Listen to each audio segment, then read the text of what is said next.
Good evening. Hello. Let me just set my viewpoint again. Hold on. Give me a second. Hold on. There we go. Don't know why it does that. Anyways, welcome. Mark, hello to you. Hope you're doing well. And let me say, first of all, though, before anybody else, big hello to Lilienthal.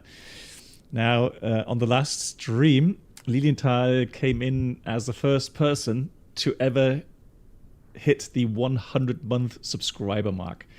So I thought, as a little kind of gift and sign of my appreciation and a big thank you, I thought I'd let him choose the flights for today's stream.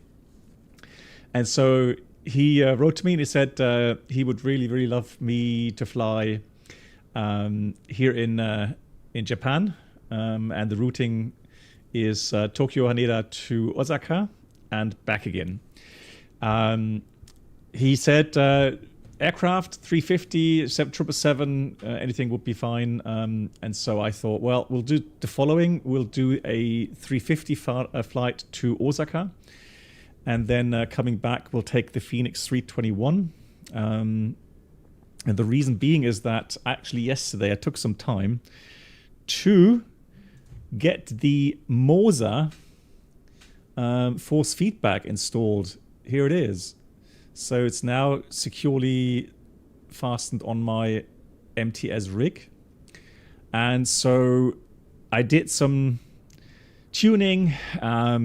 I talked to some cool guys on the V1 simulations team. And they were saying, or giving me some inputs regarding the progressive dampening, meaning that there is now a way to kind of set the dampening more to a realistic feel, meaning that in the center it's a bit with less kind of dampening compared to when you do the full deflections, right? So the real stick is the same, where in the center or near the center it's actually not too hard to move. But the further away you get from the center, the more dampening kicks in. And so the Mosa actually now offers that through their software. I'm just resending that here. And so I thought I might as well try that today, see how that goes. Problem is now, if I get bad landings, I have less and less excuses, really. So we'll do our best. I've also done some testing yesterday with the TOLIS 320, 319, and also the Phoenix as well, and I'll talk about that on the return flight when I fly the Phoenix, because I got some interesting observations through that. Svenja, hello to you. Wie geht's? Guten Abend. Almighty Snark, hello. Holger, hello to you as well. Holger, I hope you're doing well. Greetings to Frankfurt. And then on Twitch, hello to Ted. Ted, you gave me nightmares. Are you aware of that? Blimey. Jeez. I had nightmares. Aircraft coming opposite on the runway. Blimey. You scared the hell out of me. Fishburne, hello. Leela, hello. Who else is here? Edfos5, hello to you as well. I hope you're doing good. Dr. Peng, long text. He says, hi guys, I'm finally starting my flight school. Hey, end of this year, age 29, the nearest country from where I live, and that I'm planning to move to anyway is Australia. Nice. Want to ask if anyone has any idea of suggestions for specific flight schools there. And for Black Box, what's my expectations should before after finishing the school? Hang on, but what my expectations should be after finishing. So I think you meant it should be after finishing the flight school, and what should I do? Yeah, okay, I'll talk about that maybe during the flight, Dr. Peng, if that's okay with you. Ghost, hello. Pile 19, hello to you as well. Hello. And Ivor Scotsman, hello to you. Big shout out. And Voyager, moin. Wie geht's dir? Schön, dich zu sehen. And Nate, howdy. Greetings to the US. Nate, how are you doing? Yeah, so again, on the bottom you see we're honoring the 100-month subscription from Lilienthal one of our dearest members, longest subscribing members here on the stream. So big thank you again, and in his honor, he chose the routings today. Hey, Ghost there, wishing you luck. Hang on, let me just log on, Ted. I should be nearby. And then we'll get going. So we are... I think it's... let me just check something really quickly. Oh yeah, guys, help me out. Please help me out. So those that use Volanta. Guys, I'm still struggling with Volanta. And the thing is that... so I want to choose a flight number or registration, right? Fail to update to aircraft. Registration or used by another aircraft. I don't know why. So I'm trying to set the registration for today's flight. Here it is. So that's the aircraft, right? But how do I then use that for my flight today?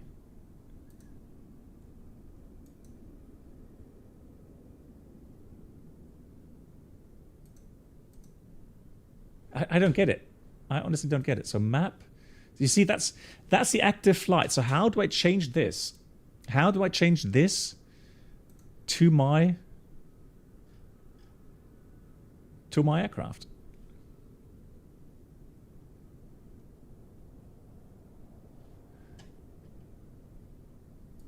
End the flight.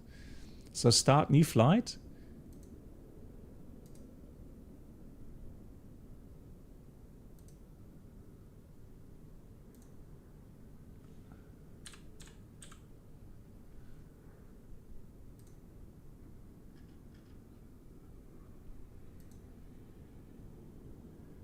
So hang on.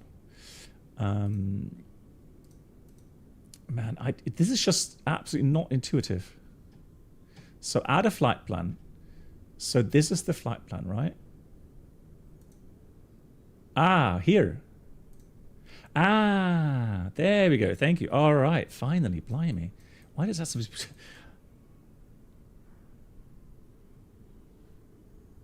All right, so that's the thing. Because people keep pinging me saying, oh, you know, you got the wrong registration and so on. So I want to get that right. Cool. Anyways, back again. Plane 4, hello to you. There may be an update later for the 350 today with GPS jamming. Okay, cool. Very cool. Nice to see them progressing on that. So I want to see 350... Airbus 350 900. Right, let's connect. And so Ted, I think Ted, you are here. I think you should be... I think I saw you somewhere here. Hey, Campbell. And yes, I'm aware this is a freeware scenery. Unfortunately, right now, there's no jetways. I tried to get them to work today, but I couldn't. And Campbell, how are you doing? Nice to see you. Yeah, Ghost, maybe he is. Ghost, I've never flown the 350 IRL, so I don't know if the side stick forces in the real aircraft on the 350 are the same as on the 320. I don't know. I wish I knew someone. Well, I know someone who's flying 350, but I would need to try to get in contact with him. Cool. So we are in the 350, and the routings, guys. If you want to fly along, I am on VATSIM, and I did publish the routing on my Discord, but you can also have a look here. So these are the ones that I'm using. Ed Force 5 says it took me a while to get JetWays working at Tokio. Disable it in GSX config. Oh, really? Ah, okay, but then I would have to restart the sim, and that's going to take a while. Well, we're going to take stairs today, not a problem. And MW Racing, good evening to you as well.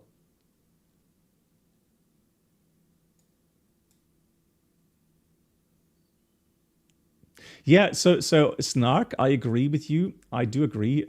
You would think that they would try to keep things very similar to make it easy for pilots to change from 320 to 350 or something. And there's even common ratings, right? So you could potentially fly a 320 and a 330 or 350 or something, right?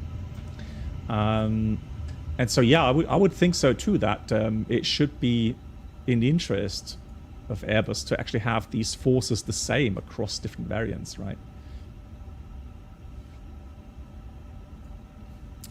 Ghost, we're gonna have a look at what we have available with the weather. We'll check that in the briefing package in a minute.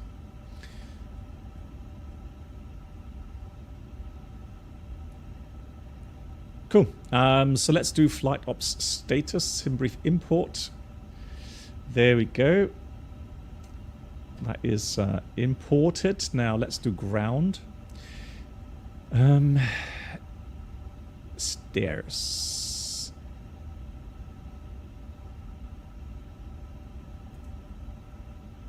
Stairs disabled.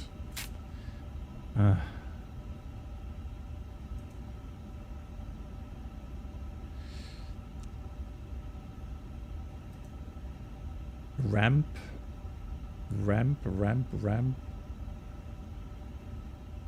How would I put, is it ramp?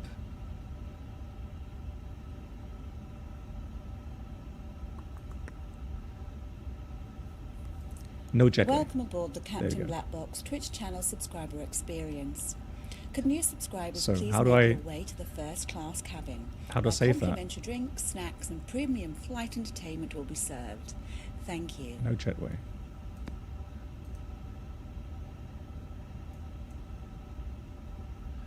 Hey Aussie, how are you doing? Nice of you. Thank you so much. 23 months, almost 2 years. Thank you so much, Aussie. Hope you're doing well. Greetings to you. Apply. Oh, down there. Hang on.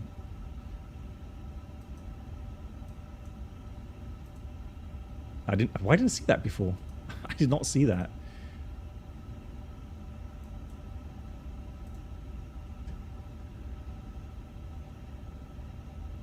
There we go. Operate stairs. Cool. Excellent, excellent, excellent. Thank you. Excellent. I love that. Cool. So at least we got this somewhat realistic. Get rid of the engine covers. And Campbell, thanks so much for the kind words. Yeah, Campbell, as always. I'm here because of you guys, and you guys asking lots of good questions. Thank you so much for the kind words, Campbell. And greetings again to Halifax. Simfan1983 says, according to Grok, a 350 being a newer wide-body aircraft has more advanced fly-by-wire system with refined control laws and envelope protection. The side stick force characteristics may be slightly adjusted for the A350's larger size, higher inertia and different flight dynamics. Okay, thanks for that. So there could be potentially some difference in the feel. But that's what I'm reading from that. Cool. So let's have a look. So load sheet, sim brief import. So we're expecting about 12.7 tons of block fuel.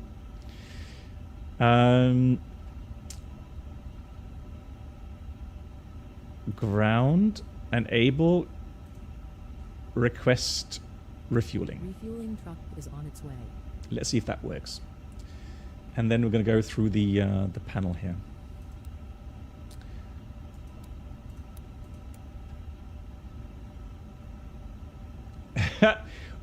Well, it's just too late with the update. I'm going to have to check that some other time, I'm afraid.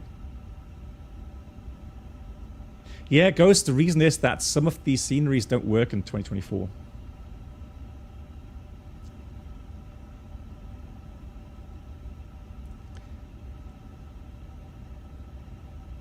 Nate, yeah, the thing is that Twitch deletes these streams from from a certain time, and then I did save a lot of streams at the beginning, but obviously because of the sheer amount of data, I stopped downloading at some point. So, but I think at some time,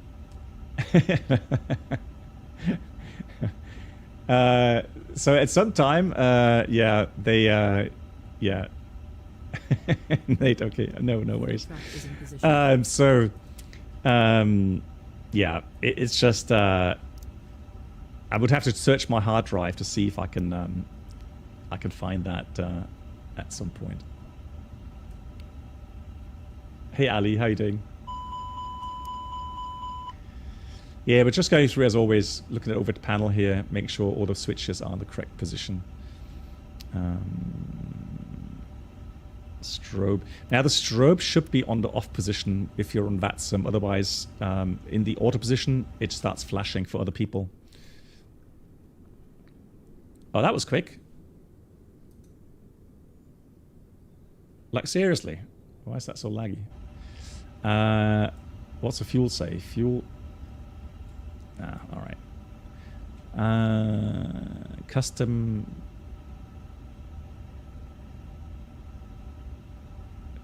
refueling, no. So that's the thing, right? Let me just set the fuel this way. So there we go. So fueling is completed. How about ground ops, and let's do request boarding. Boarding requested. Let's see if that works. Do you want to board crew? No. Pilot's boarding starting.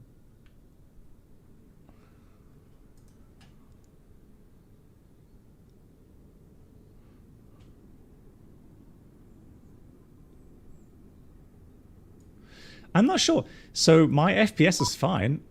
It's weird that GSX kind of lags like that. Crew boarding starting. Like I said, the rest of the simulation is all smooth. Your crew has boarded. Weird. Passengers boarding starting.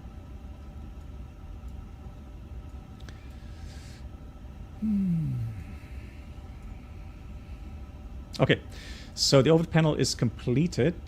Let's have a look here on this panel. Let's get rid of the armrest. So that looks good. 1 to 2.8 we'll pre-select. Actually, we'll put that active. 22.8. Let's put that on. Cool. And then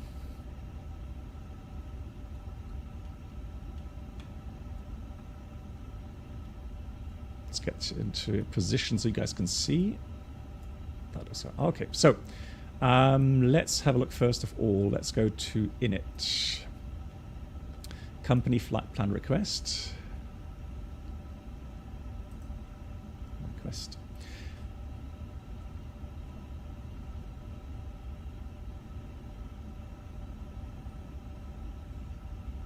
Yeah, so Nate, I remember those streams, you know, that when I started, it was on Microsoft FSX. Right, let's insert the flight plan. Long time ago.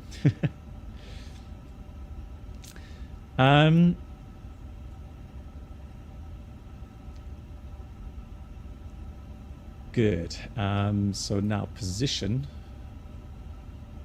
monitor, IRS, align on GNS position, align. Return. So normally that would be automatic anyways.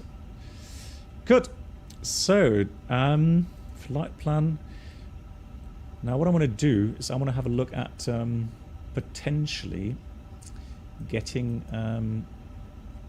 some real world information on the runway usage.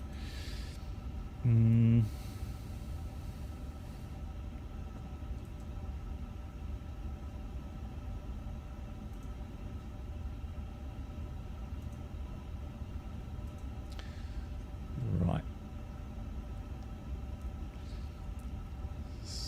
hold on. How do I do this?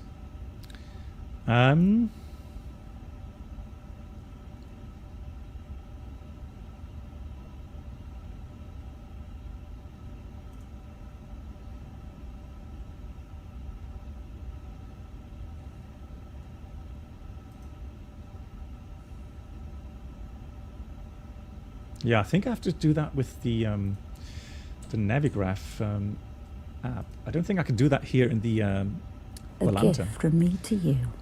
Enjoy the gifted Nate! sub. Oh my god, Nate! Nate, coming in with a 5 gifted sub bomb. Thank you, Nate, for the 5 gifted. And so Miles to Budapest, Andy, Jimmy, Ollie, and it's me, Brett. Please say a big thank you to Nate, gifting you those subs. Thank you so much, Nate. That's really, really kind. Thank you so much. Thank you very much.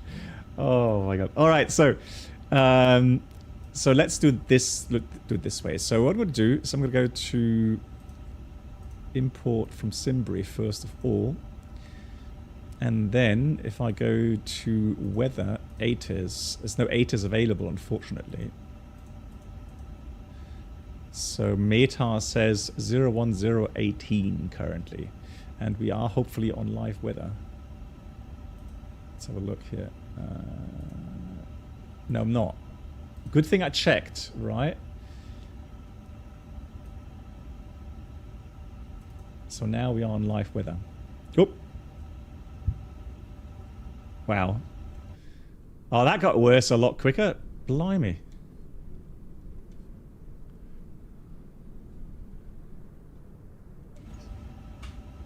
That got really dark quickly. Nate, okay, thank you so much once again. That's really, really kind of you. Then have a good work day, and I hope to see you later then.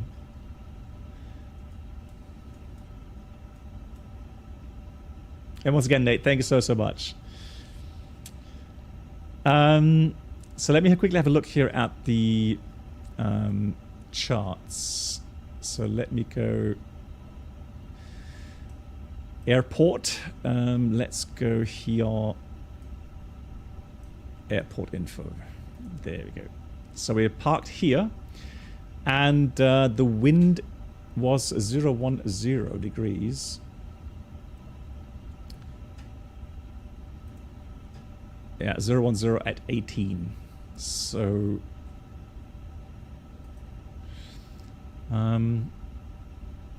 let's go with 3-4 left.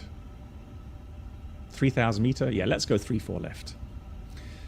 So 3-4 left, and it's supposed to be a Laxas departure. So Laxas. So let's go SID departure. Laxos. Laxas.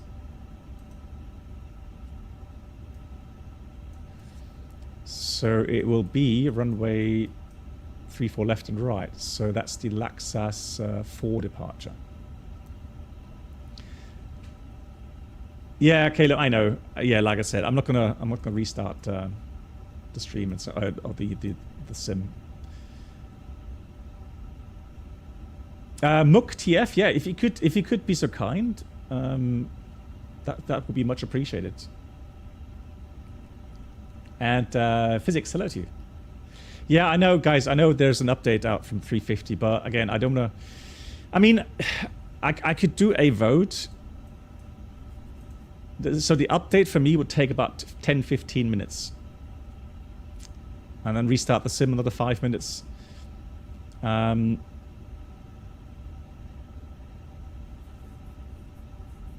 Do you think that's possible, Astur, across different versions?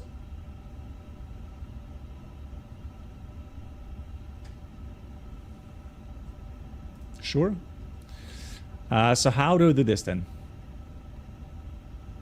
Situation? Or what do I save? Or panel states? No, situation, right?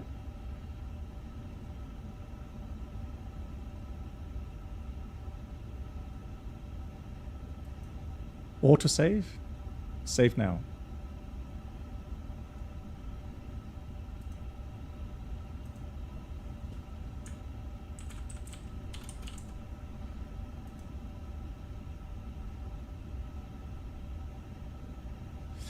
Okay, so 320 is rolling for 205 for departure. Thanks, Mook. Okay, thank you so much for that. Okay, guys, do I understand? Well, although let's just hold on for a second, guys. So what's the big change? The big change is GPS jamming, right? Well, we're flying in the area where we're not going to have GPS jamming. So the question is, for those of you who are familiar with the update, are there any other bigger changes that would make it worthwhile?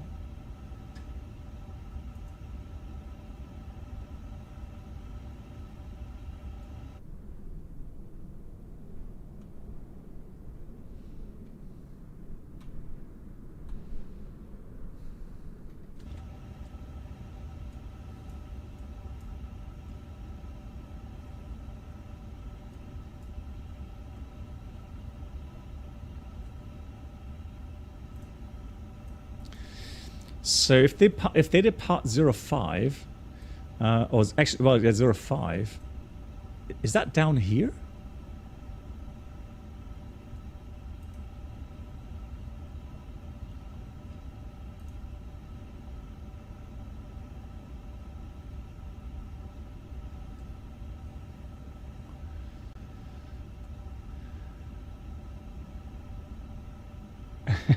Voyager. An automatic derotation system. Oh, because of night restrictions. I see. Can you do me a favor, guys? Guys, if you think it's worth updating, and you would give me the time, could you do +1, or just type 1 in chat? If you don't think it's worth it, and you would just rather have me continue, then type 0. That way I can quickly get an overview if you guys want to see the update or not. And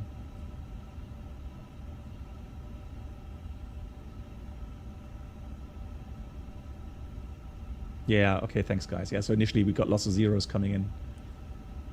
2? What do you mean 2, Fishbone?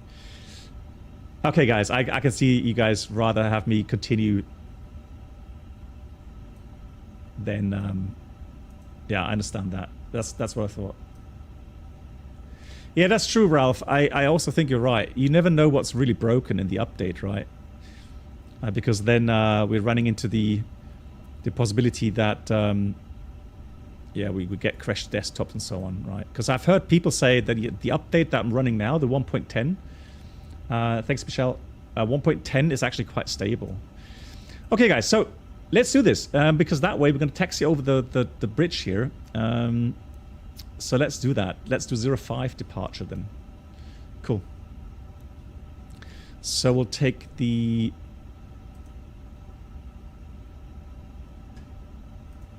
Laxas 4 departure runway 05. Headings 50 at about 500, direct right turn Tango Tango 501, 502. Lookup at about 5000, and then Tora at above 9,000, and then we go Imola above 150, and then Laxas. All right, that's what we'll do. Okay, nice. Thank you much. That's good news. Okay, so there's a 787 also recently that departed IRL from 05. Cool. Ghost, no. I've gotten used to using the Jefferson, and also it's missing the departure chart information.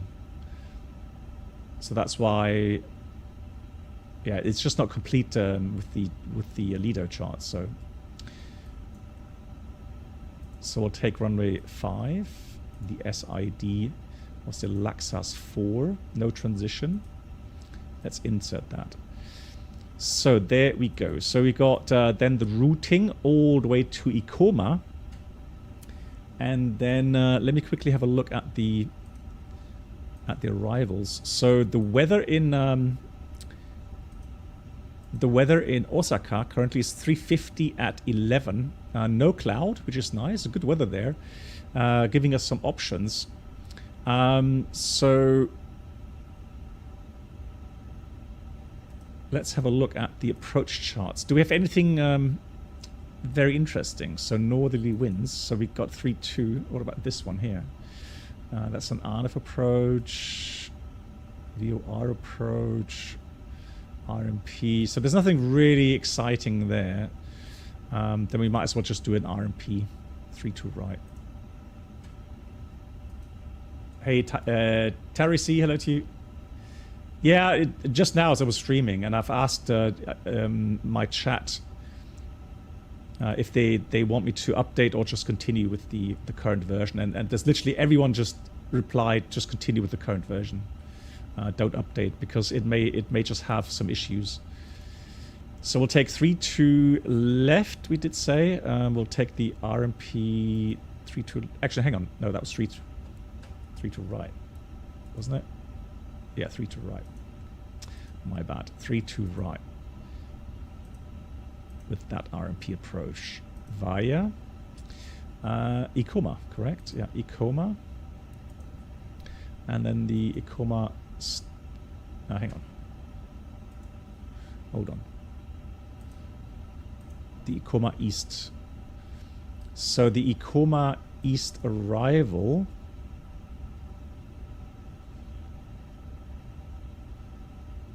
Ikoma, and then, yeah, initial approach fix Ikoma. All right, so let's insert that. And let's have a look at this. Let's have a quick look here on the plan page. Oh, hold on.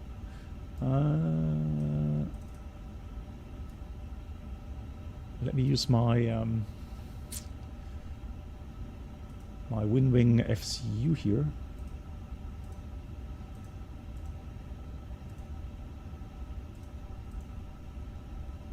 So, and then run.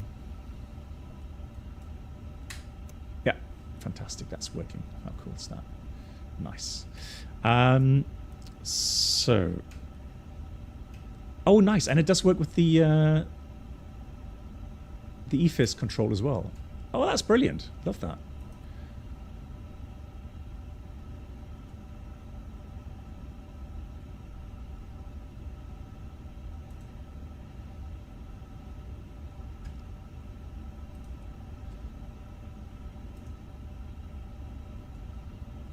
Uh-oh. Right, there we go.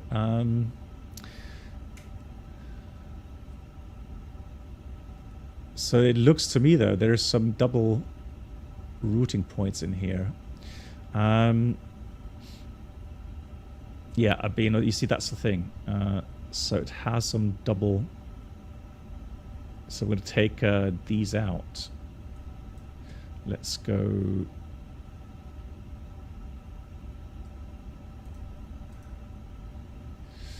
Let's go take, so Abeno, let's take this one out. Let's take this one out. And then let's take this one out.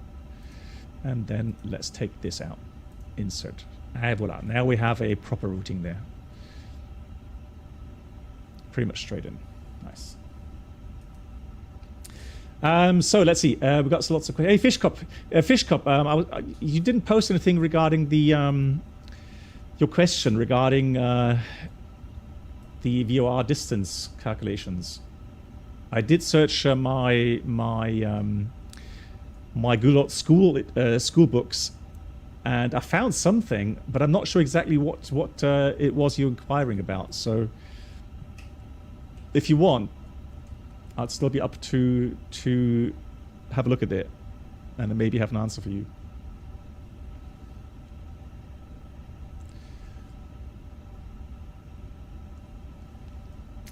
Svenja asks, are there lots of domestic flights in Japan?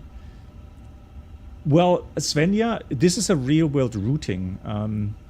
So I think, and one of the weird things is, so if you look at the...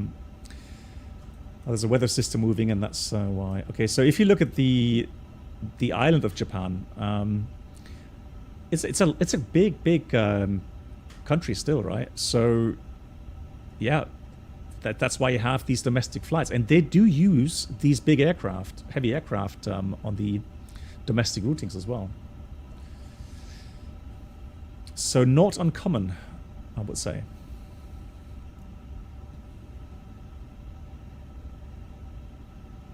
Sebo, hello to you. Oh, 3 to right, maybe a bit short, really? 1800 meters? Okay. Let me have a look quickly.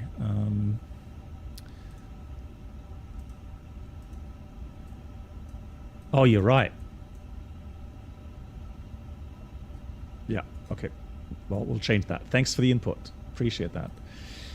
So I've never been to Osaka, so I'm always happy for these inputs. So we'll take 3 to left. RNF 3 to left via the star. Let's insert that. Although, maybe if I do it the other way around, then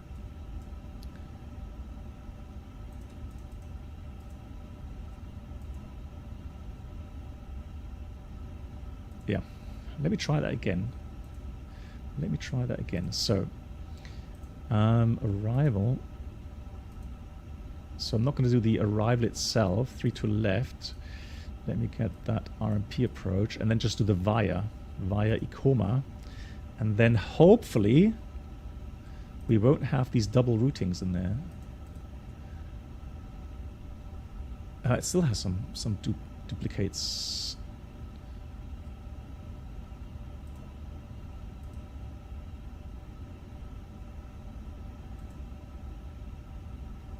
It still has those. That's a bit weird. I think that's...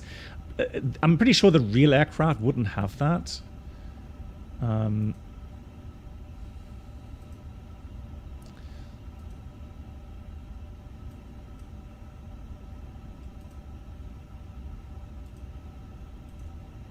Because that is a bit weird. Okay, that has fixed it. Then let me have a quick look at the...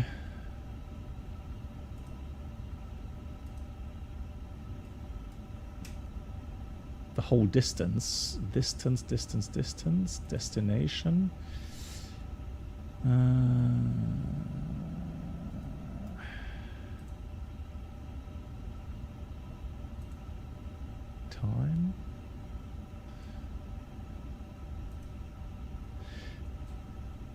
Has anyone tried secondary flight plan here in the iniBuilds lately? Because I'm wondering if it still has issues with crashing the aircraft.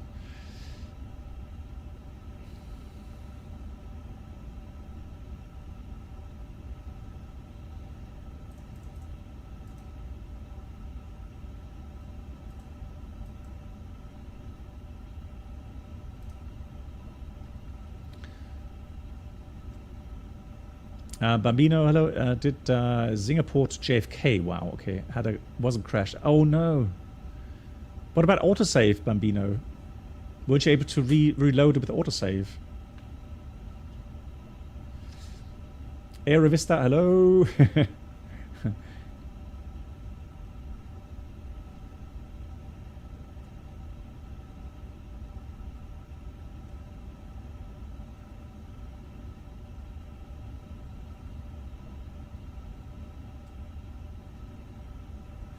Yeah, so thank you much, Snark, for answering the question. Antico Brief was asking of a question as your 787 pilot. Since the 787 is starting the engines through an electric motor, does that mean the engines can be started with the APU? And yeah, so if you look on the overhead panel of a 787, you have 2 external power connections at the front of the aircraft, and there's 1 external power connector on the aft of the aircraft. And so the external aft connection goes straight into the electric bus that is supplying all of the heavy duty electric motors. And so if you let's say you don't have APU power, you can start the engines at the gate if you like, but you should be using the aft external electric power socket as well. Because if you don't, let's say you don't have any equipment there available, and you start the engines just by using the 2 front external power connections, then you're going to have a lot of load shedding going on in the cabin. So it's going to shed everything that's not really required for the engine start. And so the cabin could go completely dark. The packs will definitely go off. They won't probably even start with electric power on its own. So you're going to have some really, really weird things going on, starting the engines without APU power. But it is possible, again, preferably if you have aft external power as well. Yeah. And it's interesting to hear, yeah, you hear a kind of a ka-chunk when these starter generator motors kick in. Yeah. Cool. Hey, Snark, hats off. So you were a mechanic on the 787. I really appreciate your inputs. And Snark, overall, when you transferred to the 787, were you kind of impressed or shocked how much electronics is in that aircraft?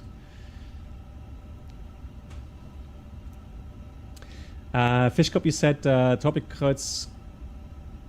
It's not topping anymore in instrument now, and I decided to delete it. Ah, okay, that's okay. So Kreuzpeilung, okay, so it's a, oh god, Kreuzpeilung mit VOR MDB, Jesus. Yeah. Hey Josh, hello to you. First more VFA hours and then a monster tech cost the same as an instrument rating. Yeah, crazy, right?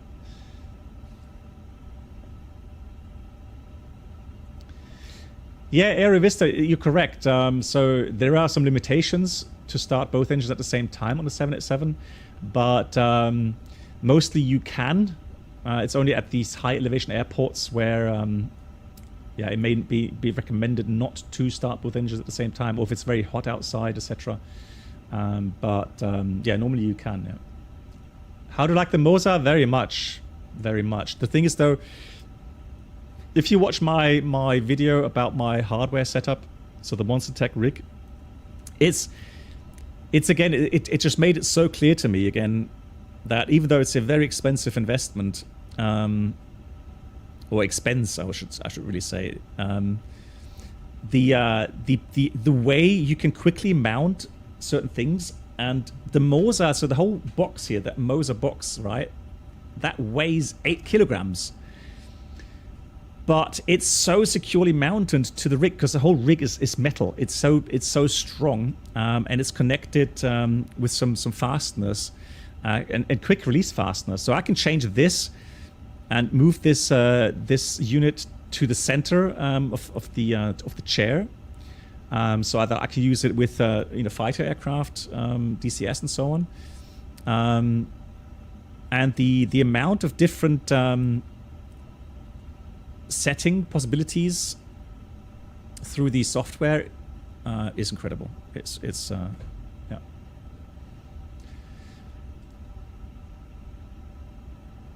Yeah, so Dr. Peng, there are certain files going around where people are sharing their profiles, and I do have one as well.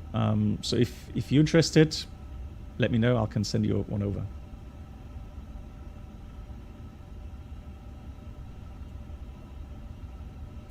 So Snark says little impressed, and little disappointed. Yeah.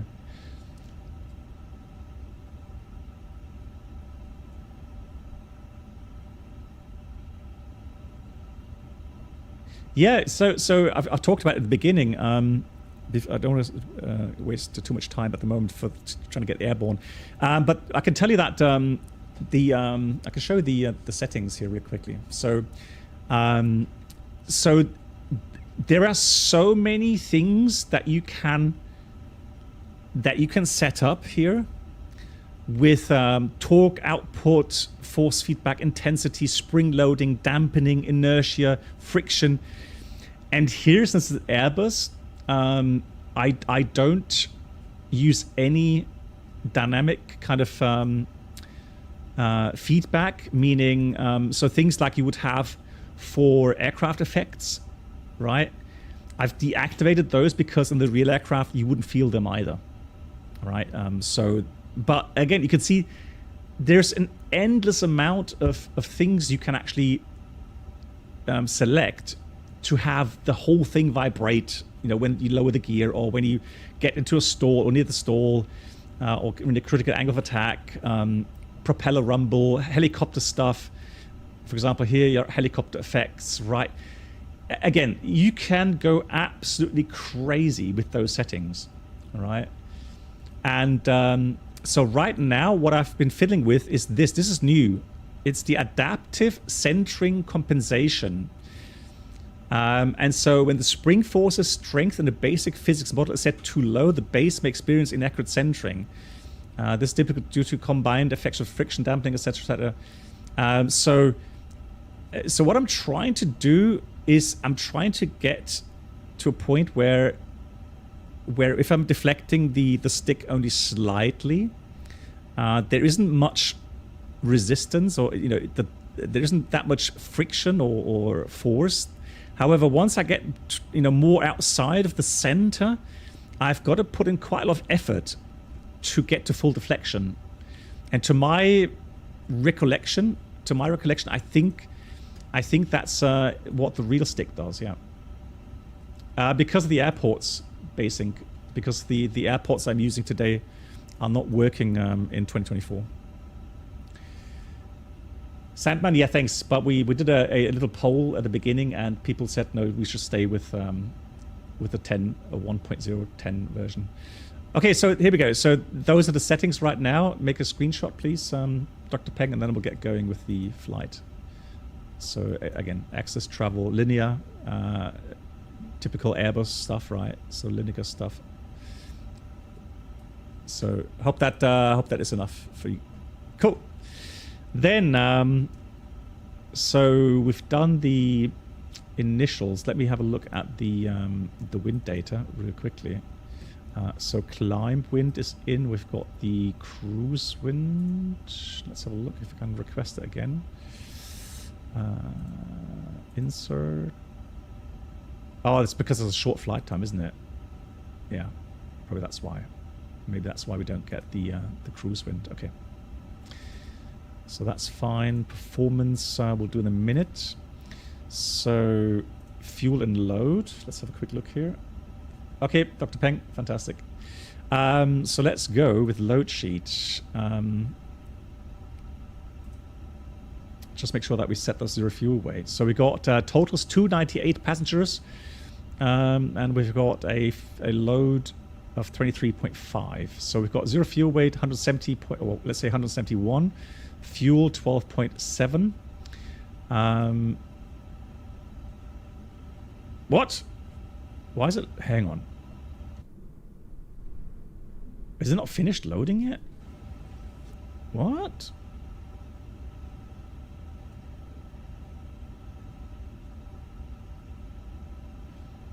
You're too late for scheduled departure. Try another time.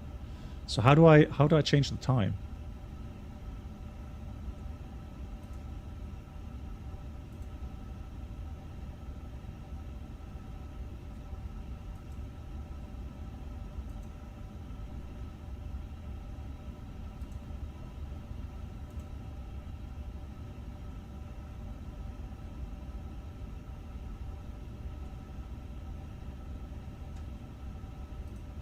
Fire the flat plan again with the updated time. Am I brabbling? Oh god, I'm talking too much again. Yeah, it's blimey.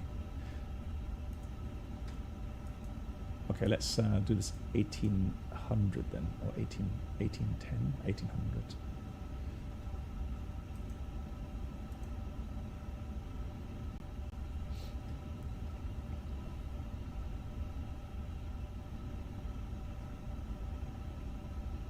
So reload sim brief.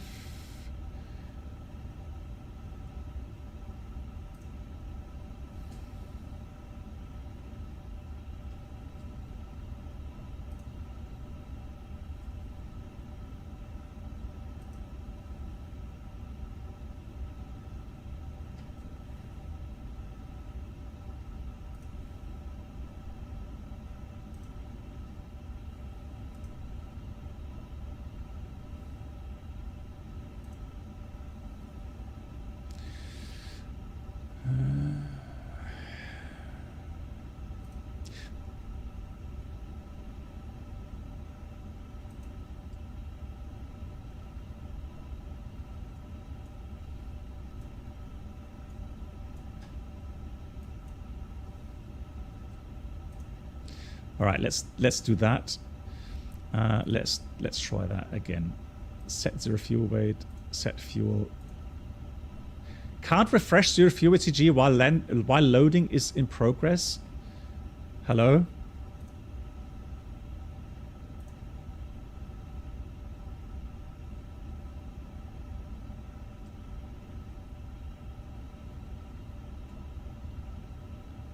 I'm lost. Why doesn't it allow me to?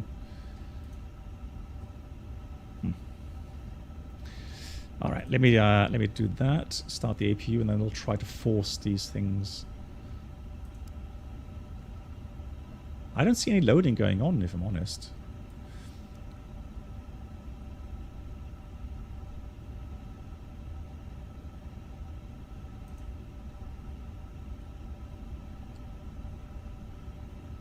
Hey James, moin.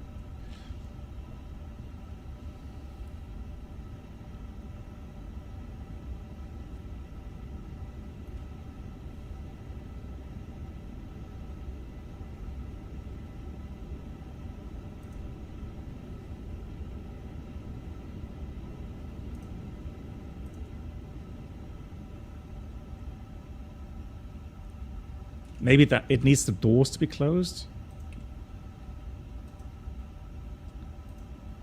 No. Because the cargo doors are all closed.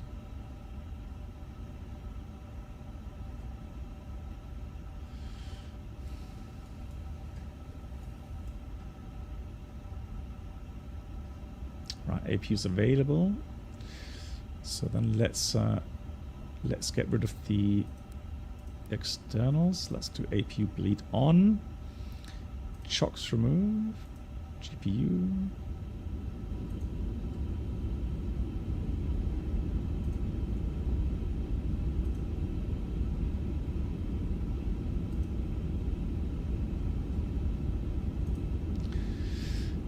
Well, that's wrong, isn't it? 160 tons.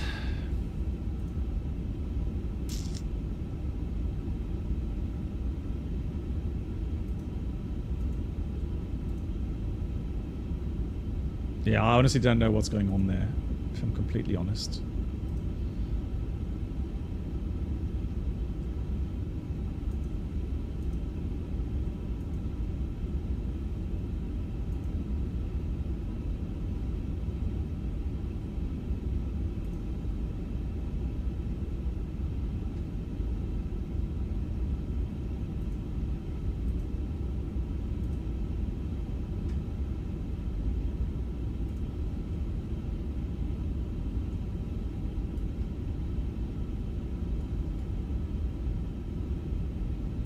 So the question is, how do I know that the aircraft is actually loaded?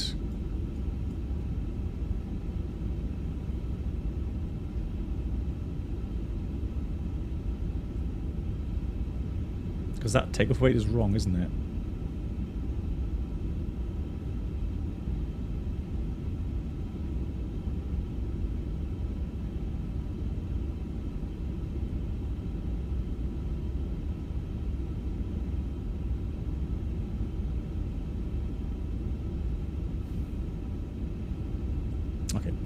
So let's put that in 171. So I'm going to put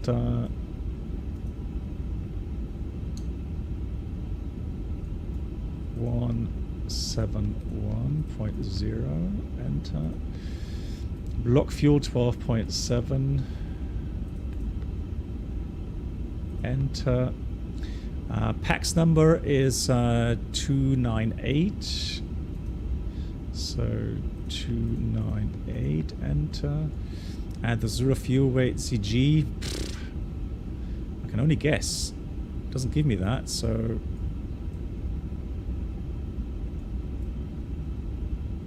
Although, hang on, let me just try that again here with enable GSX, and then let me do the following. Let me restart.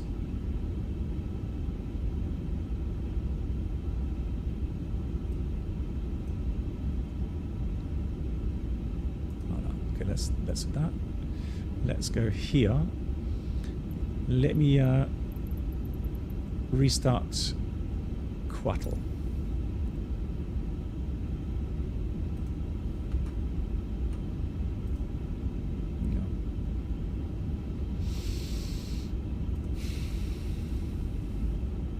Oh. There we go, now it's worked. Yay, it's worked. Restarted Quetzal did the trick. So 25.9. Thank God for that. 25.9. So GSX memes, as always. 25.9. If you don't do exactly according to GSX, it doesn't work. Alright, so at least now that has worked. Happy days. And then we should be able to finally get takeoff performance.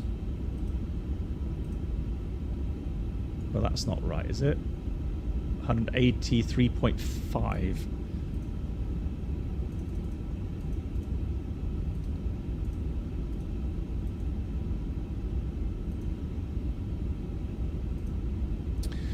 So with that takeoff weight, flaps 1, aircon on, thrust flex.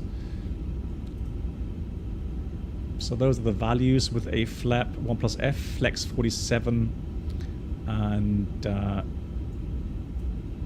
then let's go performance.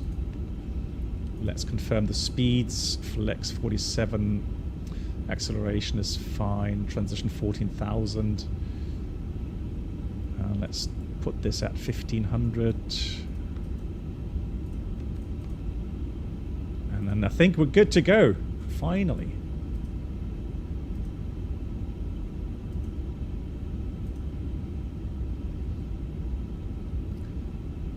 Yeah, I know, me too. I wish it would be, you know, GSX.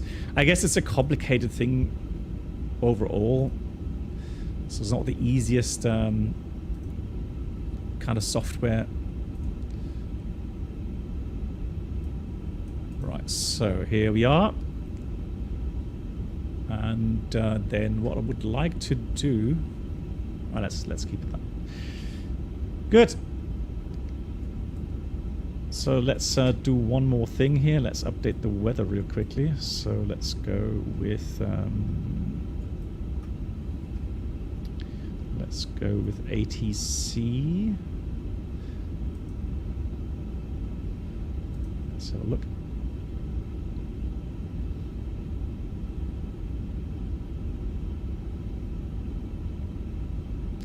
So 360 at 20. QNH is 2966, 17 degrees. Yeah, that's good. So 29. Wow, that's low pressure. 2966. Blimey.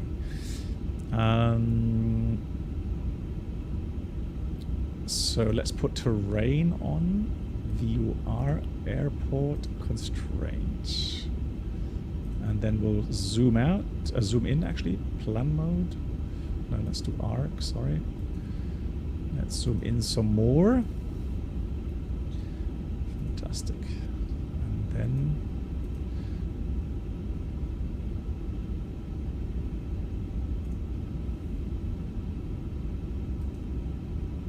yeah, perfect. Cool.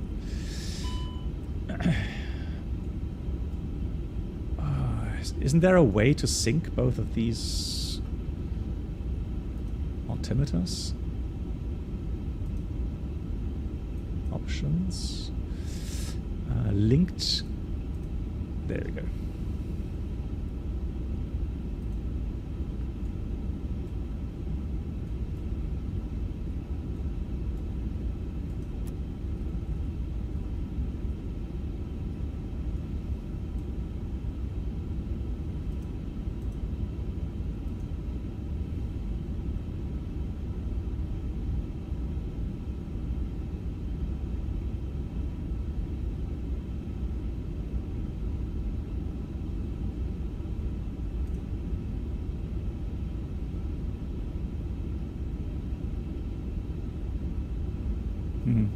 I don't have to save that, do I? I don't see a save prompt here.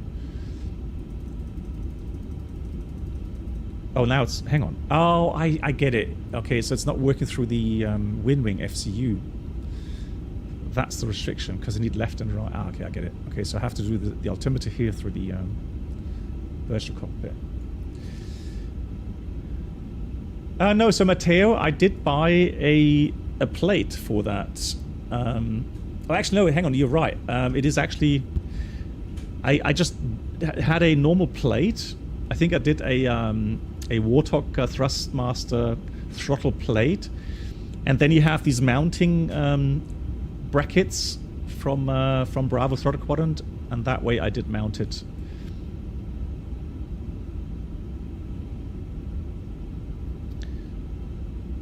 Right, let's do checklist. So let's do the cockpit preparation checklist. Gear pins, covers removed. Fuel quantity is 12.6 tons. Bar roll ref 2966 set. And that's the cockpit preparation checklist complete. Then let's do some more items. We still don't have VATSIM controls, so we'll do that ourselves. I'm going to put the beacon on. And then let's get the transponder, surveillance, Squawk 2000 on. We'll do that to above later on. Fantastic. Cool. Apologies for the slight delay. Oh. Right. Cool. Anyways, we are ready finally. Let's read the before start checklist. Park and brake is currently on. Takeoff speeds thrust. We have 133, 138, 146, flex 47. Slides. Oh, lovely. Japanese accent. So let's arm all the doors. Fantastic. So slides armed, and nose will disconnect memo is displayed. So we're ready for pushback.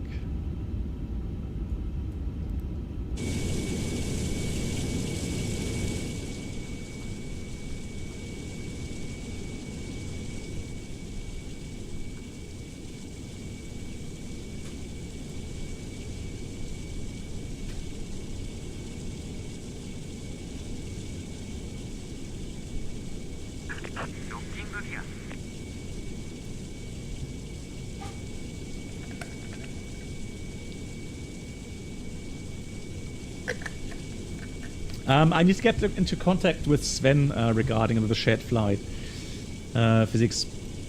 The thing is, I'm going to be busy in June flying IRL as well, so... But I'll try to get in contact with Sven again and see if we can arrange something in June, yeah.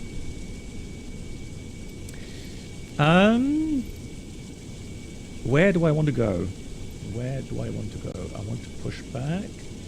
I'm going to face Whiskey heading south.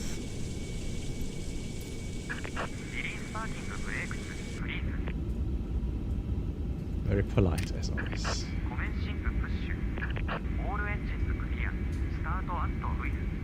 Yeah, that's really good. I like that. Good. Done everything. So let's do an engine start. So engine start. And I think, was it engine 1 here? I think so, right? So starting engine 1.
Some of the logos don't seem to work.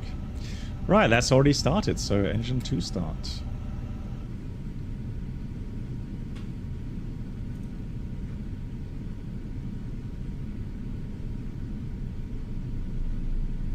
Hey Organ, nice to see you. How you doing?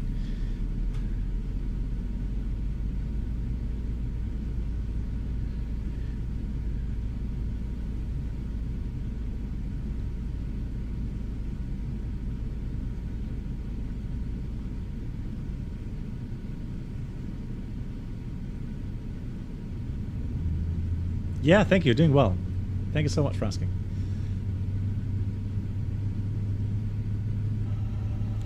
Yeah, interesting discussion regarding yoke or not. So yoke or stick. And I was saying on the last stream, comparing Boeing and Airbus again, I definitely said that Airbus definitely has a better ergonomical cockpit, meaning the yoke on the Boeing aircraft is actually something that is literally in the way all the time. And considering that you're only using the yoke for maybe, you know, 5 or 10 minutes every flight, why not go with a solution like this with a side stick, right? Hey, Ollie B. Ollie B, I guess it has to do with local restrictions. So I know in the US, for example, you'll have literally every time wing walkers. In Germany, we don't. Right, so yeah, that's the only thing really that I can think of. So I'm just waiting. Oh, hang on. Is it good engine start? A firm... Cockpit to ground. We have a good engine start. You can disconnect. Unlocking the gear. Thank you very much. So let's do the after start items. Here comes flaps 1. And then we'll have the APU off. And we'll do the flight control check. So there we go. That's automatic. So we do flight controls. Full up. Full down. Neutral. Full left. Full right. Neutral, rudder, full left, full right, neutral. There we go, disconnected. Just wait for the all clear signal.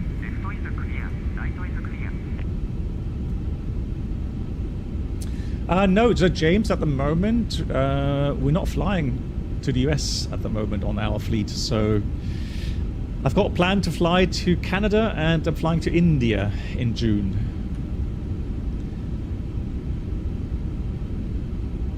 Oh, there we go. There's all clear signal. And so we'll read the after start checklist. Anti-ice off, flight controls checked, and ground clearance received. After start checklist complete. So let's quickly have a glance at the chart here. So we'll take Whiskey 9, Alpha, Romeo, Cross, Sierra, full length.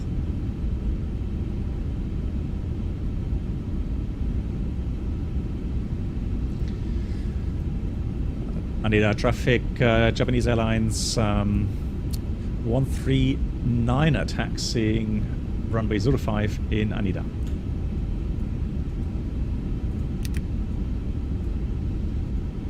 And I'm using my tiller. It's working fantastic. Brake check. Brakes are working.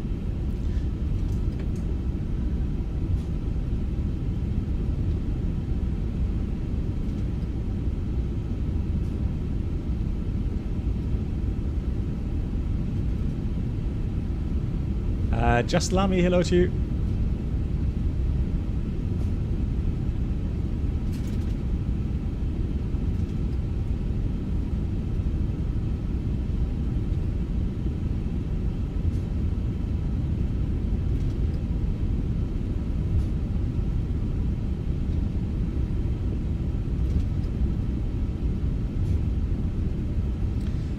This should be Alpha, correct, and then off we go.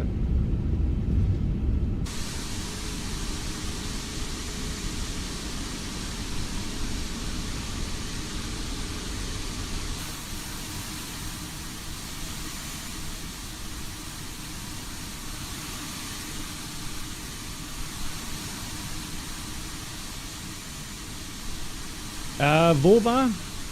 Well, right now, I have opted to do some part-time. So it's true, I'm not flying much IRL at the moment. There's actually a lot of simulator training I'm doing as well from time to time. To stay proficient. But yeah, overall, not flying too much at the moment. No. Do I miss it? Not really. No. No, I'm enjoying my time leading up to my retirement. So, right, let me take the second one to the right here. No, hang on, disregard. Let's continue down here. Oscar, hello to you. Japan Air. Thank you much, Oscar. So not Japanese Airlines, but Japan Air. Japan Air. Thank you much.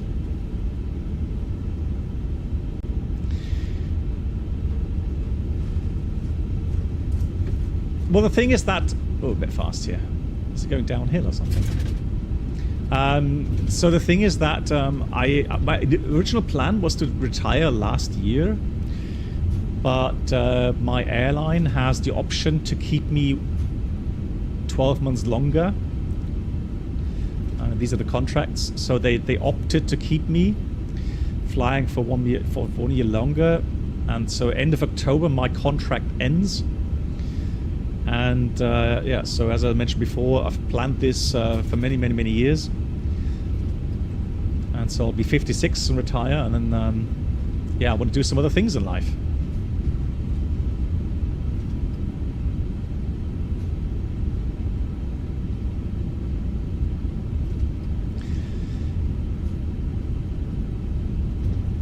Early 40s, yeah, I have a young voice. Maybe I should have drank more. Maybe I should have smoked some cigars or something, or drink whiskey, I don't know, to get a deeper voice, but or a scratchier voice. No, but I'm not feeling old per se, but I have 30 years of airline flying under my belt, so I've seen it all, I've done it all, I've seen it all.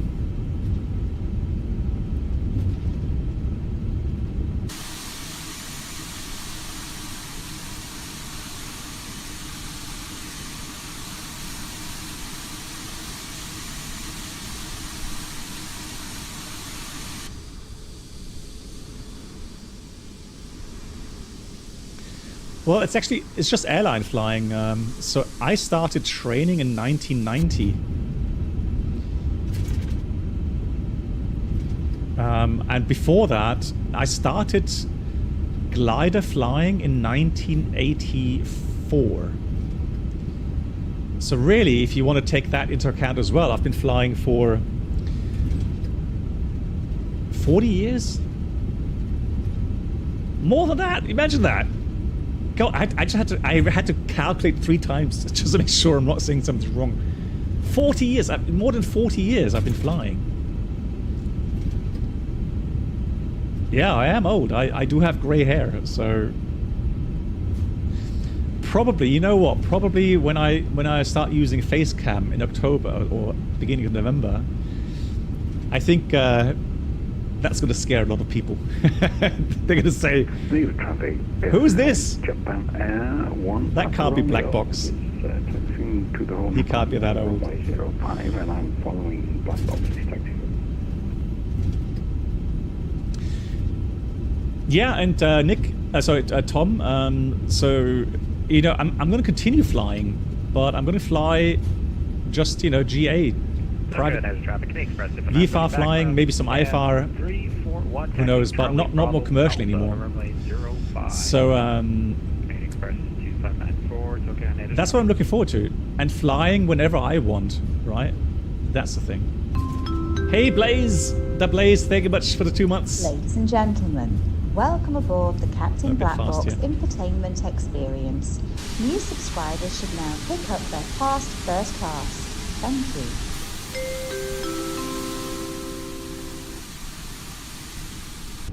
Managing expectations, yeah.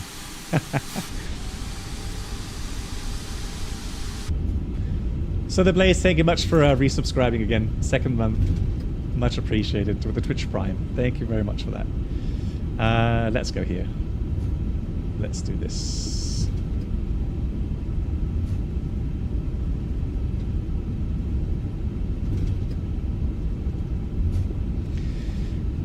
Does the face fit the voice? Well, I mean, I don't know. The thing is, though, if I ask someone like Mark, who knows what I look like, or Ted, or you're not going to get straight answers. So there's no point in asking them. They're going to say, like, you know, I look like Hasselhoff, or so you're going to have to wait to see. It's as simple as that. Piece of paper. So yeah, we just have to wait and see.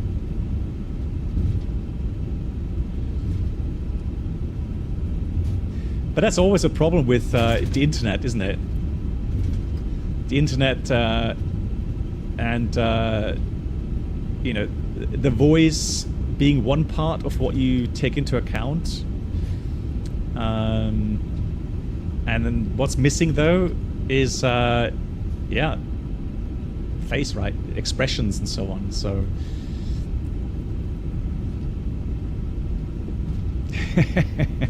physics, yeah. Right, we're here at runway 05. Did we get a cabin ready? Or do I have to force that? Do I have to force that?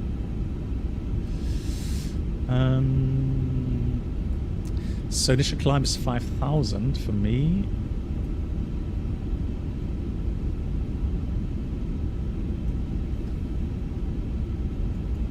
I've just realized that climb, where was the, yeah, 14,000, there it is, just saw it take off. Right, 14,000 transition is good. So let's do the taxi checklists. Flap setting, config 1 plus F. Radar, alright, let's put the radar on. Not sure if that's working here, but radar is on. Auto brake, RTO, and oh, signs. Why the signs not on? Huh? Oh, I could put these on as well, right? Yeah. And then we'll do the takeoff config test. Normal, and that's the taxi check is complete. Cabin crew prepare for departure.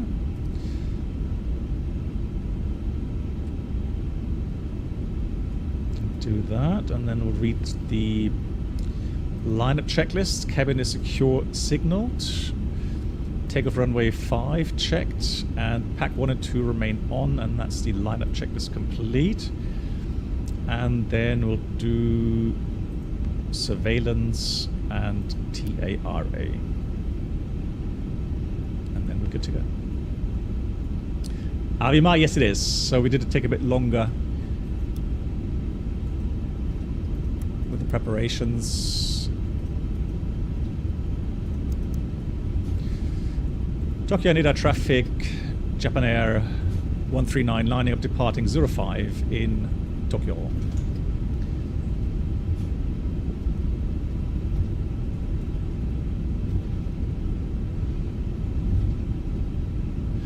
Cool. Let's have a look at the how the stick behaves. Now, one thing though, the aircraft tends to lift off really quickly, so there's not really much force needed. Okay, we are ready. Done everything. Let's go. Take off.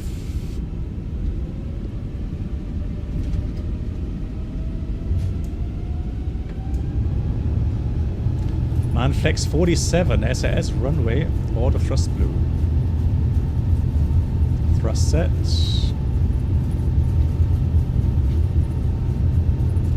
V1. Rotate. Whoa! Pwah! That's, wow, that's weird. There's a lot of crosswind from the left. Pause rate, gear up.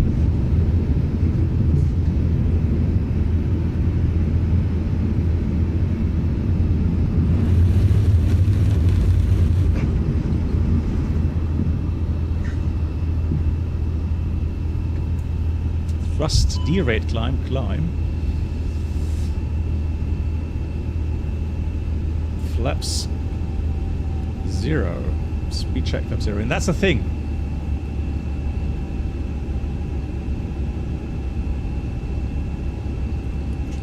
Put the autopilot on. Nav.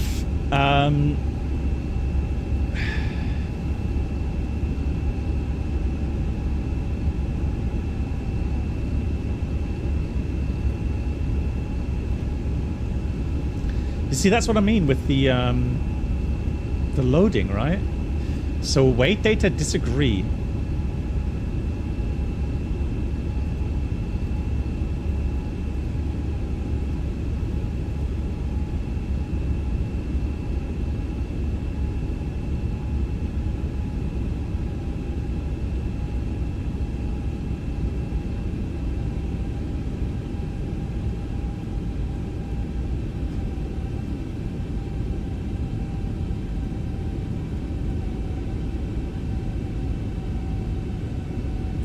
Maloney says had the same issue yesterday, no solution. Yeah, that is weird, right? Alright, let's continue climb. Let's do 14,000 initially. So we got thrust direct climb, all blue, 14,000.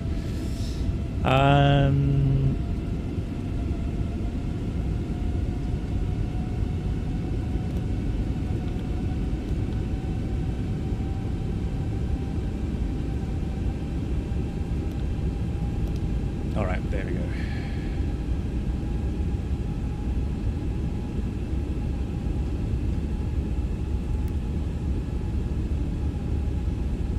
Although I think I can recall last. Yeah.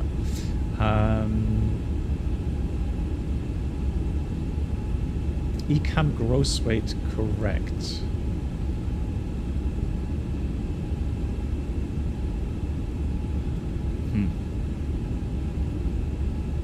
So what if I do that as no?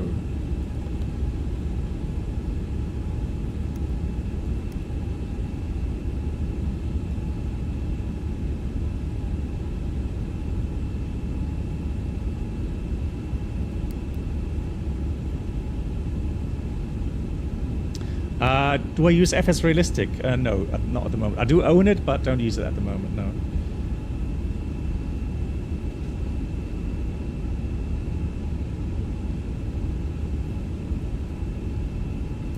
Yeah, we'll check that during the cruise flight again, because I'm a bit confused what it... because all I'm seeing is that in-up systems break to vacate, which is a bit of a nuisance, really. But anyways, let's continue flying, so 10,000 feet.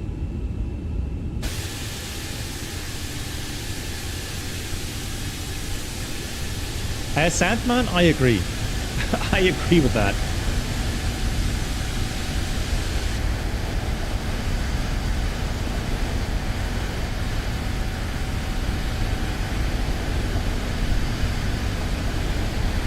And Trixie, moin.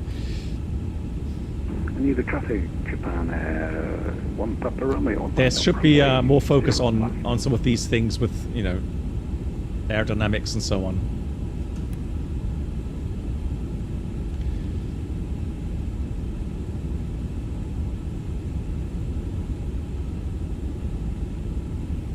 Alright, so let's have a look at the cruise level. So let's do OFP. Cruise level is supposed to be 320.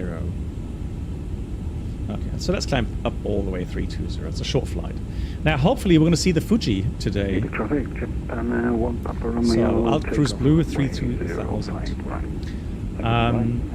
But let's have a look again at the checklist. So let's do recall last. So how do I reset the checklist?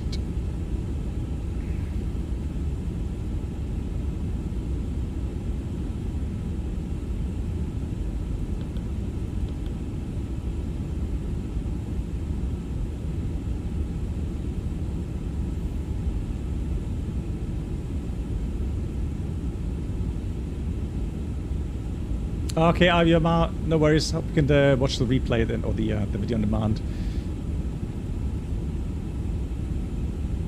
Right, so how do I untick this again?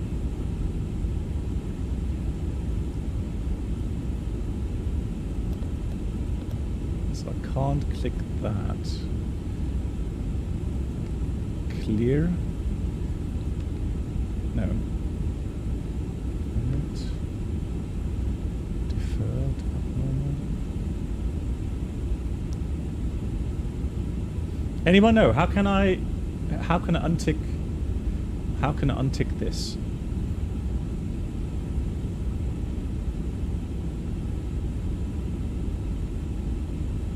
So what I want to do is I'm gonna tick this to no.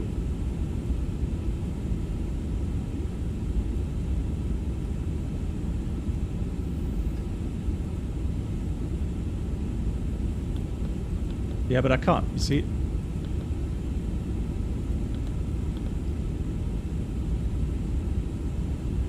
So I can't click on that.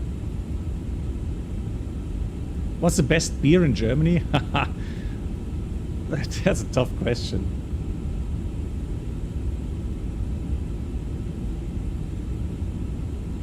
The blue one. Okay, hang on. So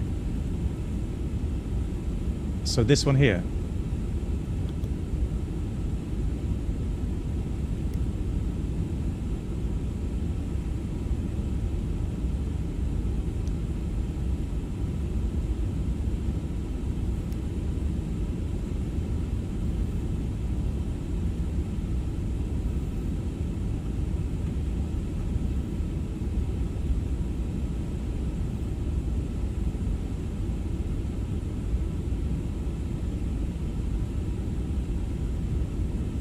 Tegernsee. I didn't know that existed, to be honest. Right, let me put this to Standard cross-checked.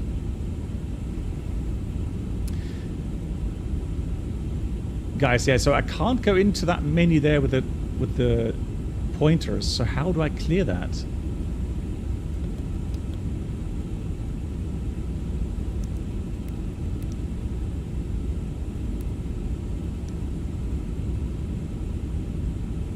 Kind of reset the checklist.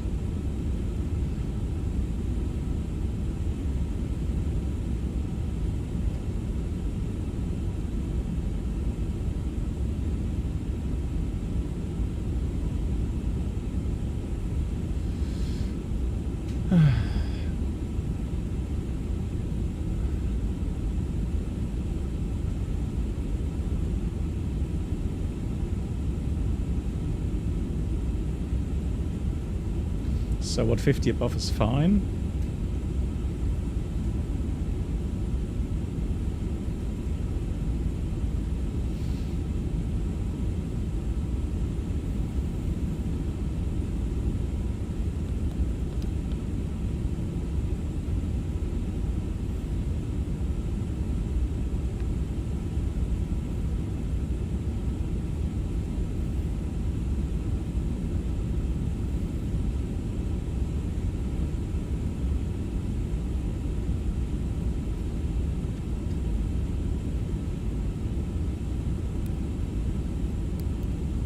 So the clear just clears the whole checklist. So I can't. The thing is, normally intuitively I would click on the tick mark there, but it doesn't do anything.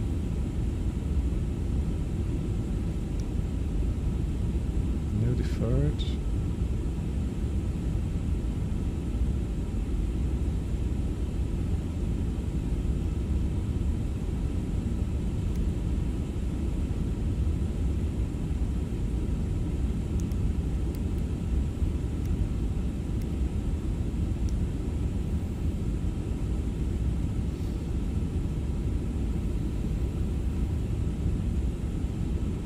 Well, I guess we can't use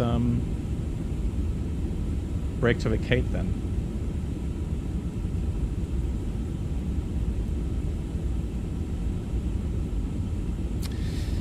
All right, so cool thing here, I love the indications here. So the vertical display here. So right now it shows you the minimum off-route altitude, meaning if you had an issue, you would have to do emergency descent, and you go off the routing here. You'll see that immediately the lowest that you can do. So that would be about 6,000 feet at the moment. So that's really, really cool. Love that.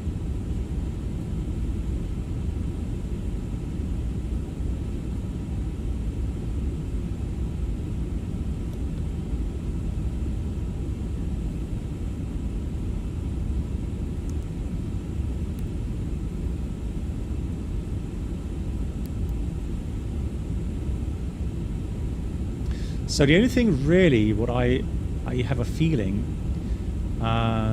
what it's doing. So you see, this is like, yeah, internally, it has not loaded anything.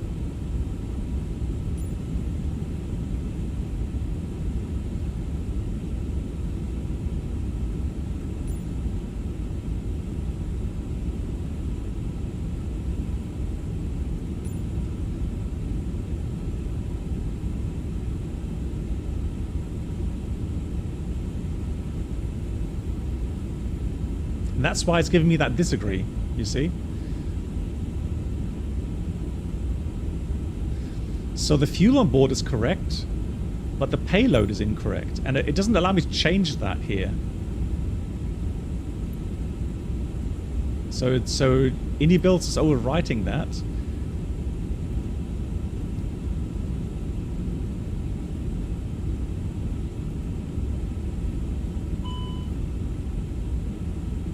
Oh, at least we got the...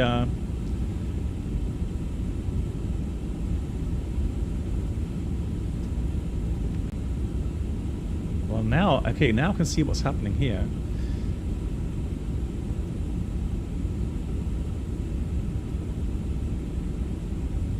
Well, no, that's correct. 180 tons. So that's all correct now. Yeah, it's all adding up. So it's all according... what it should be, but this is giving me. So now let's have a look. If I cross this off, so we check the values, and then the ECAM gross weight check. Is the ECAM gross weight correct? If I press no, then it says FMS data not correct.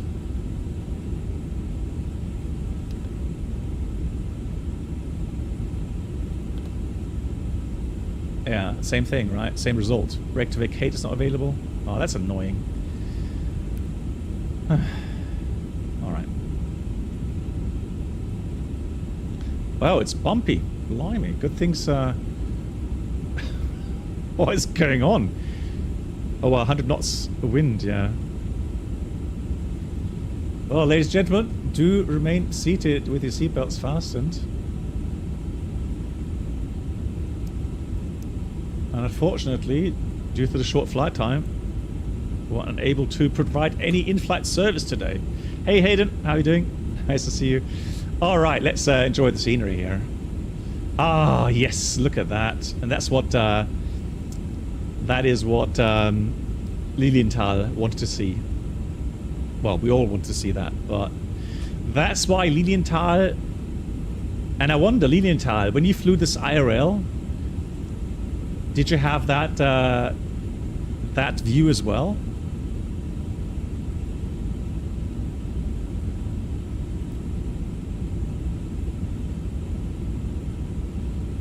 That's the zoom function of the of chase plane. Pretty neat.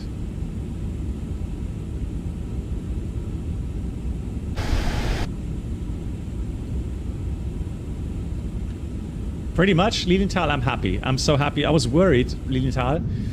I was actually worried that we may not see the Fuji today.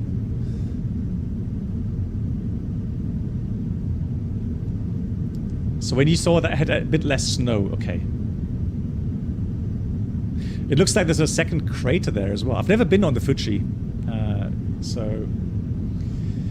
Fuji-san.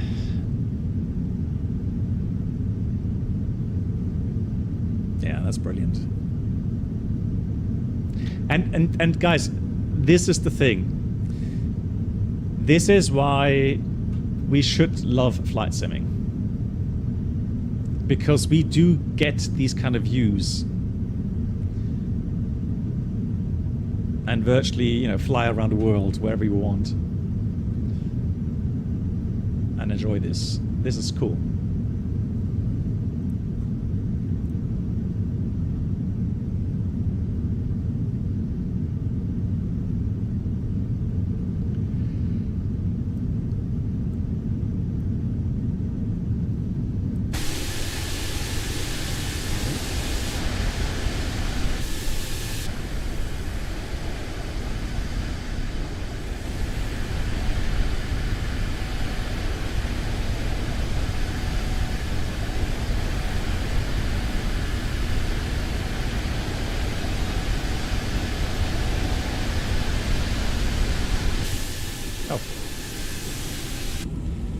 I thought we were going to get... yeah, that's a good, beautiful view. So, Lilienthal, just for you.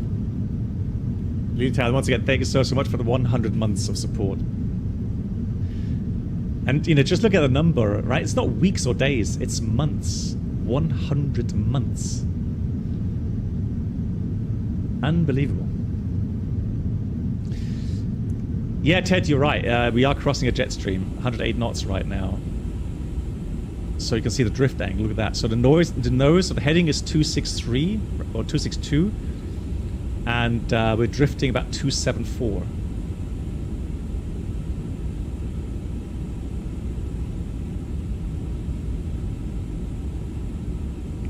So that's the equitime point. And then how much longer to chopper drop?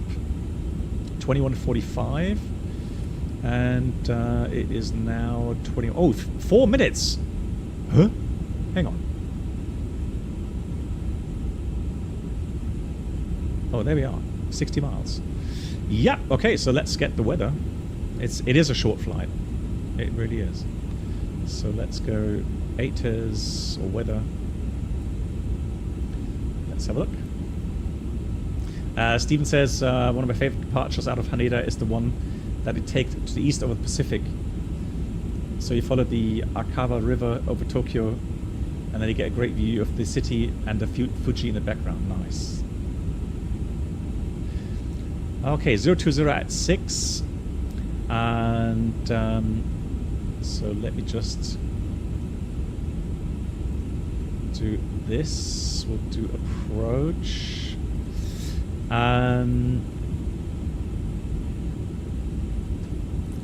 Welcome aboard the Captain Black Box Twitch channel. Hey Nana, it's thank you so much, Nana. Hold on. So 020 at 6 degrees. At 6 knots, I should say. 020 degrees at 6 knots. Hello, BB and the chat. Hello. How are you? I managed to break the avionics of this aircraft in simply changing twice my approach. Oh, really? The avionics simply froze. Never saw that on an add-on, lol. Oh, no. Okay. I'm very sorry to hear that. So, Nanak, thank you so much for the 60 months as well. That's a long time. 60 months. And, yeah, I feel for you guys, anyone that is struggling with the aircraft, getting crashed desktops and then freezing avionics and so on. That's really, really tough.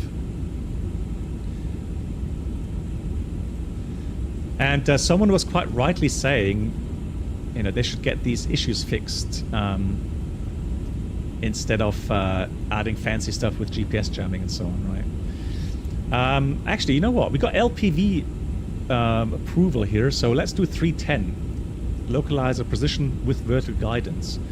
So we'll do that. So we've got 310. Oh, actually, Delta 320. Category Delta aircraft. So 320, enter.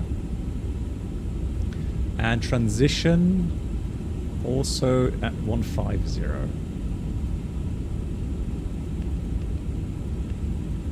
Okay. We'll do config full. See how the aircraft behaves and lands that way. It's a 3-degree profile down.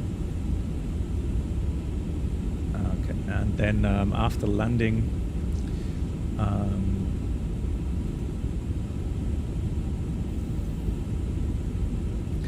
we're going to vacate Whiskey 8. Unfortunately, right now, we can't use brake to vacate. Although I can still try. I mean, I might as well. Who knows? Maybe it is working. Maybe it's just a nuisance warning here. No, really? Well, I don't know. So, Lilo, I would be careful with these reports regarding virus and so on. It could be false positive.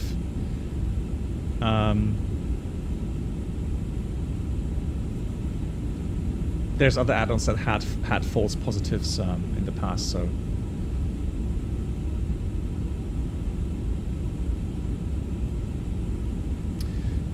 What you mean? So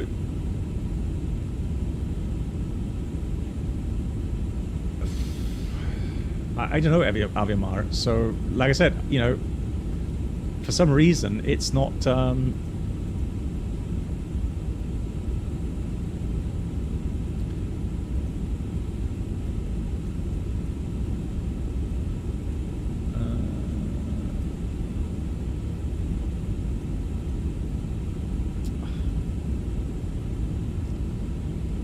set landing runway.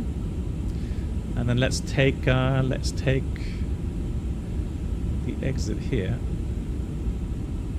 Let's take Whiskey 9.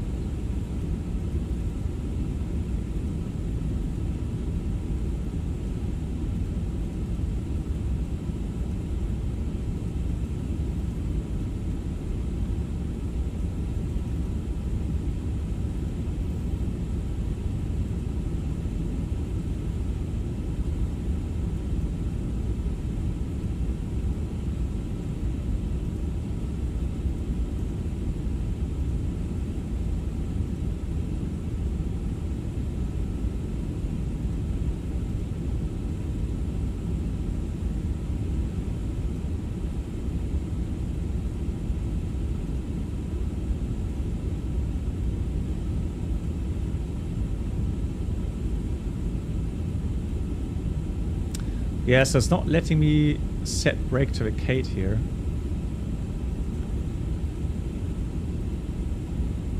Although it does, hang on.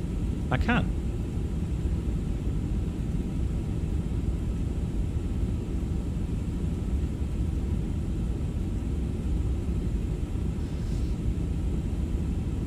So that's Whiskey 9, brake to vacate. Okay.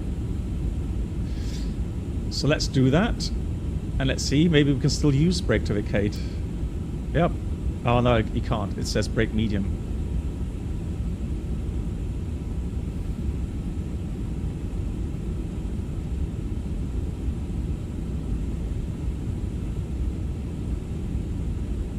Yeah, I don't want to mess about too much with the internals there. You never know. So here we got top of descent coming up.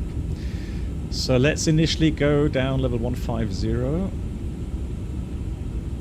Pre-selected. There's some weather to the south.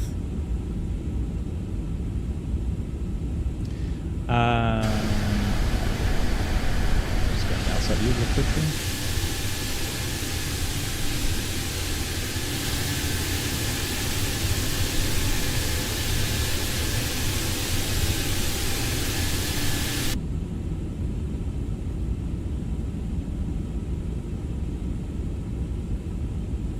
Yeah, stick figure, hello to you. And you wrote you flew in Max 2024 last night, stunning views around the Monument Valley. Yeah, incredible, right? So let's go. Thrust descend out blue 150. And let me zoom out a bit more for the arrival.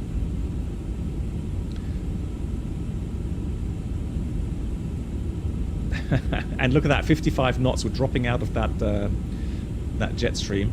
So, some turbulence to be expected, yeah. Hey, Franz. Oh, you're right. You'd probably be right.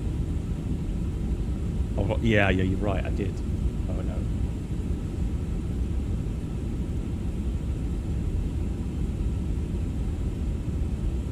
Yeah, good thing there's... hang on, let me just change that.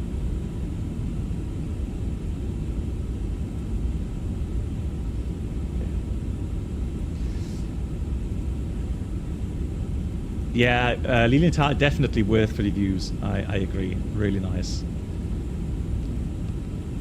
And we'll do the return flight as well, right? So we're going to be flying...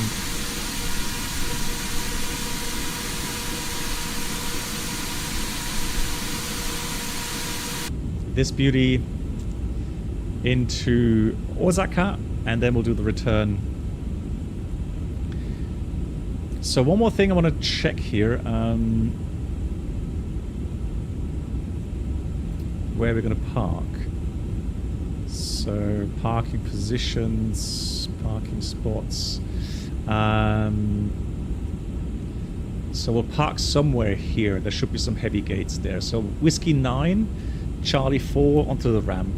Short taxi and no hot spots. Landing performance. So let's have a look. Sync the weather. The landing weight. Yeah, so again, internally, I don't know what's doing internally. Why it doesn't set the weights that I'm telling it to set. I'm not sure what I'm doing wrong there. So on 179.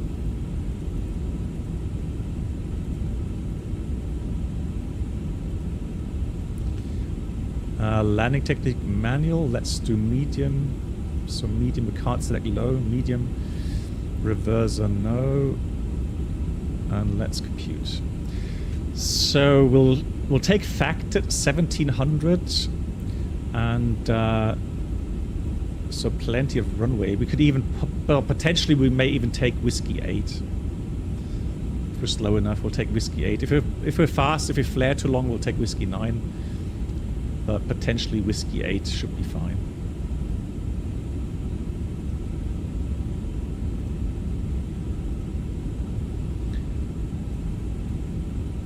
Or maybe even Whiskey 7.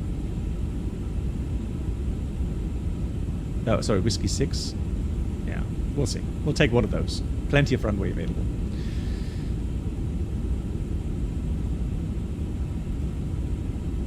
So the RMP takes us straight in via Ikoma, Kozak, and then we descend 1600, final descent point Umeda, 3 degree down, minimum is 320. Set, missed approach over the waypoints, Oscar 2 Lima 50, Oscar 2 Lima 51, Oscar 2 Lima 52, Izumi. Let's quickly check that. 51, 52, Izumi and climbing 5000. Yep, all correctly programmed. Pilot Aviation, hello to you, and thanks for the raid. Big round of applause. What are we up to? Hope you had a good stream. Yes, we're flying in Japan. Japan Airlines.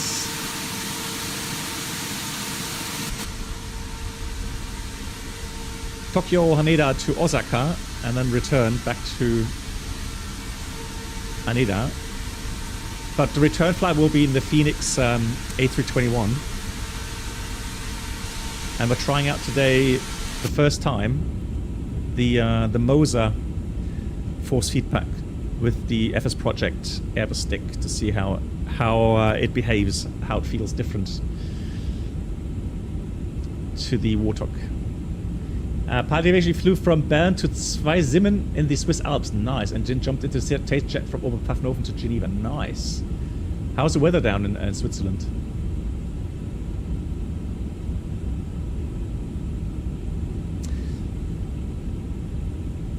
Well, Ghost, I think it may not work because it says here because of that issue we had with the discrepancy between the ECAM weight and the actual weight.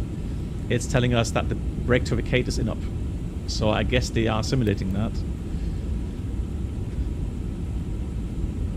And the weather is beautiful. Nice.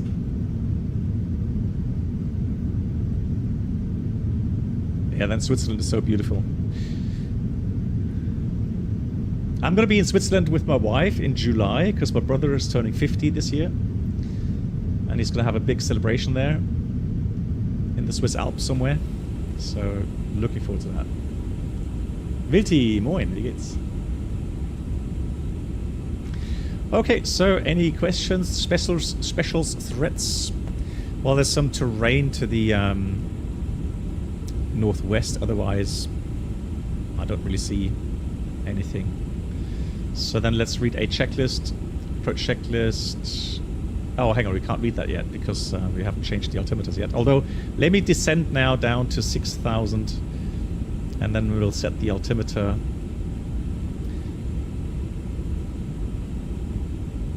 Which, interestingly enough, it gave us that in QNH, while I think they have... Do they have QNH or do they have inches mercury in Japan? I don't remember. I've flown there many times on a 747, but I don't remember. So here they got 1003 as well, and but that's Haneda.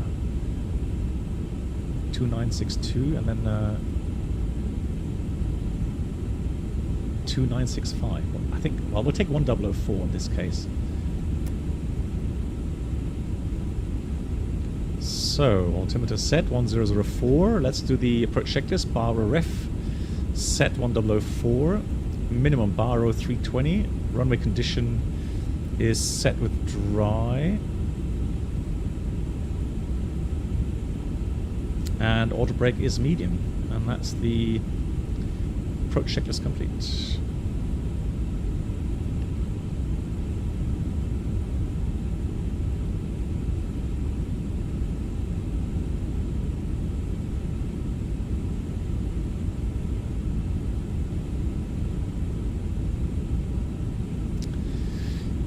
Yeah, I love that indication here as well. That's so good for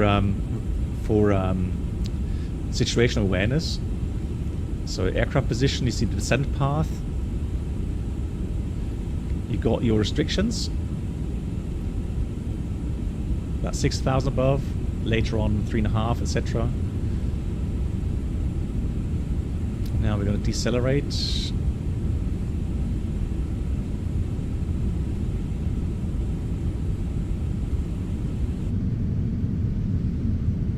Beautiful.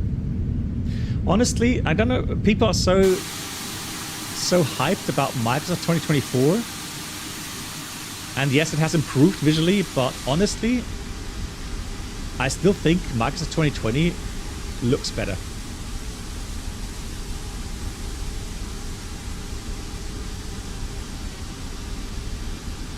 And for me, it runs smoother compared to 2024.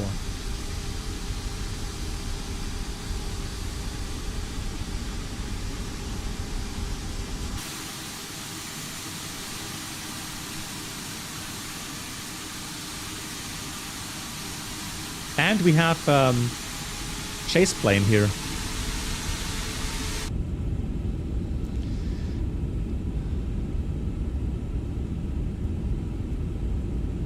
Yeah, Mustafa, right? I mean, and you have more aircraft actually still available. Good, status is checked. No brake to vacate. Pilot Aviation wrote joined Beta 3. The second flight was planned with a CJ4, but the plan got put to an end when it crashed to desktop. No. So back to X-Plane 12 we went. Okay. Yeah, Ed Force 5. Yeah, less WASM crashes as well. Yeah, I mean.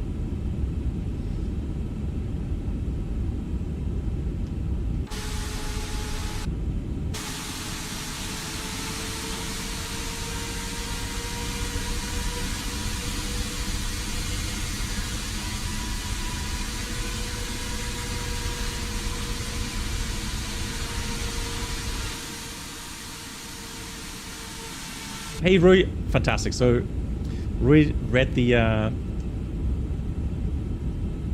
chart infos, and it says use inches mercury hectopascal on request. That is fine. So we're going to set the current altimeter setting 2965 is set. We're flying 250 knots. And MSA all around 4,900. There's terrain or obstacle 2,400 feet to the north of our track. I'm going to set myself terrain mode again. The weather is fine. So there's terrain mode.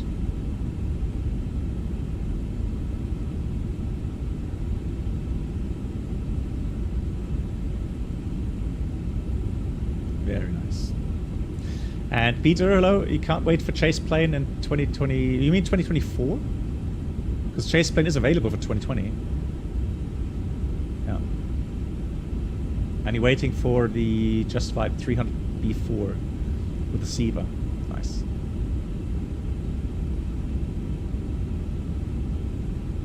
Yeah, Peter. Yeah.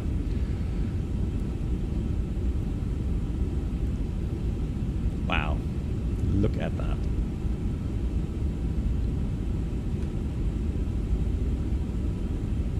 Beautiful views. So, Lilienthal, thank you so much for suggesting this routing today, because I don't remember the last time we were in Japan here in the sim. So this is very nice indeed. Beautiful.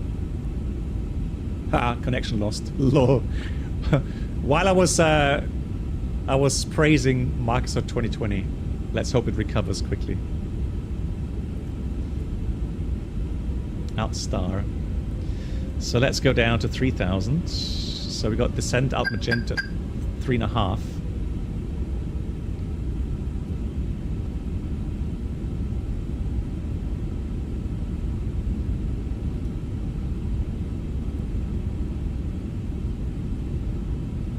My internet connection is fine. I'm streaming and nothing, I'm not dropping any frames. You check your servers.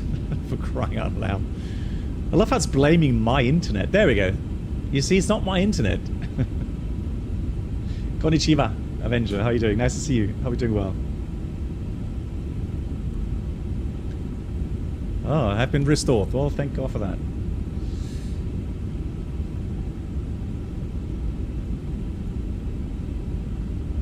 So let's start slowing down here.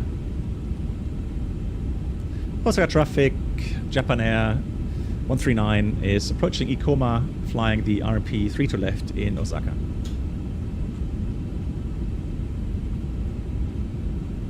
There's the runway.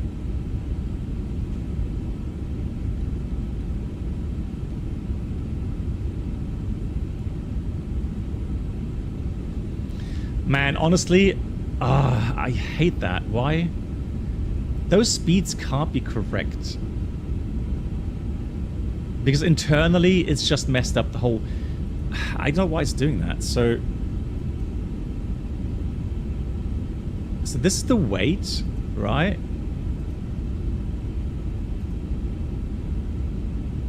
Enter the weights here. And those speeds can't be correct.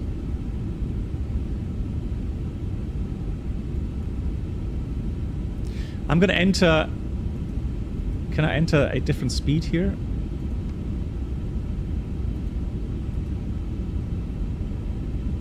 Is it possible? Yeah. Let's enter 130. I just don't trust that.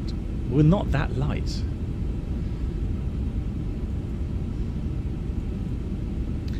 So let's go down to final push out 1600.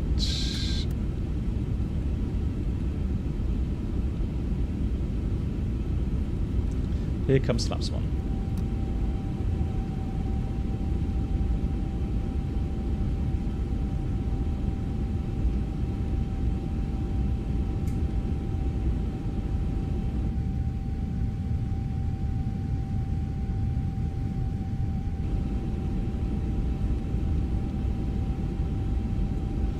So we got alt constraint, descent armed, flaps 2, speed checked, flaps 2.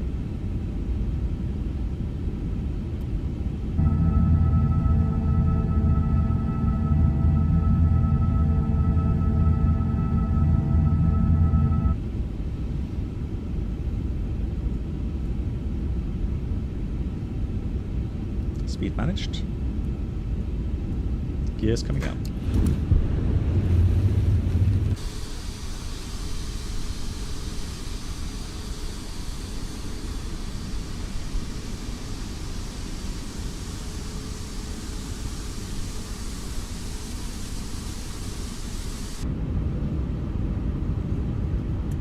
Manual thrust, manual flights, flaps 3.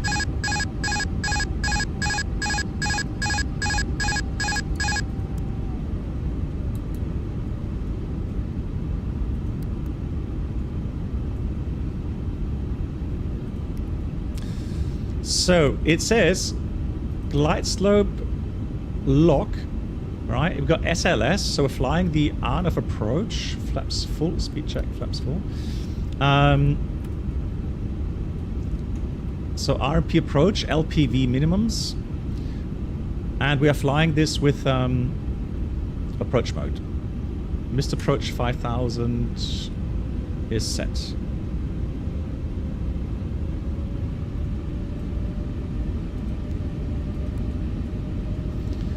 Landing checklist. Landing checklist complete.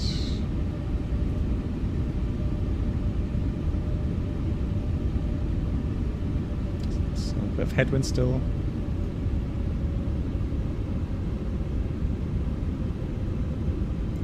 Also got traffic.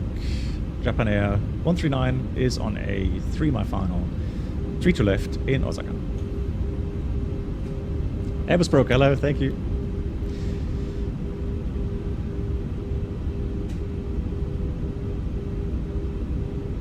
So interesting with the profile I'm using right now. So towards the center, the dampening is actually a bit less. So it's very easy to make very small inputs. Now, if I go outside of this, a little bit more aside of the center, it does get a bit heavier. So the dampening gets more. And that's how the real stick should be as well. Now, interesting things. 1000's checked. The interesting thing will be the flare again, because I know the pitch axis usually is quite sensitive, so really you don't need to do much. And someone was saying that with the new update, you get an auto derotation, which sounds interesting.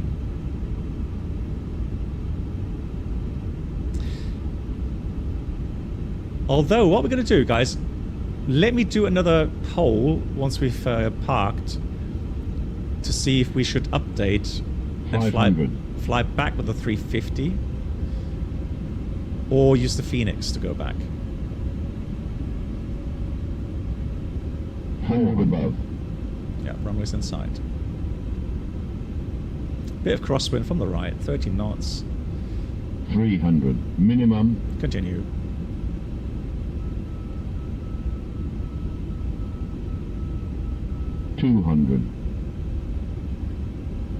It's going to stick with the poppies. Glide slope is a little bit off. 100, 90, 80, 70, 60, 50, 40, 30, 20, retard, 10, 5.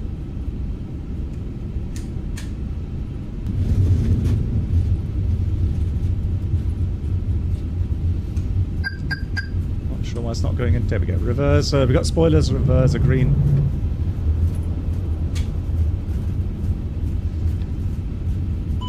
Manual brakes. Auto brake is off.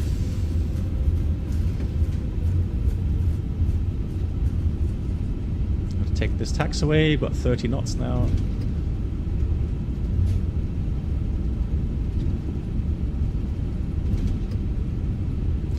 Ghost, I think it's one of those issues in Microsoft Flight Sim. I mean, we've covered this so many times.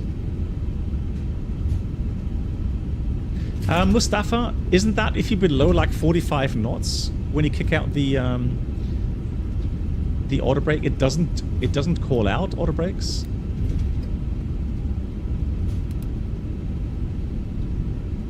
Let's just stop here. Let's have a quick look. Make sure there's nobody taking off. No one there. And no one there. Fantastic.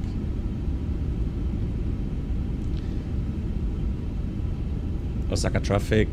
Japan Air 139 crossing 3 to right in Osaka.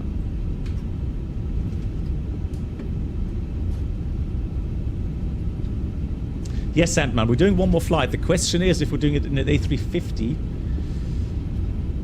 or if I'm going to use the Phoenix 321. Yeah, exactly. That's the thing, because it's been updated. I'm still using 1.10, and I'm aware that there is an update available. So the question is, if I should use the update or again, or fly the Phoenix back.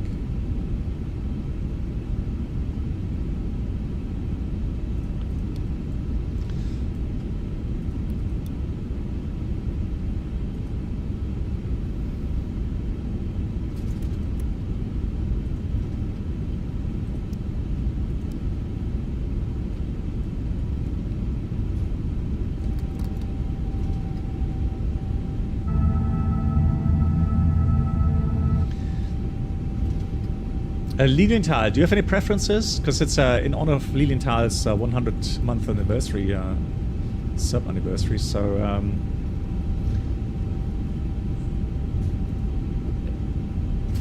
really he should be entitled to choose. Oh, no. Then we have heavy positions here.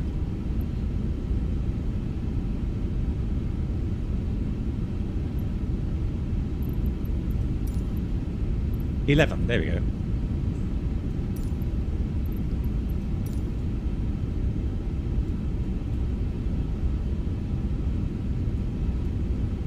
Hang on, no. I think that's taken 11, so let's change facility. Let's change that to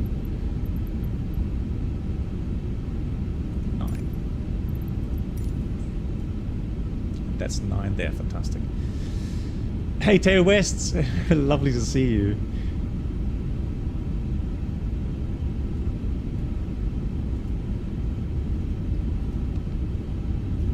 So there's no after landing checklist, just parking. And let me switch off the lights here.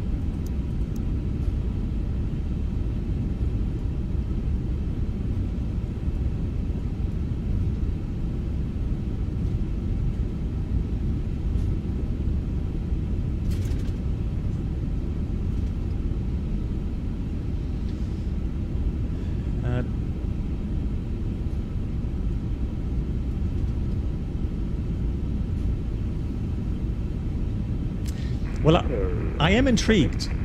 I am intrigued to try 1.11. That derotation law sounds interesting.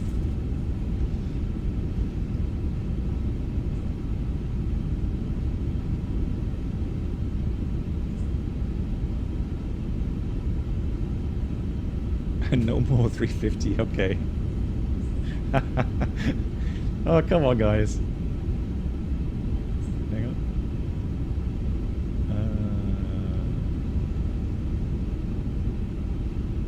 There you go. He's happy. Let's do that. APU's available. Lead on. Shut down items.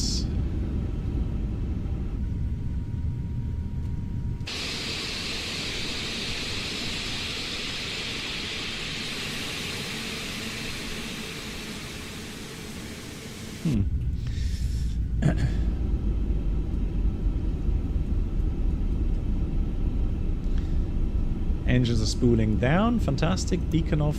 Seatbelts off.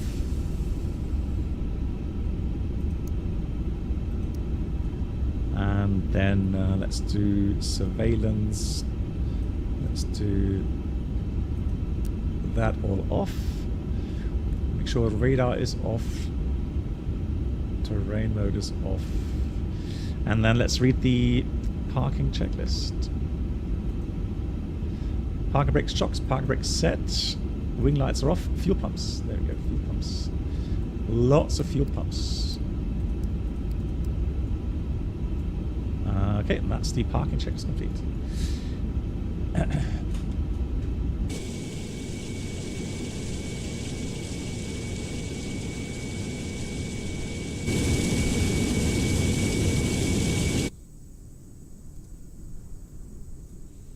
So here's the tower view. Where's Ted? I did hear him on the frequency just now.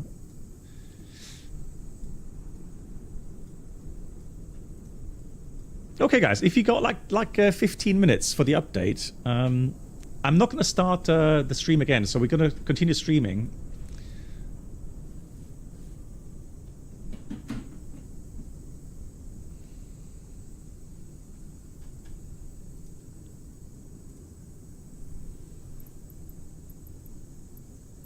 The boarding requested.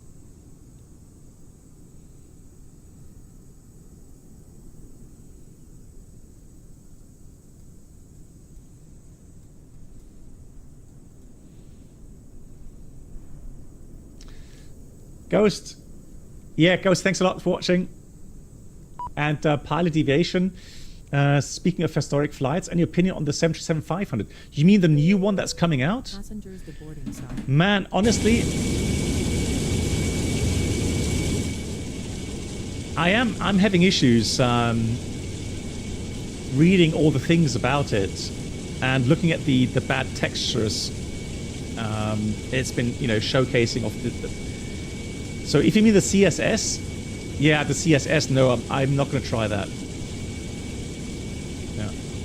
And so CSS 737, although, I mean, man, it's a tough one. That is a tough one.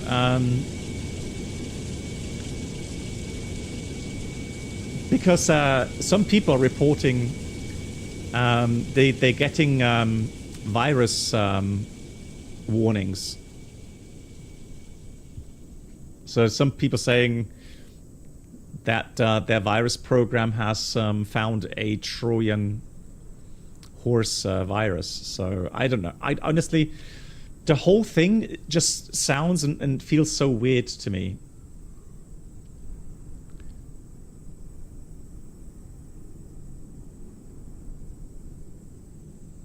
Yeah, pilot deviation. That's obviously something that can be like a false positive.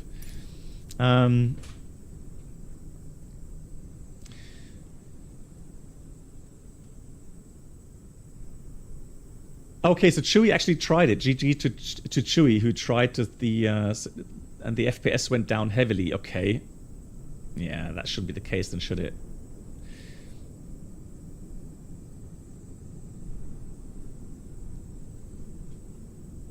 There should be a viewpoint for the runway, correct? Airports, nearest runway. Yeah, 32 right. Ted, where? Oh, there he is. Just in time. Perfect. I was just about to shout, where are you? Here he is. Come on, Ted, make me proud.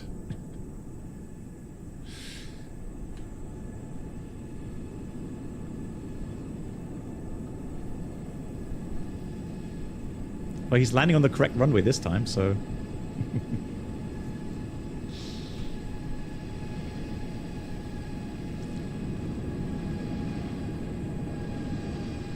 That looks like a 777. GG's.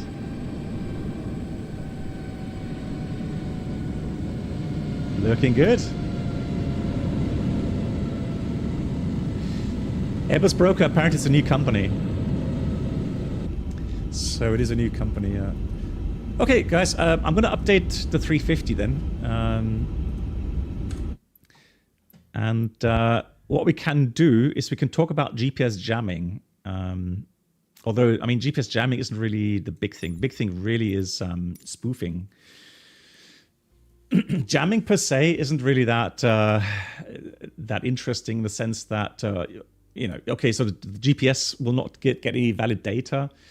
So you deselect the GPS system, and then of course you have some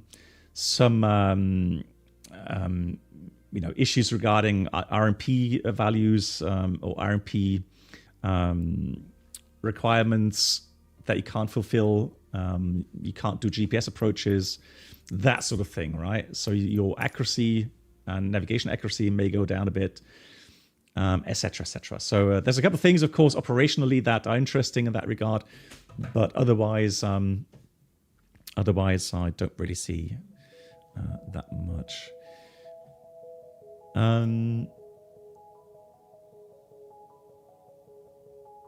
Right. So let me just do the update here quickly. iniBuilds.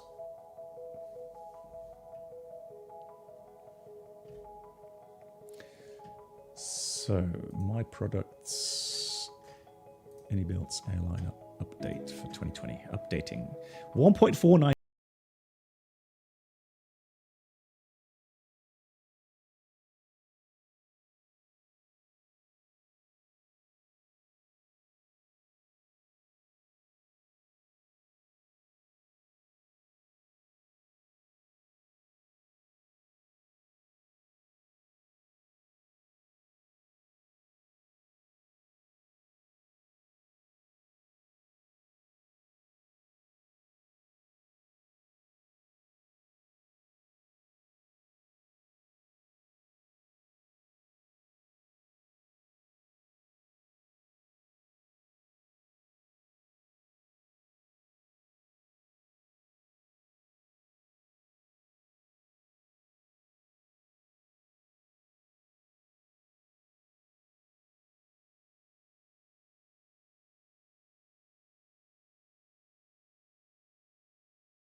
as a reminder, it's like a sterile cockpit where I'm trying not to read chat and try not to answer questions during that phase when I'm taking off or landing. So whenever I've got this this screen up here, then it means, you know, I'm flying the aircraft manually and I'm concentrating.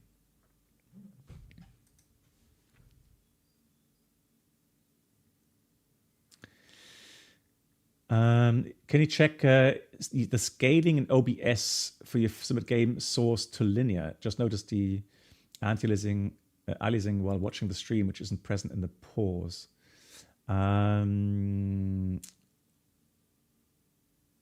Okay, let me have a look. So that's under the window, like the display capture.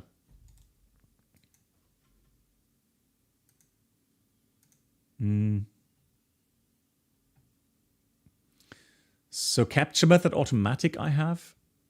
Otherwise, I don't see linear in here. Hang on.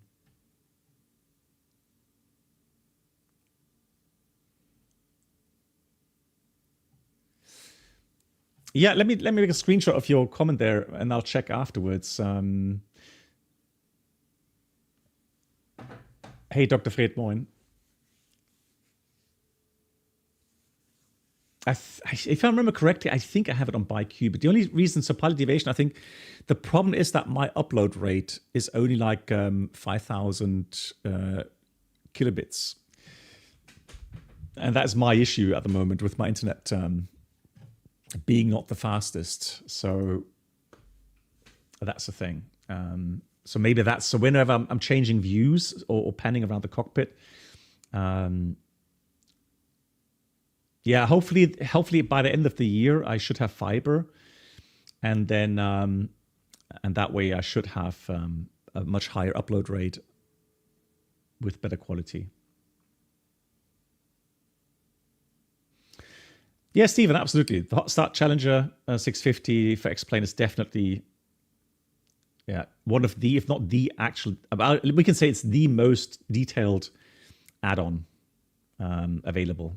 So if you're really into the nitty-gritty stuff with 100% accuracy regarding systems simulation, then yeah, Challenger 650 is the benchmark, really.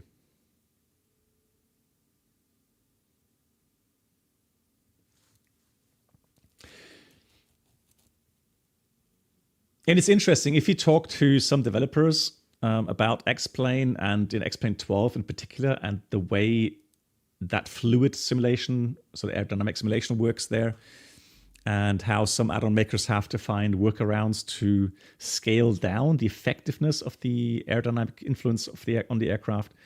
You know, then hopefully, well, I just hope that the developers, Lamina Research, listen to those developers and adjust their models, because I'm noticing it with you know, whenever you get crosswind 25 and above, the aircraft literally can't handle it. Right, we've got download completed. Just installing the files right now, so we're almost ready to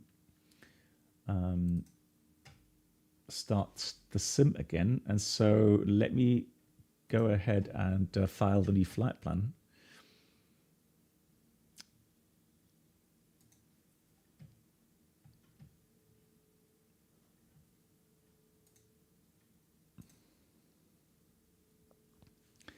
So then we are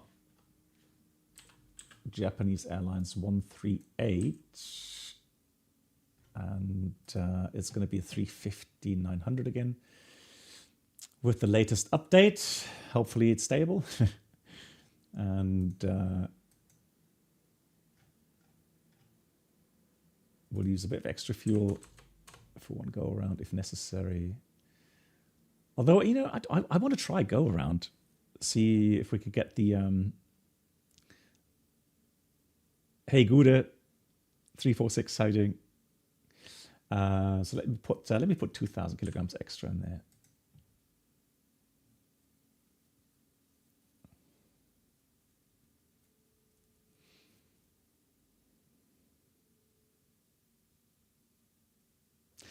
But hang on, Fish Cup, but that's 5G. What kind of Okay, let me make a screenshot of that as well. The thing is, though, Fishcop, I appreciate your suggestion there. The only issue is really, so right now they are laying the fiber cables in my village right now. So they're not really telling me how much longer it's going to take.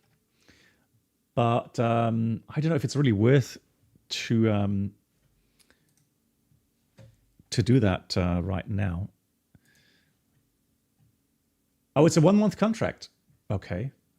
Okay, I'll check that, yeah. So what kind of hardware do you need for that, Fishcop? Because I'm sure you need like an antenna that goes into the router or something. Yeah, you can always go around. Right. Update is installed, so let's have a look.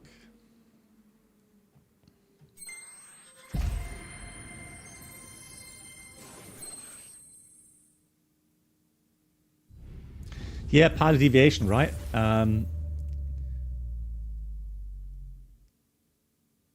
Exactly. That's my observation, pilot deviation, and some other people that have been flying the X-Plane 12. So especially like, you know, if you use a 737 or 320, so your slow airspeed, and of course, yeah, then the aileron effectiveness and the spoiler effectiveness will be lower.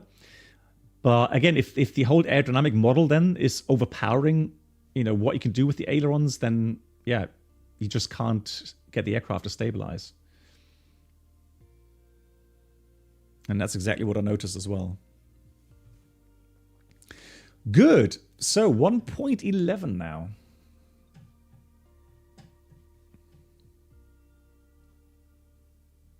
So you do get a 5G hybrid router with 2 inbuilt antennas. It's for rent. Okay, so I'm going to check that right now. Yeah, because we have a 5G antenna. A 5G antenna about 100 or 200 meters away from our house. So I'm sure we get very strong connection. So telecom... so it's DSL hybrid, or what is it called? DSL hybrid 5G. Yep. Okay.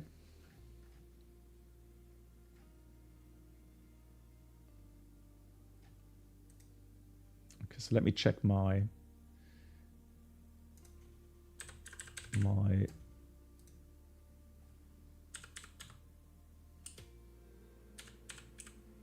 location and see if I could get that. Since when has that been available? Oh, okay, so lol. Okay, so this is what I'm getting. 50 Mbits download and max upload. And but that's normal. That's a normal internet, isn't it?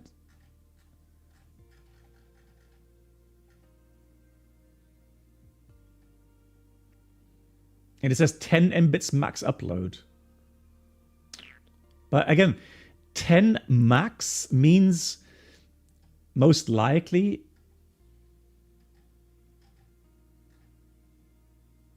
yeah, but that doesn't somehow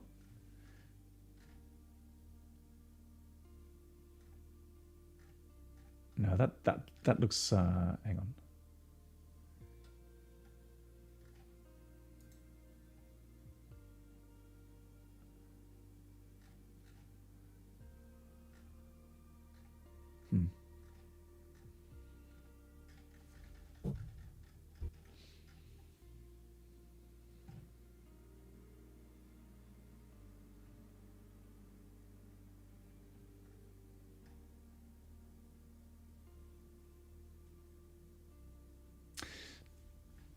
So let's have a look. So how can I get...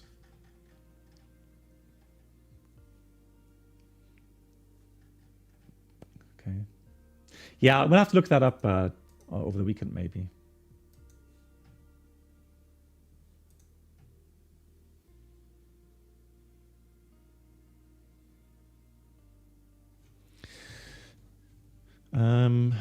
Let me have a look. So what do I get here right now?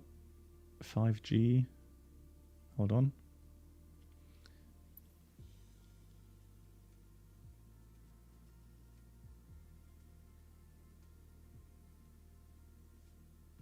Let's see. All right, so we are back again. So we're going to Osaka. So we parked at number 9. Haneda. Yeah, so download is exactly what I have pretty much with the DSL line. And upload, hang on. Oh, wow. Okay, so upload is actually 25 Mbits. That's not bad.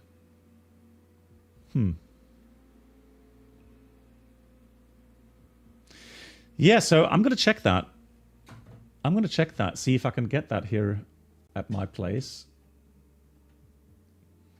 With a monthly...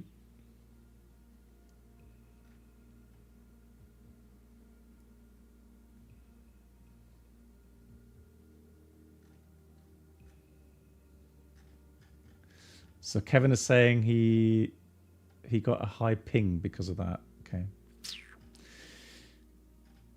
Yeah, I'm gonna have a check. I'm gonna check, see if it's worth it. All right, cool.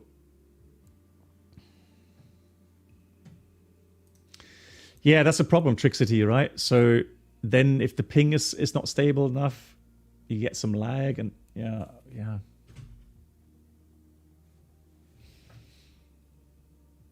Oh yeah, you're right. It shows me ping as well. You're right. Hang on, let me just check again. So upload was quite fast. The upload was 20 Mbits. But yeah, ping is also important. That's correct.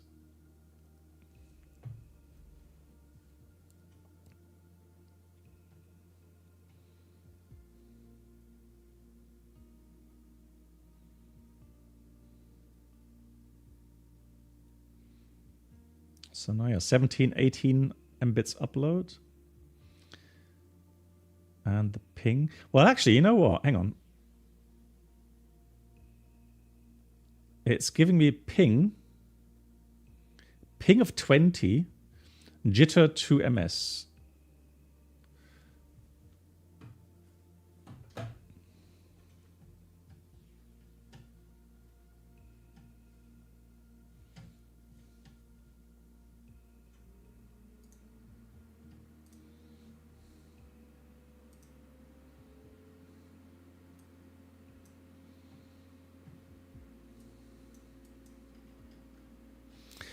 Right, if you care to fly along, I do have a routing for you guys. So flight number 2. This is what I'm flying. Yoda, have you been cycling today? I've been cycling. But I've just done my standard 30 kilometers. But it's beautiful. I love this current weather, and I love the way everything's so nice and green and blooming and blossoming and really nice.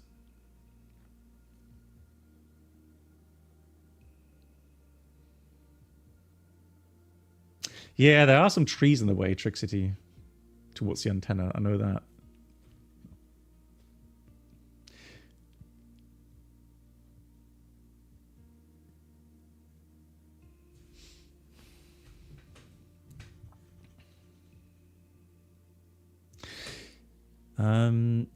Guys, tomorrow. So tomorrow evening, we've got a barbecue at our place. But in the afternoon, maybe sometime around 2 UTC, I am thinking about doing some flight testing with the Tolis and the Phoenix 320 with the Mosa, because I know that my comments regarding the Tolis and the flare mode, etc., have actually stirred up some discussions, and I think it's fair if I tried it again in different conditions. And Mark Malindley, my moderator, actually had a brilliant idea where in an X-plane in the Tolis, you can actually save an in-flight state as well.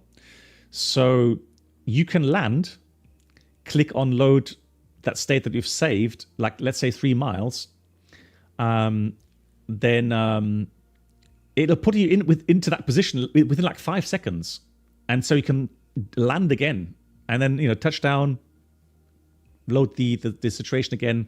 You can do within 10 minutes, you can do 10 landings. Well, let's say 5 landings in 10 minutes over and over again. And so, then you can practice and get a feel for the aircraft. And then I did some testing yesterday with the Moser stick, and I have to say I could control the flare much better that way.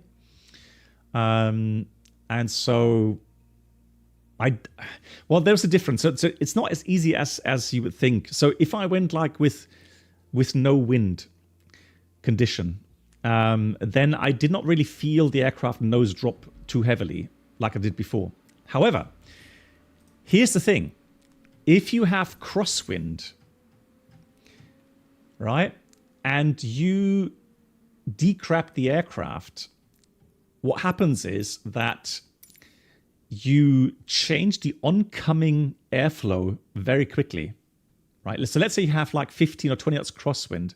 You're pointing the nose into the wind, and then you decrap the aircraft quickly, so the oncoming airflow changes within a second or two, right? Depending on how quickly you decrap the aircraft. And so that means that you're losing airspeed, all right? And so you're losing lift, hence, or effectiveness of the elevators. And so that could potentially be the reason why the nose drops quickly.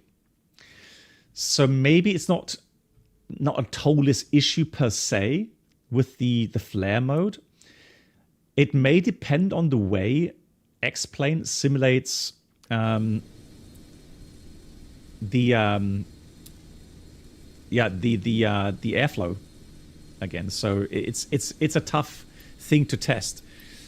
But I also found another thing in the Phoenix, which became very apparent by doing many landings on the TOLIS and then a couple of landings on the Phoenix. The Phoenix has the same kind of issue that even the FS Labs has, where when you bank the aircraft and you put the stick to neutral,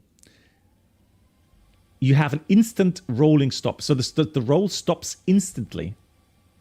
And it feels like digital flying, on or off. And that is unrealistic because the real aircraft has inertia. Racing and high. So when you have a movement around the longitudinal axes, right? So you have the wings with fuel in it. And if you have a rolling motion, and you want to stop that rolling motion, not only do you have to put the flight controls into the neutral position, you have to actually go opposite, right? So the flight-by-wire system, what it does is as you put the stick to neutral, you are commanding 0 roll rate, right? You're not commanding 0 bank, you're commanding 0 roll rate. So the thing is that the flight control computers take some time to process the input from the stick, process what you want the aircraft to do, and then after it's processed the commands, it has to send the signals out to the actuators. The actuators have to take the hydraulic pressure, open the valves, etc., and then deflect the ailerons and the spoilers accordingly. So the whole thing has a lag. And in that lag window, let's say it's half a second or something, the aircraft continues with its motion. So it can't be an instant stop. It's not possible physically in the real aircraft. And so that's why in the Phoenix and the FS Labs for that matter, the moment you put the stick to neutral, the aircraft stops rolling instantly. And that is, again, an issue with the missing inertia in Microsoft Flight Sim, for my opinion. So I don't know how difficult it is to simulate that with your add-ons. But that's just something I've noticed yesterday, doing all of these approaches.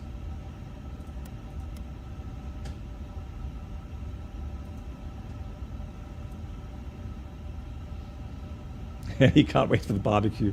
Hey, Ralph, good. Yeah, I love barbecue. I've already had one barbecue this week, so yeah, I love it as well. And the weather was, it wasn't nice yesterday, but the day before was beautiful. So let me file my flight plan correctly. 37,000 feet. It's quite high, isn't it? 55 minutes en route time. And we're departing in about 20 minutes. Let's try that. So, good V forward. Nice to see you. So, guys, let's see regarding the loading, okay? So let me import the sim brief. So Japan Air 138, we're going from Osaka back to Haneda, Tokyo. For the loading. So let me sim brief import that.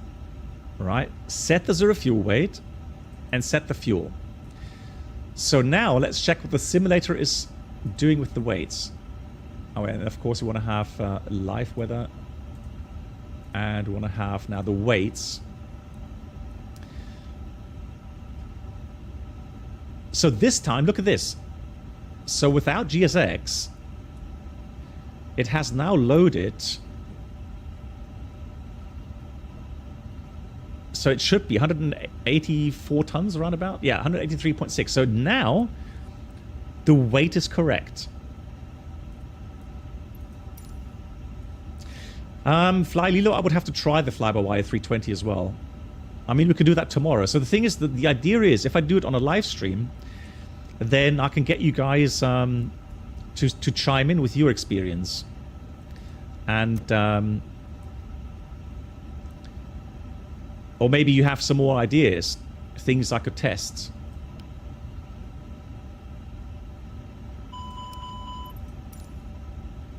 Forward, wie geht's dir? Nice to see you. I hope you're doing well.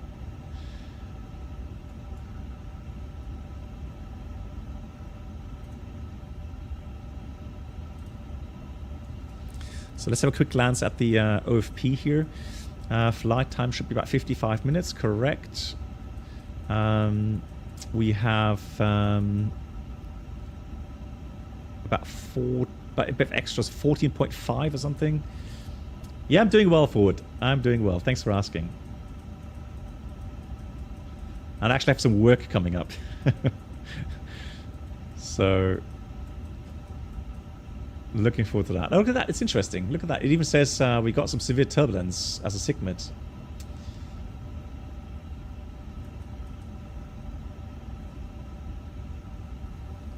No, I don't think Active Sky is a must-have for 2024. No, I don't think so. So Tokyo Haneda currently it's got few 2500, 16 degrees, 1004, and the weather should be okay. Rain later, but yeah, this is the routing here, and that's the weather moving in later tonight, but that should not affect us. The only thing which is a shame is that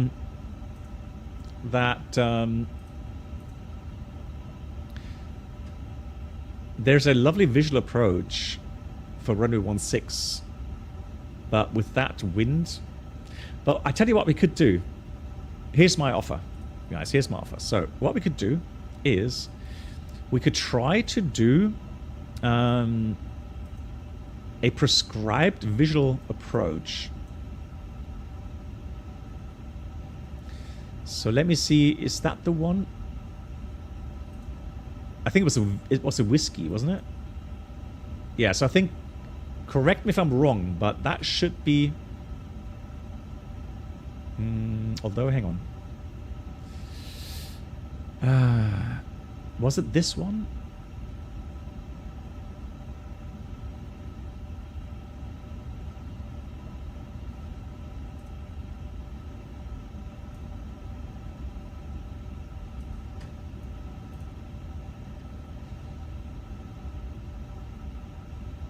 Let me see.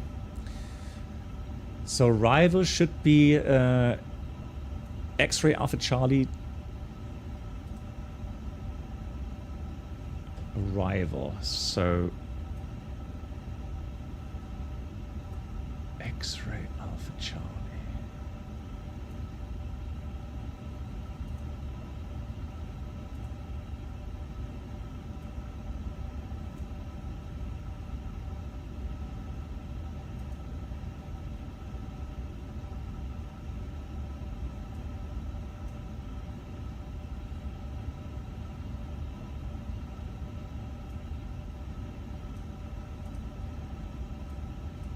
That's the one. X, yeah. So let me see if that is the one.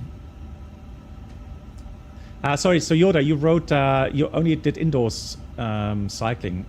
You had a training 6 times, 10 minutes, 300. Oh God. Oh, isn't that how Yoda? How do you cope with that kind of training session? 6 times, 10 minutes, 300 watts. I mean, I think I could manage once or twice 300 watt power, but I think that would be the end of me. I don't think I would be able to do more than that. Not 10 times or 6 times, no. I don't think I could do that.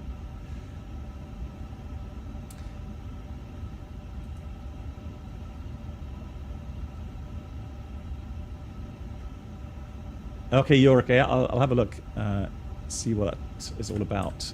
Right, connecting to 10 minutes with a 5-minute rest, but still. Hold on, what's happening to my...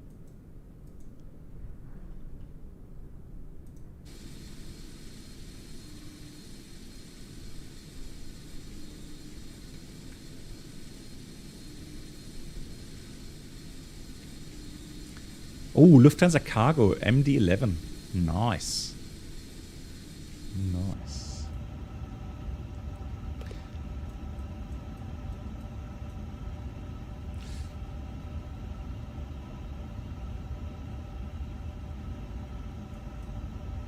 So it's Oshima VOR.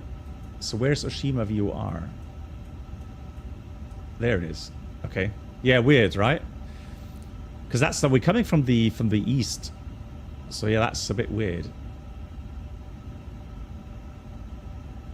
Okay, let's see how that goes.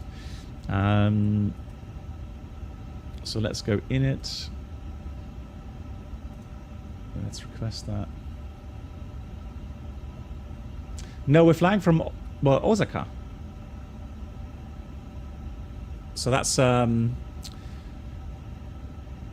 what's 3-letter code? So Romeo Juliet Oscar Oscar. Let's insert the flight plan.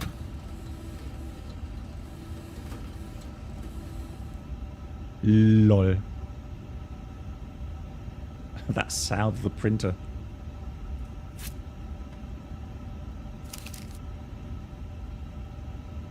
Where's my load? Hang on, what happened? Where is it? There it is. So what's this? Okay, just some basic information. Okay, cool.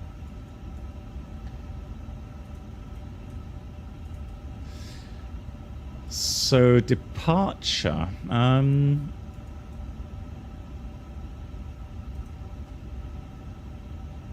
Let's have a look here.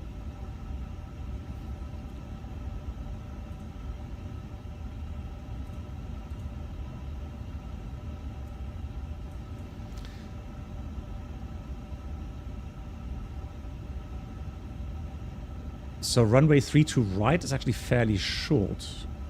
Let's have a look here. So that's only 1,800 meters. So I think we're going to go with 32 left for departure as well, right?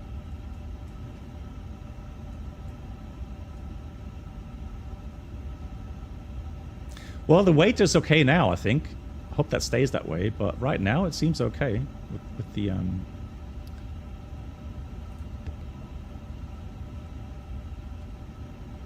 Stats from Giro Rider yesterday. He did 2 times 400 to 440 watts in for 20 minutes. Jesus Christ. How did he survive that? Unbelievable. 3-2 left. Sid is supposed to be the Asuka. Asuka 4. Insert. So,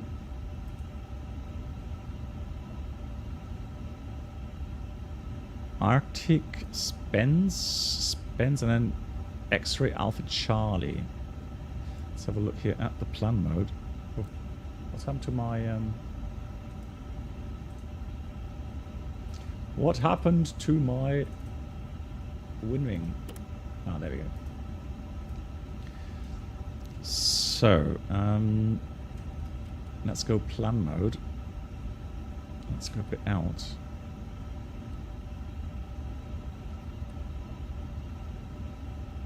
Okay, so if we take that and then we go arrival. So if we take, what is it, runway 22 and then the LDA, man, I can't, I think if I remember correctly, because I flew this in a simulator, 787 simulator, not too long ago, and I just wonder if it was the whiskey one.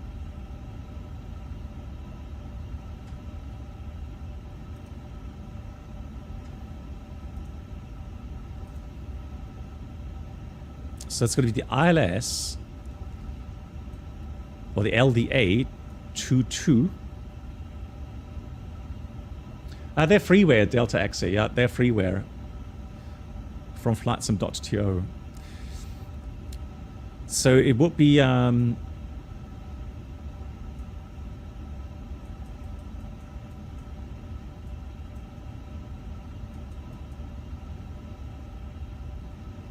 let's try that then. Hang on, what's a different Yankee approach? That's from Kaiho. What about Zulu? Also from Bacon. Bacon. Anything else we can do? Let's have a look. So X-ray. It's from the north. Alright, let's tell you what we'll do. We're going to take the whiskey. Hey Bob, nice to see you. Yeah, let me try the whiskey then. Alright, so whiskey with the visual prescribed track.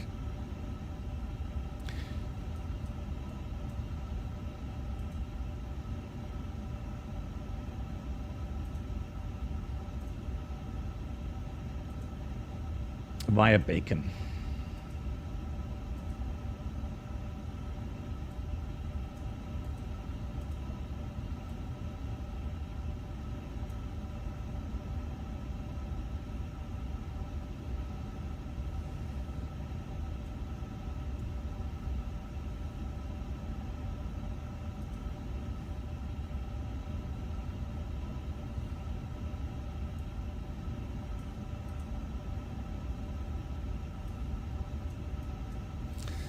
So I'm just going to look for the transition. So let's should be something Oshima. So Oshima to Charlie. Blimey, look at these arrivals. What is going on? To Bravo. Ah, there we go. Yeah. Okay, so we're going to take the 2 Bravo. Let's see. And we're going to shortcut a little bit from there. There we go. Look at that. So now we can actually transition from X-ray Alpha Charlie and then fly the approach. Looking good.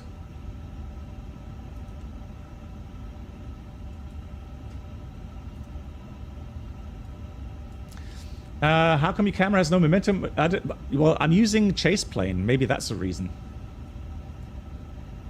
So the add-on chase plane.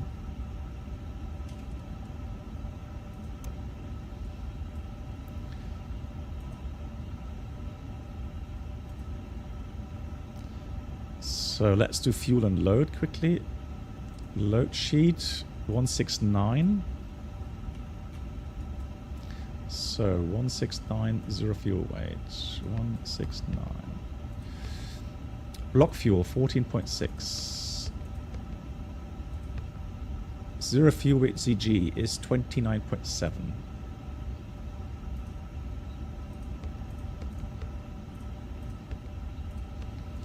Passenger number is 279.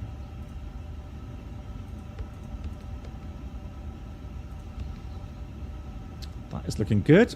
Take performance, sync FMS, 3 to left. Here in Osaka, the weather. So 1004. Let me just sync that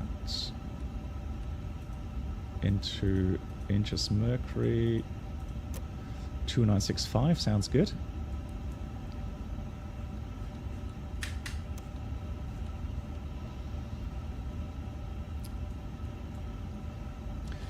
Lorenzo, hello, asks Captain, what's your take on the iniBuilds A320 Neo controls regarding roll axis? Well, I'm gonna have to try that. To be honest, I have not tried the iniBuilds A320 Neo yet, so I mean we could try that tomorrow. If you know, I'm planning to just mess about tomorrow with all kinds of add-ons, Airbus add-ons, to see, yeah, how the fly-by-wire system actually works and what the differences are, because there are differences across the platforms.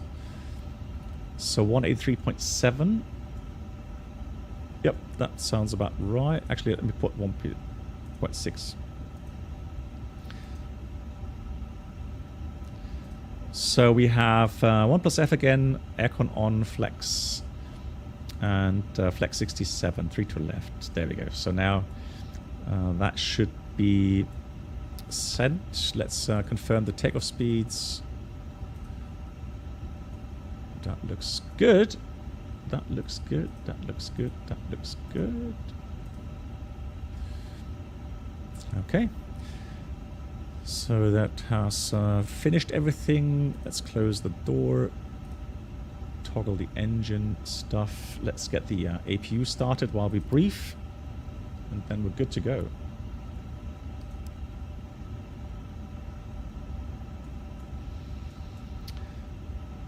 All right, so departure.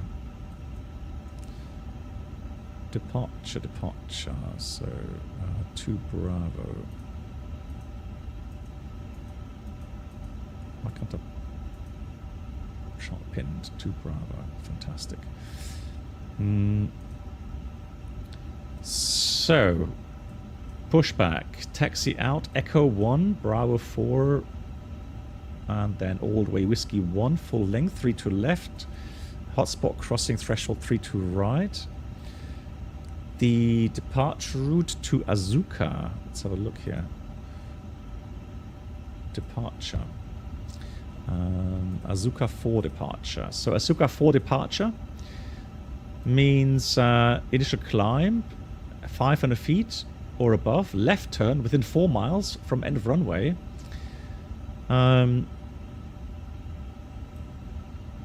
Would turn intercept 101 degree outbound to Asuka 5,000 above, and then we continue according the routing. So the India Itami radial 101. Okay, so what we could do is go to nav 8. Oops. Let's set that in manually so it doesn't change. Cool. And yeah, we'll climb initially 5,000 feet. Set. Sector is 4,900 in the departure sector. So that's okay. Cool. Fuel. We've got 2,000 kilograms extra, potentially for one missed approach.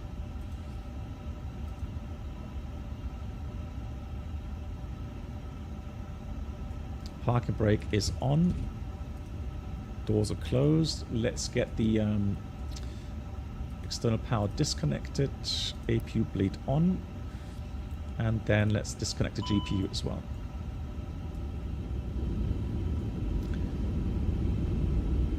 Alright, so we're ready for checklist. Let's do the cockpit preparation checklist. Keep hits, covers removed. Fuel quantity is 14,600 kilograms checked. Seatbelts.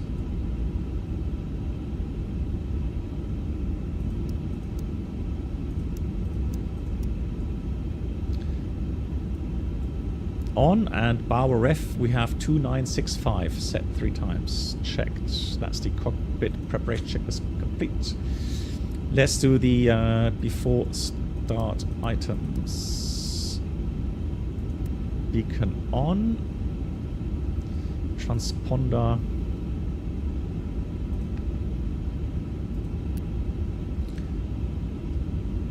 on as well, and then let's read the checklist. Before start, parking brake is on, takeoff speeds, thrust we have 137, 14, 14, 146, flex 67, slides, armed, and the nose will disconnect in a minute. Let's get GSX in here for the pushback.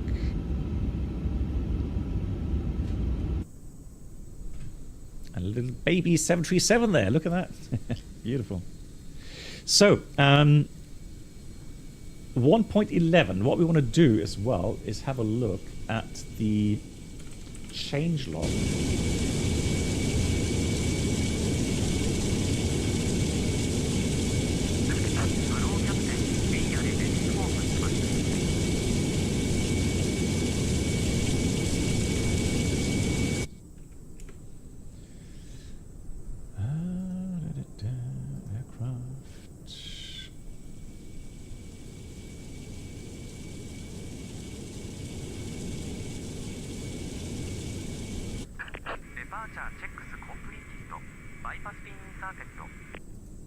It's lovely.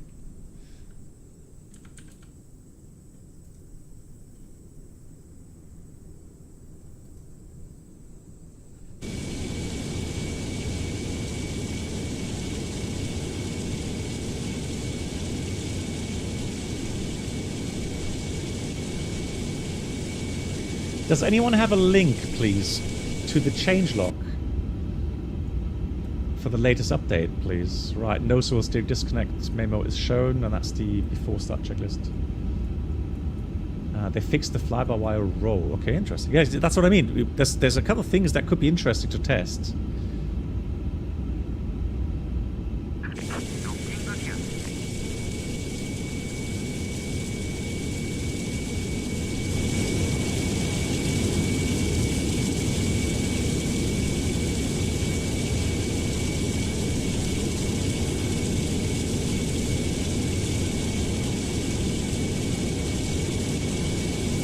So, facing south, normal pushback. Hey Senshai, dankeschön. You're the man. Oh, Senshai, I was going to say, I read your comment about your hard work to integrate like the new system for the runway infos and so on, the airport infos. Yeah, like I said, don't stress yourself too much about it, please. You know.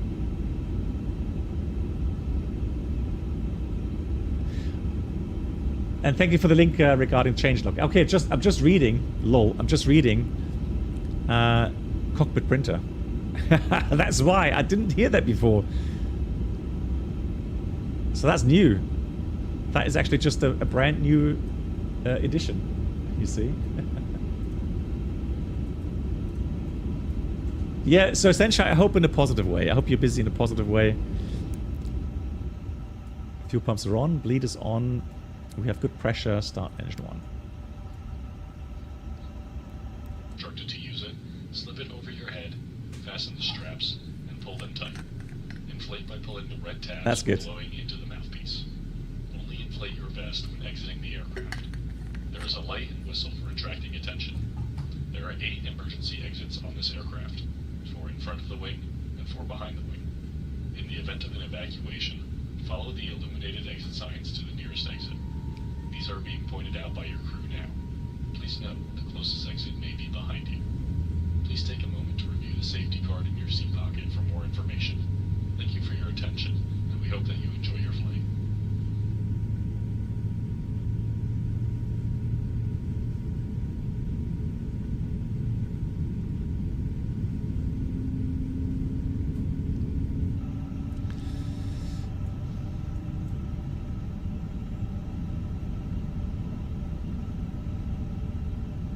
Available. Let's start engine 2. Oh, I can change to Japanese? Okay, hang on. Flight ops menu. GPS jamming. Okay, interesting. Where do I set the... There we go, sound options. Japanese. Cool, thank you.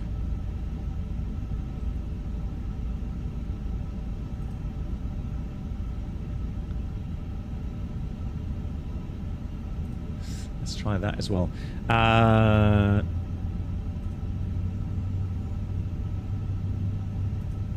Okay, so GPS jamming based on real-world data. Okay, interesting.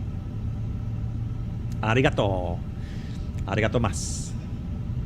Alpha, how are you doing?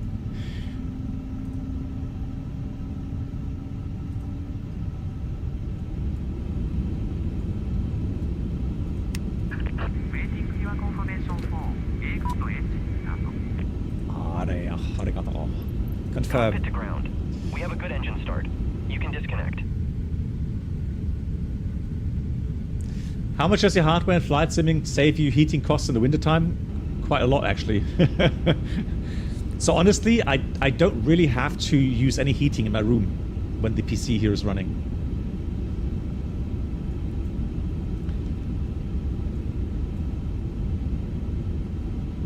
So let's do the after start flows.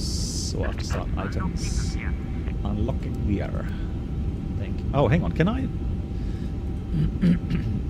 have the PA open as well? I want to hear the Japanese announcements.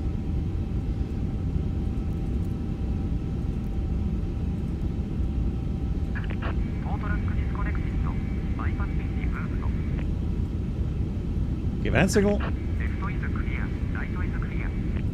After such checklist. Hold on. Something's not quite right yet. That's interesting. So it's not really set the trim 100% correct. It should do that, actually.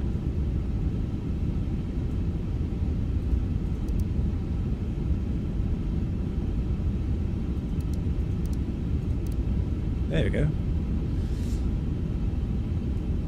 So, anti-ice is off. Flag controls or flag controls. Fall up. Fall down. Neutral. Full left, full right, neutral, rudder, full left, rudder, full right, neutral. So flight controls checked, and ground clearance is received. There they are.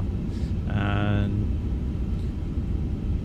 Osaka traffic, Japan Air 138 taxiing, runway 32 left in Osaka.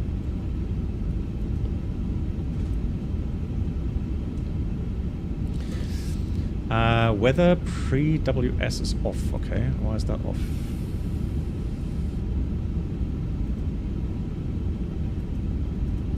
Oh, hang on. Huh?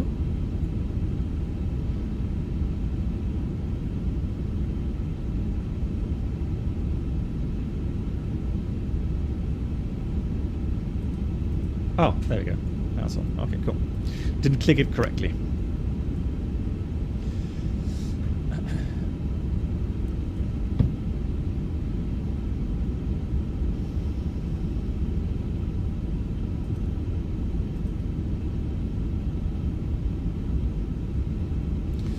So we'll do one brake check. Brakes are working. Uh-oh. What's the lag going on here? Oh, because of the loading of the... Of course.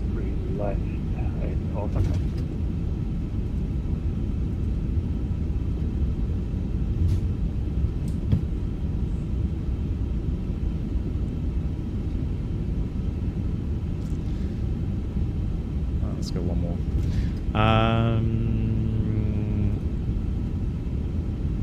Let's do that. And terminal chart. That's good. Okay. Happy days.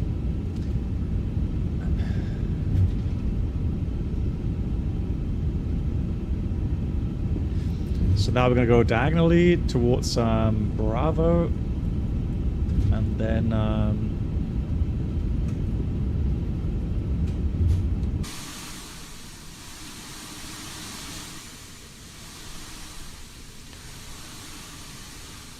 we got to be careful though. So here's 3 to right, which we've got to cross. So let me just check that there's no one coming opposite, like Ted. So nobody's coming opposite here. Looking good. All right. Let's cross the runway. Sorry, Ted. Is that you then, the 737, Ted? Oh, okay. Okay, there we go. Understand.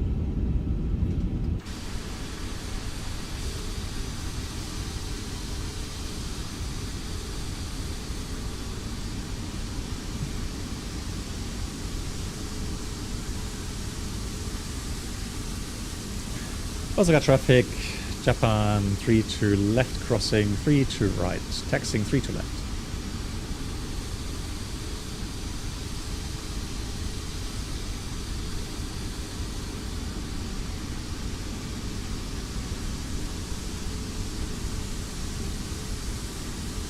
Hey Nate, on your own break.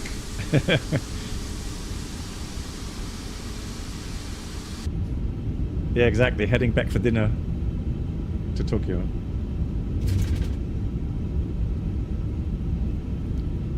Yeah, fish cup. That's a good idea. The thing is, so fish cup, I'm in a very, very comfortable situation because I can always say I need that for my live streaming, right? And I need that to stay up to date with my content creation, right? Although I have to say, my wife has become skeptical in parts now. Sometimes she's asked, like, do you really need this? And I'm like, yeah. But you already have a joystick. And yeah, but this one's much better. And everyone's buying it now, so I have to, I have to stay up to date, right? So. Okay, Nate, you finished for the day. GG's. Well, Yorak, that's an issue. I don't have air conditioning yet in my room, so definitely heating or the temperatures, room temperatures in summertime here are high, definitely, and that is an issue. Yeah. Hey Tavas, nice to see you. Greetings. Yes, I am using the Moser. So I've managed yesterday. I spent some time yesterday, and I managed to get the Moser base connected to the MTS rig that I'm using. So, and it didn't even create that much of a headache. Wow, that sounds really weird. I don't like that. I don't like that. Equipment. No, where was that? Sound options. Off. There we go.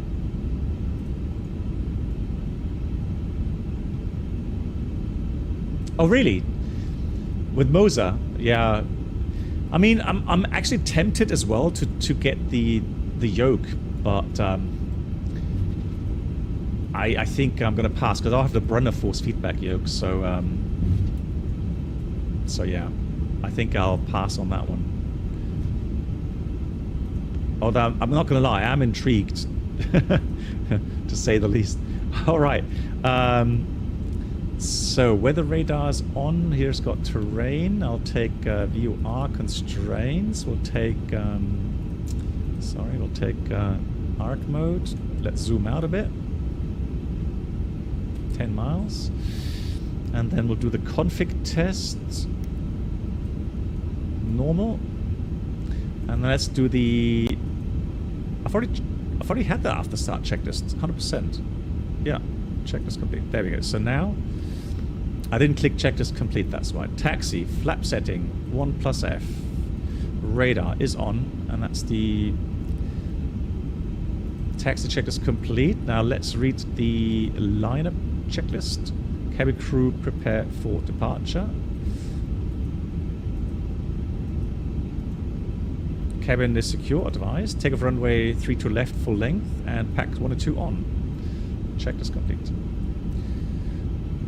Osaka traffic, Japan Air 138, line up departing 32 left in Osaka.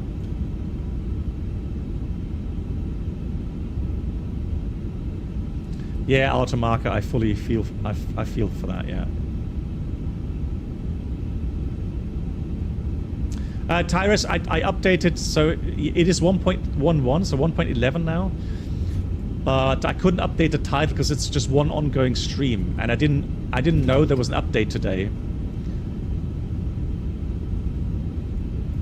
But it is 1.11. And the reason is you can see the printout here. So that's why it is. Okay, cool. We are ready. Let's go. Let's do this. Take off.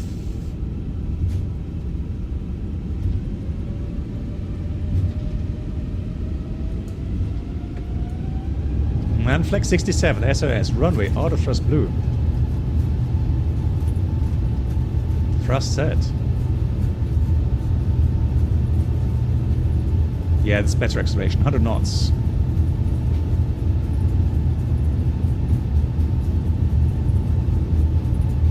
V1. Rotate.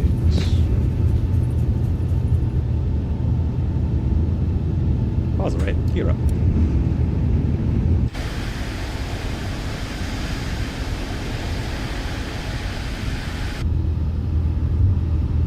.500 feet, left turn.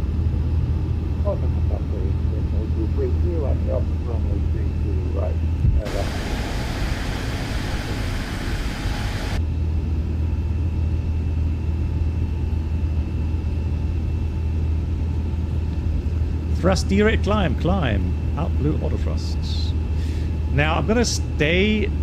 Let me just keep the speed at the current value. Traffic Japan Air to Papa Romeo, Texas holding point, Whiskey 1, runway 32. To make that turn. Bit high back. Let's go back to that. There we go.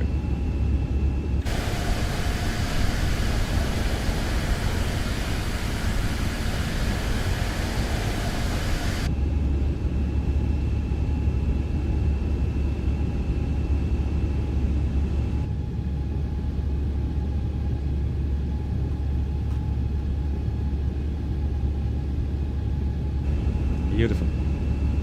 Don't know why it's kind of weird. So let the stick go, and now it's keeping the bank angle. Maybe it has to do with the controller. Well, actually, no. Hang on. It's creeping. Look at that. The bank angle. It's creeping ever so slightly to a high degree, and I'm sure. I mean, this stick shouldn't really have any noise,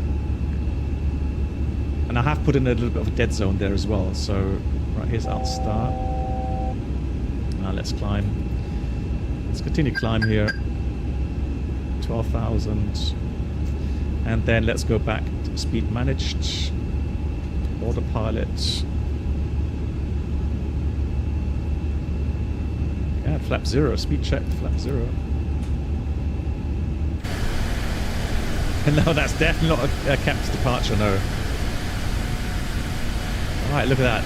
MD-11. Nice.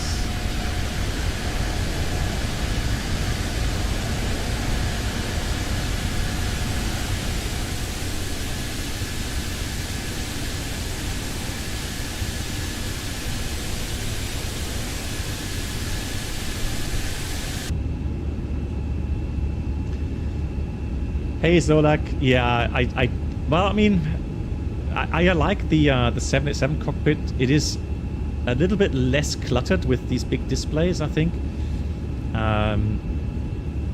But you know, ergonomically, it does make sense to have another display here, the EFB here with the charts and so on, right? Because I have to turn my head to the left to see the EFB in my aircraft. So, so this is actually ergonomically quite good.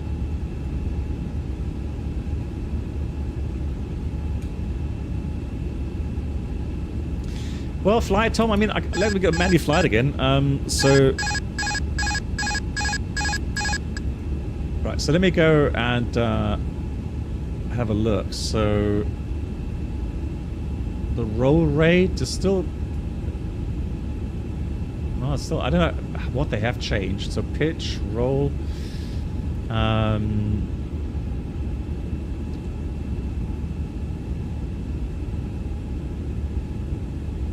Yeah, it's responsive. I always think that it's a bit too responsive, but that's just me. Alright, 370 is what we filed, so let's do that. 370. 37,000 blue.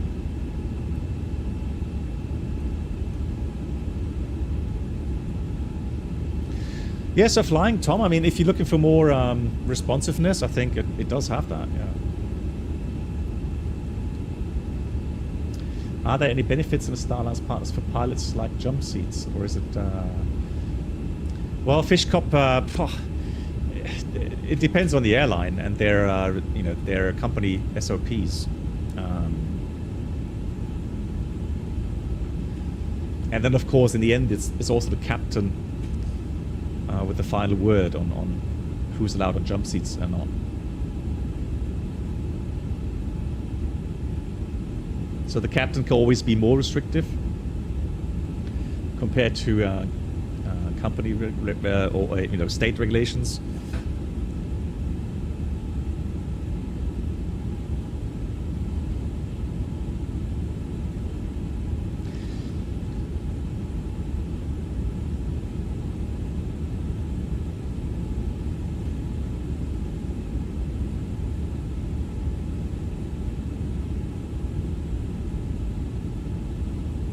Yeah, Zolak, definitely, yeah. Circle traffic, Japan 2 Papa Romeo is flying on runway 32 left. So Tom, you fly the 320 IRL, GG's, and you don't expect the 350 to handle exactly the same as the 320, but you felt the roll control was awful. Too easy to overcontrol. Okay, so fly it, Tom. Do you fly the Phoenix 320 here in Microsoft Flight Sim? So shall we try seatbelts? Auto.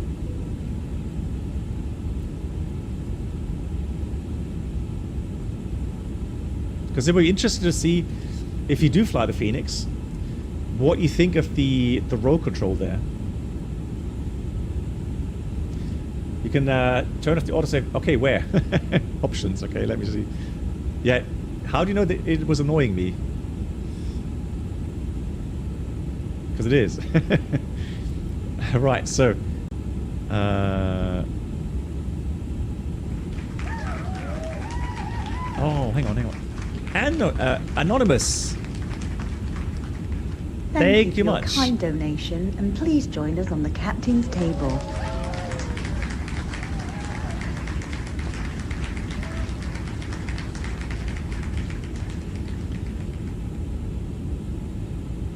So let me read Looking forward to the beauty that is the face reveal Kappa. Also, flew from Kansai to Haneda on ANA 777-200 last April. Nice. It's amazing that there's a circle departure out of Kansai as well on a wide body.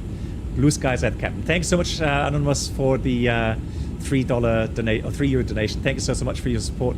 And yeah, it is interesting, right? That they fly these big aircraft domestically in Japan. Blu-ray, hello to you as well. Ibi says, trying to fly to Frankfurt today, but turned into Stutterfest on final. Oh no. Yeah. Okay, so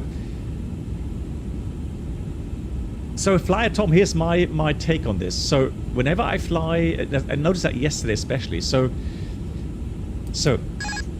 if you roll the aircraft, right? And if you then put the stick to neutral, so let me do that. So roll neutral. You see here you have a little lag, right? So roll neutral, lag, and then it stabilizes, roll rate 0. The Phoenix does that instantly. And it just feels way too digital. Like there's no inertia. So here it's actually quite nice. It does feel a little bit more realistic, in my opinion. I don't use Rex Atmos, no. Autopilot 1.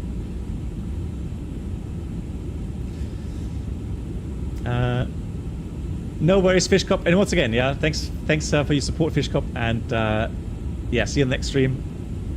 Take care. Already wish you a happy weekend. I'll demonstrate that tomorrow, Flyer Tom. So I'm planning to do like a stream tomorrow around 2 UTC, 2 o'clock PM UTC. And I'm going to test the TOLIS. Phoenix. We'll try the fly-by-wire 320, and then somebody asked for the iniBuilds 320 as well. See how they respond.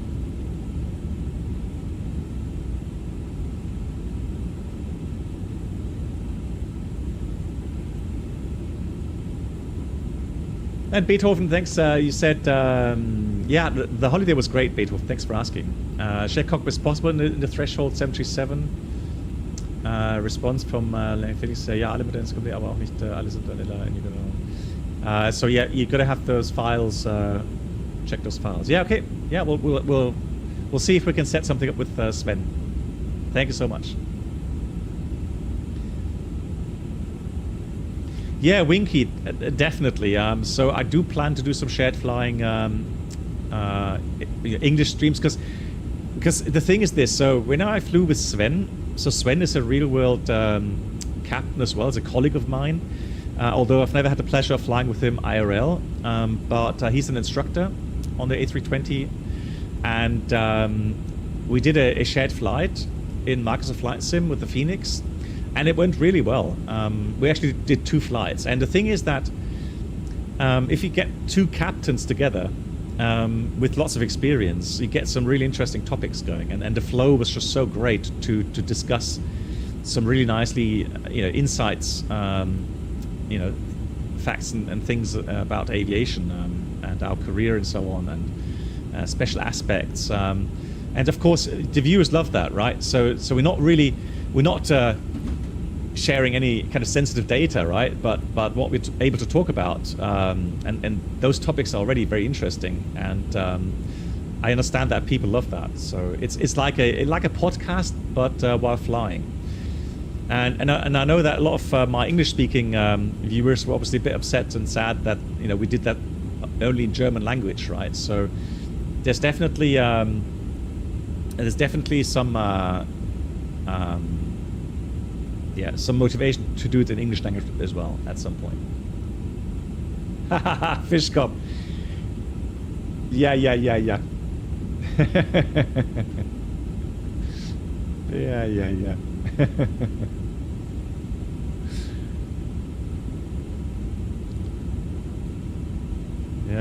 Hamburg, meine Perle, yeah. Right. Okay, let's not go into that. So, where was that how do I get the...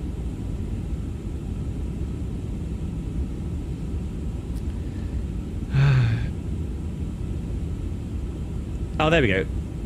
Notifications disabled. Thank you much. Finally. Cool. All right. We've disabled the autosave notifications. Brilliant. Cool. That's why I love this community. So good.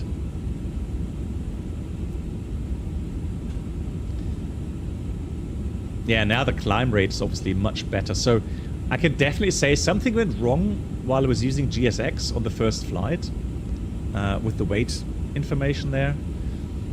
And that really screwed up the whole flight.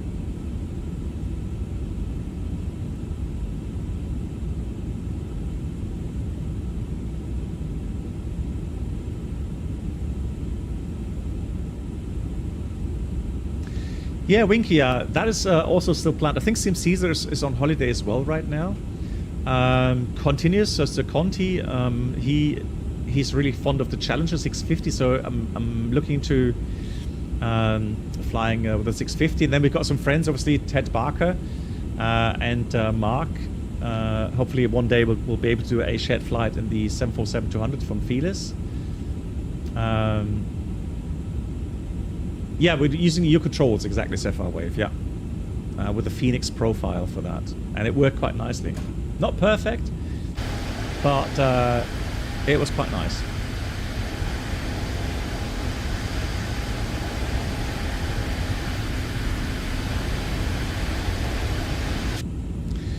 Yeah, so whenever you have an issue,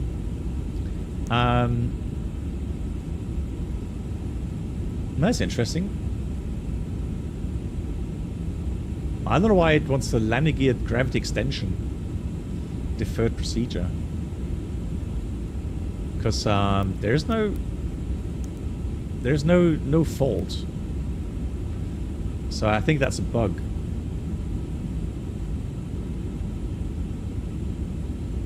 So normally on the first flight, for example, we had a big difference between the internal weight data and what I entered into the FMS here. And that was obviously because that was balked because I couldn't change the actual weight here in the aircraft. It wouldn't allow me to set the payload here to match the flight plan again. And so it had something with the fact that I couldn't use brake to vacate.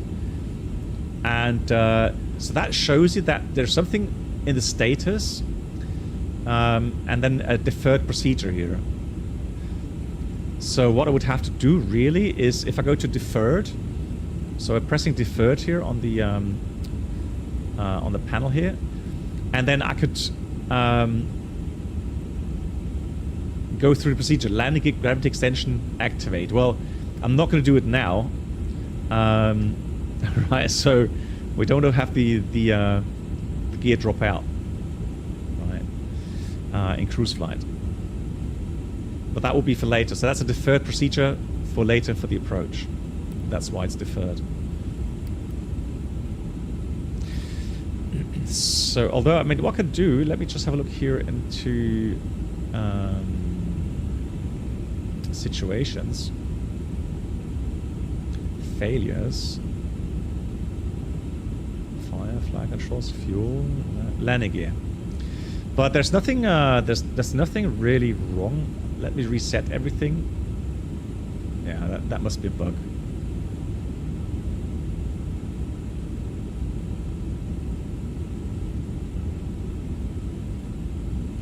Is it me, or has that list become a lot bigger now?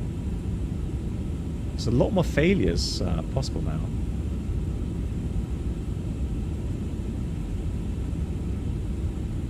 Right. Oh, whoops. Gen 1B fault.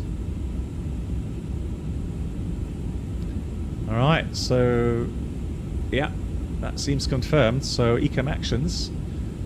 Elec Gen 1B fault. Gen 1B off then on. 1B Gen off. On. If reset not successful. Yeah, it's not successful. Gen 1B off. And that's the Elec Gen 1B fault procedure complete. And then we can get rid of the checklist. Now, so now you can see it's still reminding me status and a deferred procedure. So status, all phases, Gen 1B, but it doesn't have any effect on the approach later on. If it were that it had some implication on the approach, you know, let's say on the autoland capability, then it would tell you that here on the screen. So we can remove the status. Ecam actions completed now. So let's do that back again. Right, that is fixed.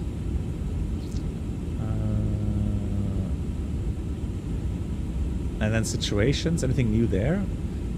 Depresh, birds frag, dual engine GPS. Okay, oh, that's actually, no, that's not bad. Let me simulate GPS jamming. Let's see what happens.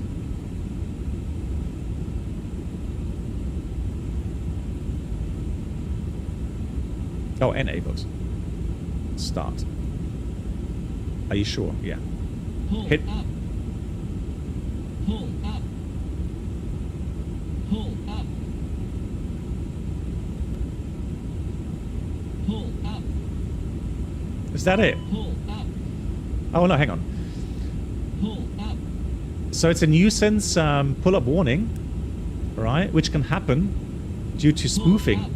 Not necessarily so much regarding jamming, but spoofing. So the aircraft thinks it's in a different position, or the terrain data is causing some weird inputs. So TCAS is also in up. So let's have a look here. Let's see. So automatically it says nav GNS. So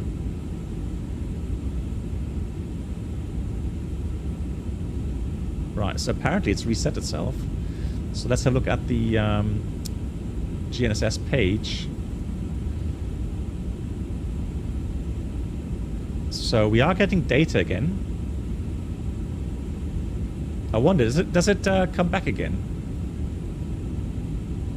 Is that like just some temporary GPS?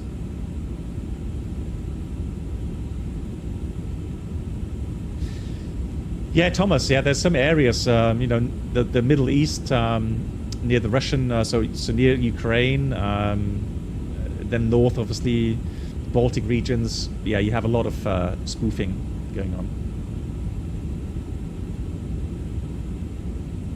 Okay, let me try that again.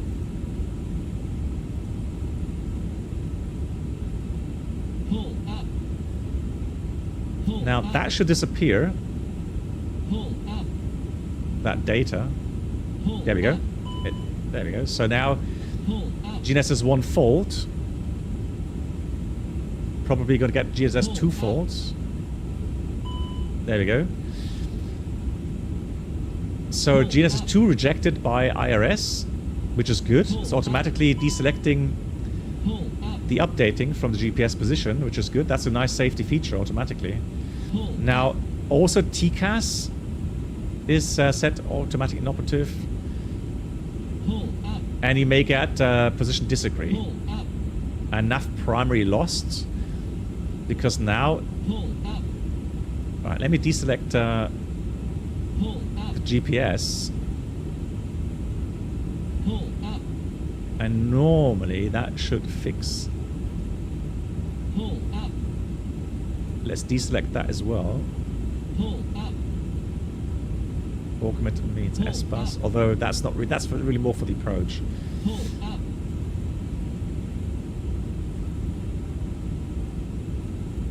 Quite bumpy.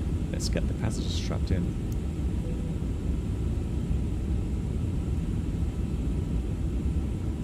Yeah. So if you look now on the position monitor page or reporting page, let me just have a look here.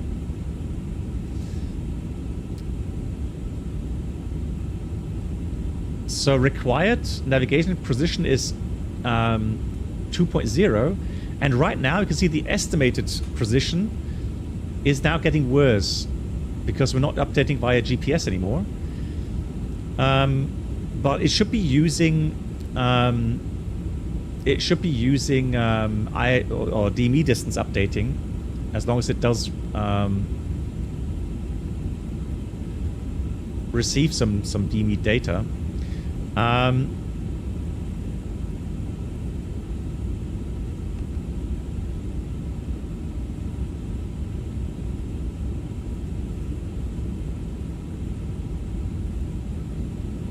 on.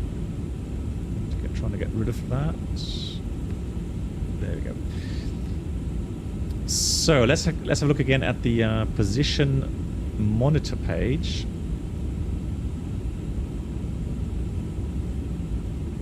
GPS is deselected. And there we go. So we got the pure IRS positions. And so what it's doing now is doing for position 1, it's doing IRS VOR localizer updating. So it's using IRS data, position data, but it's updating now via VOR and localized data.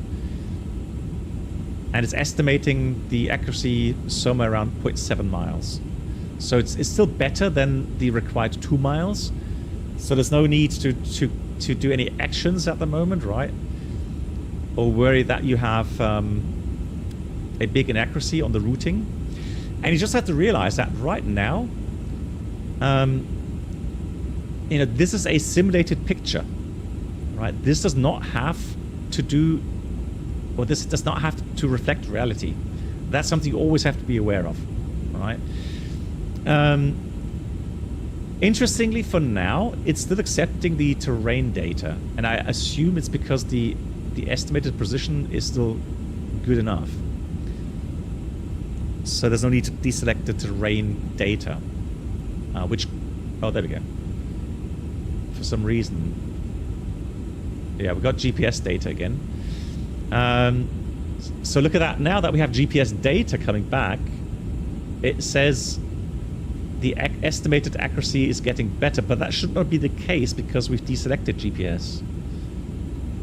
So only once I select GPS updating again, so GNS sensors used for aircraft position, then I would expect the accuracy to improve. And you can see now it's using the IRS data and it's using GPS updating.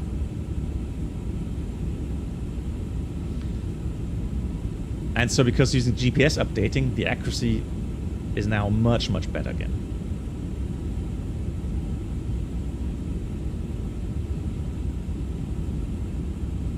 Yeah, Venture, yeah, I agree with that, yeah. I agree with that. So, let me have a look at 370 and when we are expecting... Actually, we should be descending already. So it's like a parabola that we're flying. So let me go down to level 150. So we've got thrust, descent, out blue 150, and we are already a bit high in the profile. What's going on here? Yeah. So speed brakes out.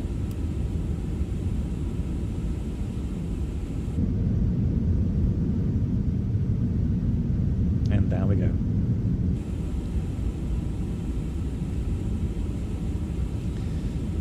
Good. Let's get the weather data, and I want to try out the printer function. So let's go with direct ATIS. Send request. Wow, that's quite a high descent rate. Blimey. That's like emergency descent right now. So let's pre-select. So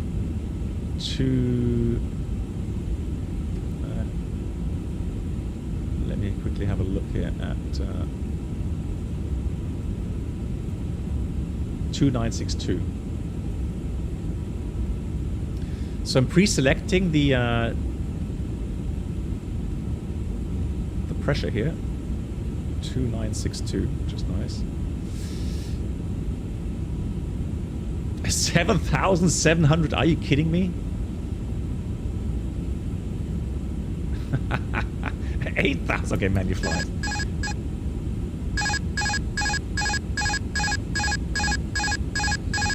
Because I have a feeling that the aircraft will not be able to handle that fast enough. So speed brakes back in. Autopilot. There you go.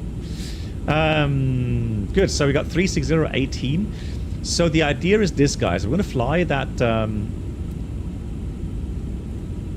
that visual approach, prescribed tracks. So we're flying a localizer.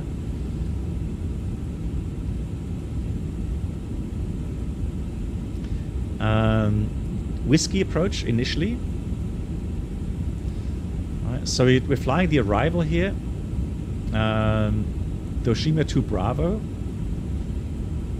That leads us towards Bacon. And then from Bacon, we're going to fly the LDA, so localizer approach Whiskey 22 until we hit that 1.1 DMEs. And from there, it's a visual approach runway 22.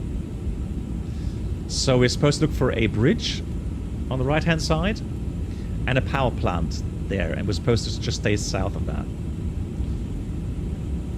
And let's see how we handle this. Extend the speed brakes. Okay, we'll do that. Good, so we're going to send down to 7,000. And while I'm doing that, let me just enter the data in here. So approach page. So the wind is... and of course with that wind, we're going to have to go around. So that's the idea really. Do an approach, go around, and then we'll fly the opposite approach there. 18, enter. Temperature is 16. And we have 2965. The minimums. So the ceiling, few 2.5 is get at 3,000. So the minimum for the approach.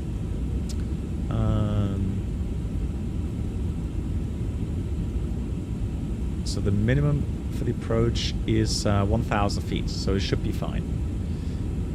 And so from 1,000 feet onwards, it's a visual approach. So we continue visually after that.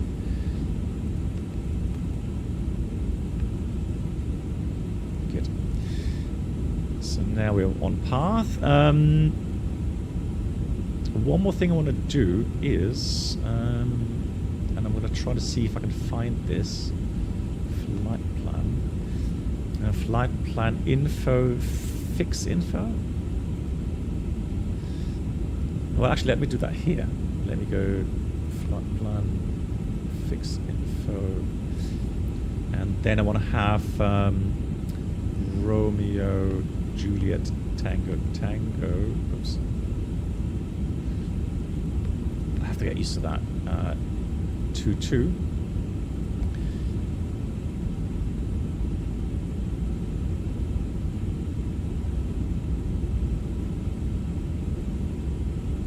I was hoping it would give me the direct distance to that.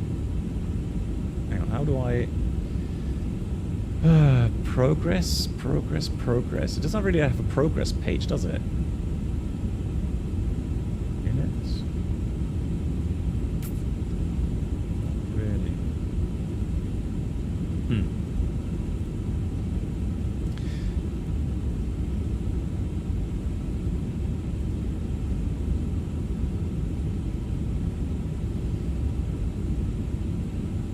Well, then what we're going to do, let me put a radius, just a 1 mile radius around there.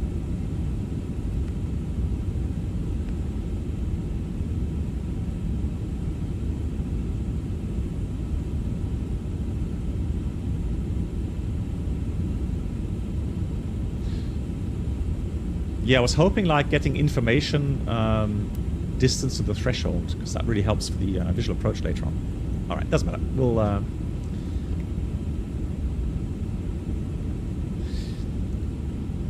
So it's telling me F approach, meaning we should be able to fly this... well, I'm going to do this in localizer mode.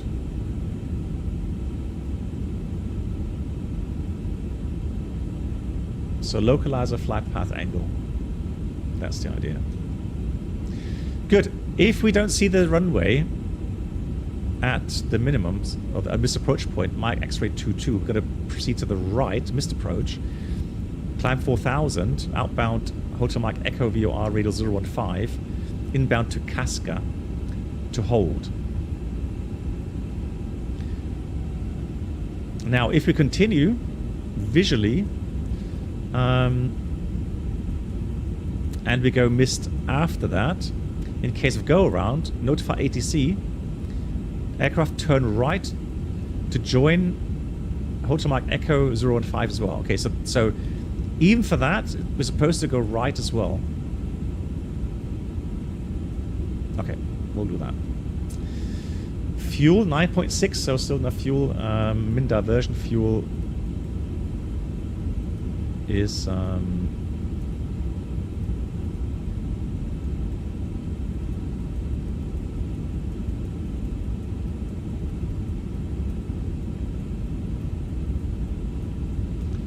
diversion fuel is 4 plus 2.3, so 6.3 tons. So we have enough fuel for a second approach. So we have Alt Magenta 120. And then let me get the altimeter 2962. And then we'll read the approach checklist. Baro, minimum 1000 sets. Oh, sorry, it's Baro F 2962 sets, minimum. Baro 1000 sets, runway condition. Actually, let me didn't do that yet. Sync FMS, so runway 22. Sync the weather. And of course, with that tailwind, we'll use medium auto brake, compute. Yeah, so we need 2,100 meters. We have 2,500 available, so that is all right. We can do that. And it's not raining, so it should be dry. Dry auto brake is medium set. Yes, I'm on 1.11, yeah. And what I would like to do, let me just check that. I forgot about that. So one way you realize that you have the latest update is if you go to here, you can print that. And it makes a printer kind of noise. You can rip that off. And there you have a printout of the weather.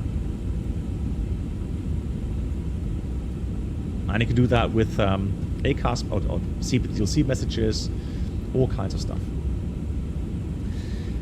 Kalium, apparently somebody checked the charts, and it said in there you should use inches mercury unless you request otherwise.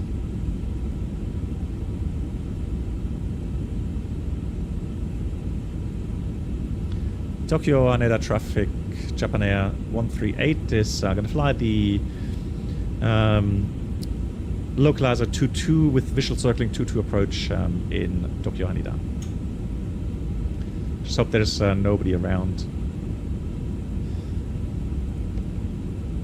But at this time normally there isn't. So let's go TCAS below. And then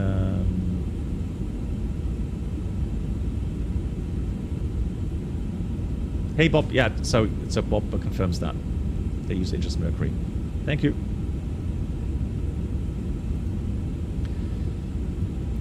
So India Kilo Lima later on. That's a bit weird. Why is that? Tokyo traffic at 0232. We're on the Oshima to hotel arrival for ALS Zulu 34 right. Just past waypoint close inbound Tango 460. Descending through level 160 for level 140 in Tokyo. Okay, that is copied from Japan Air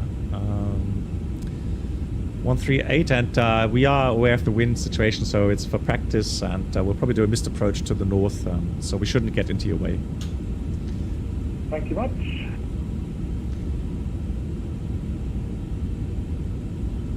Well, that would be even, so Maggie, it would even be funnier, right? For the missed approach.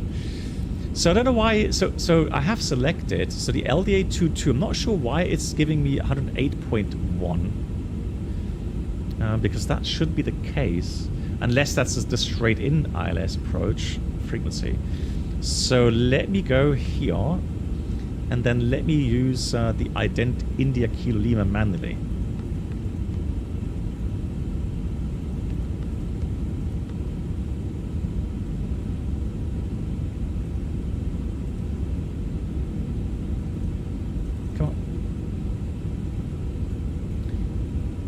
So that's now better. There we go. Yeah, check approach selection. I have. LDA 22 whiskey. All good. So, 7,000.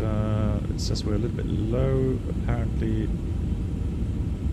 10,000 feet. Seatbelts are on. Let's put the line lights on. So now we are inbound to Bacon.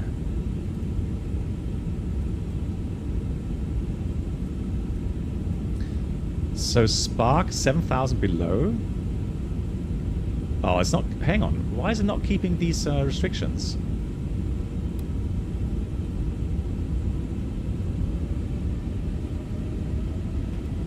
Let's go thrust idle up descent. So shaft, we have to be at 5,000. You see, we should have been 9,000 below here. And here we should be below 7,000. I'm not sure why it's not doing that, because it was in NAF mode.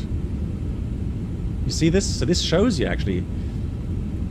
Right? This shows you below and shaft at 5,000 there. So why isn't the aircraft descending? And it was actually showing us we're low on the path. So this green path, this should be down here. So that's a bug as well, for sure. Hey Marvan, is it worth switching from 2020 to 2024? In my opinion, no. If you're happy with 2020, so 2024, in my opinion, I mean, some people say it runs better for them. For me, 2020 runs smoother than 2024 still. So I mean, it's you know, very dependent on your systems. But there we go. Now we've got 7,000. Here we go. So now we're back on track.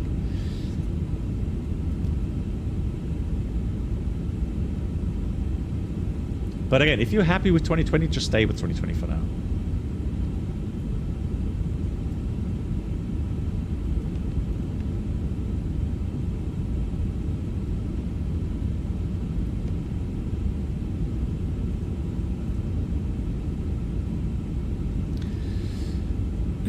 Good.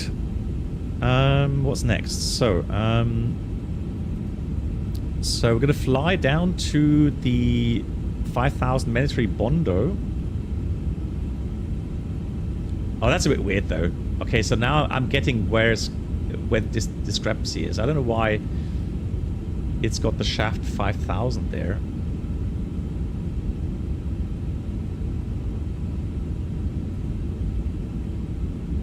I have no idea. Because here it's not in there. Altitude restriction. Hold on, come on. Alright. Alright, let's delete that. Okay. So maybe that's why. Yeah, that makes sense. Lol. No, we're gonna stay here. We'll stay at 5,000.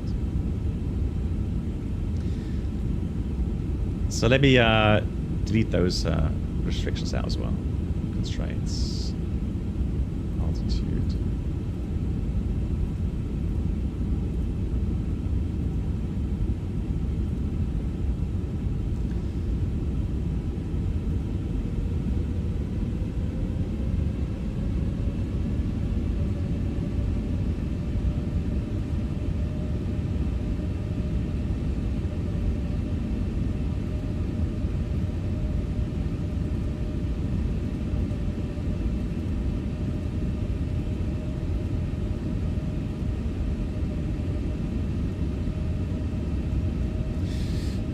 Ooh, some traffic there.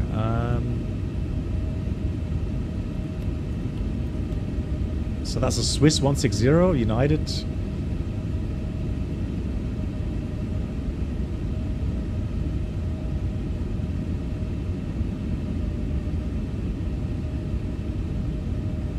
So we have to monitor those aircraft as well.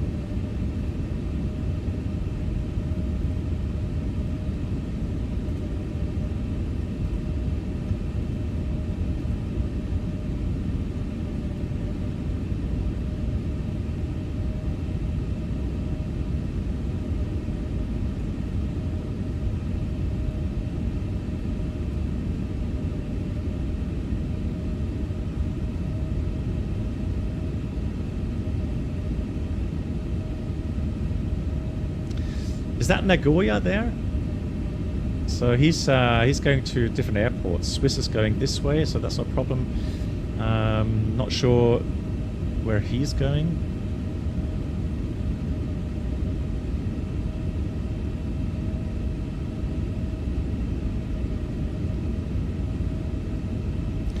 All right, so the 5,000 out of Bondo, we descend down to 1,000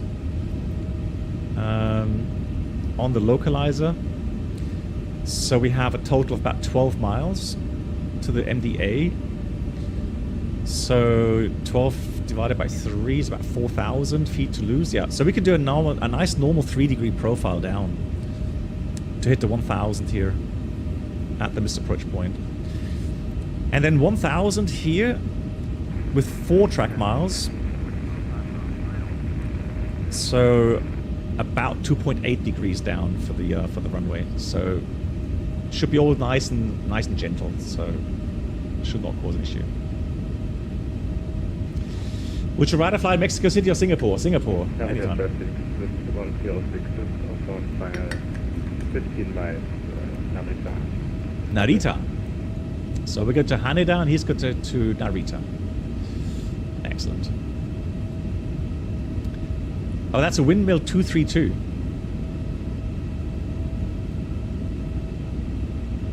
And Tokyo Haneda traffic, Japan Air 138 is going to fly the LDA Whiskey runway 22 with a missed approach to the north in Haneda. Jarhead, I honestly right now I still have a bit more of a fable for 2020 because overall it's just looking and performing better to me compared to 2024.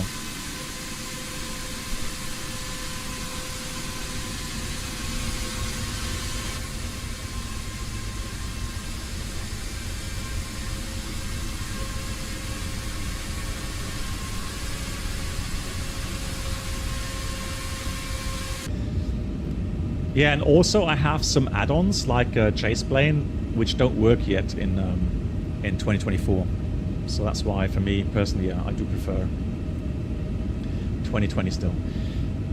Okay, so let's activate the approach phase. Oh, don't want to slow down. Ted, is that you? The windmill? No, you said Japan Air. All right, I'm not sure what the windmill 232 is doing.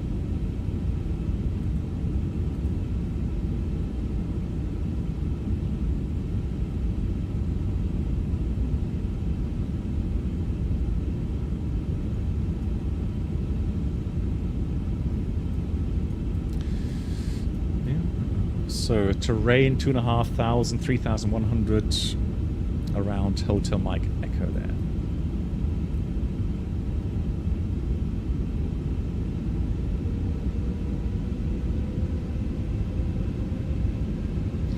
Temperature plus 15 TAT. Oh. Through inbound at 7,000 feet will hold at cream at altitude 6,000 until Japan Air 138 is completely out of our path. Haneda.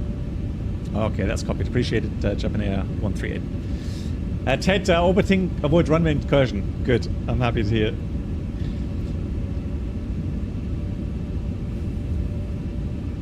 Narita traffic, 156 establish on localizer, please pilot Narita traffic.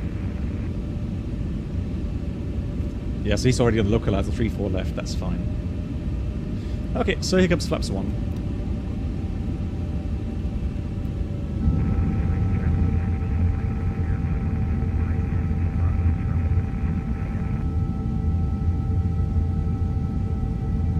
Bumpy weather for sure.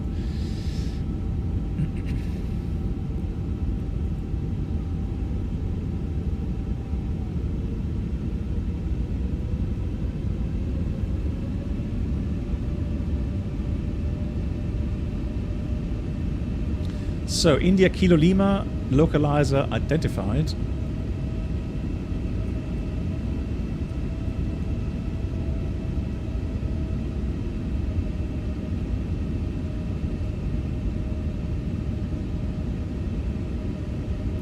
Oh, does anyone know, guys? Does this have soft go-around mode? It should have.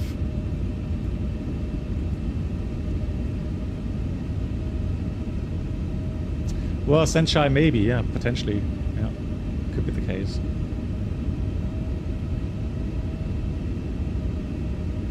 So let's arm the localizer. Lock armed.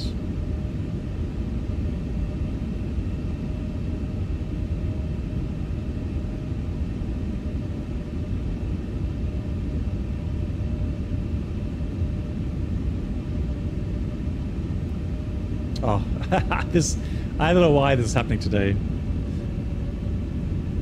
It should come back again. It did the last time, so let's stay optimistic. Cool. Here comes flaps 2. Speed is check, flaps 2.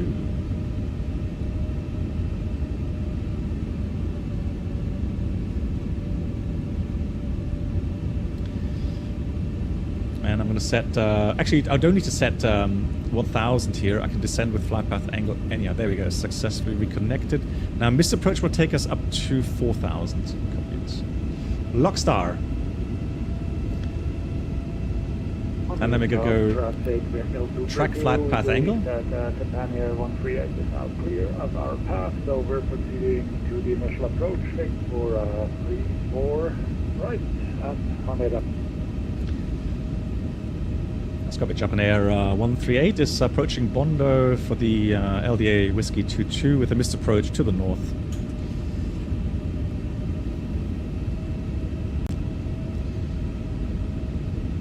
So I'm going to pre-dial -3 degrees flight path angle.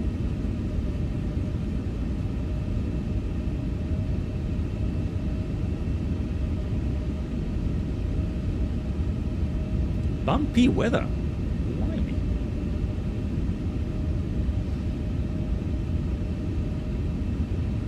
And we actually do get a vertical deviation pointer here as well. You see the green dot? So it does help us.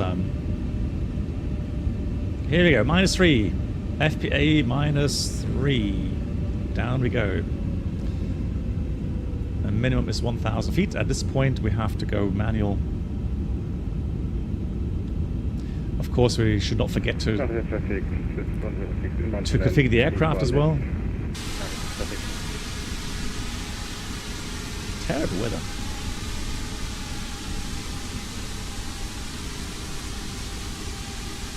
Oh, we're already breaking out. That's cool. Well, the thing is, so Kevo, for me, I think the real magic comes with frame generation.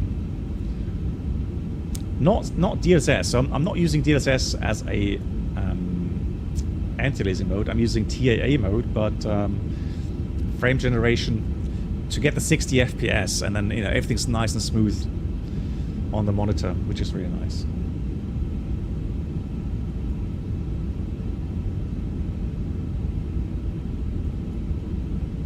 So I have to increase a little bit.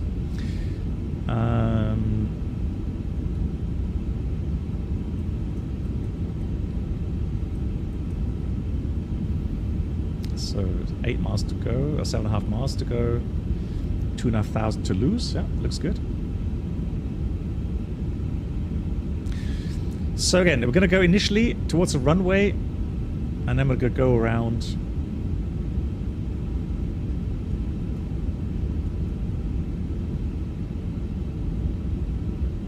Yeah, lots of tailwind.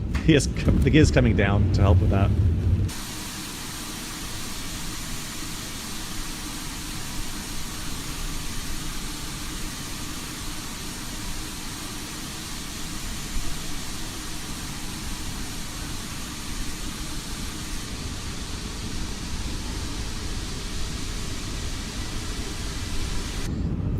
Yeah, Fornax, here's my thing.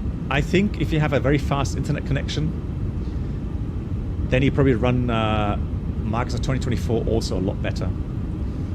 That's my theory. 2,500. It's checked.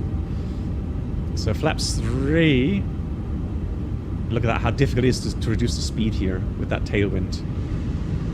Right, you've got some lead-in lights there. Oh, that's the approach lights actually. Looking for the bridge. So that's probably the bridge here. And then some wind turbine park. I'm not sure if that's modeled here. But here we go. And flaps full.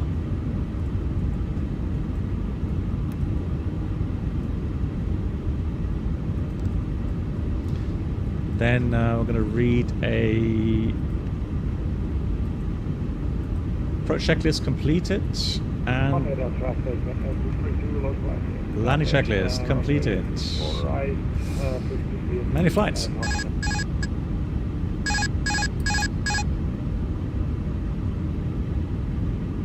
I'm going to leave auto thrust in for now. So I can see runway 22.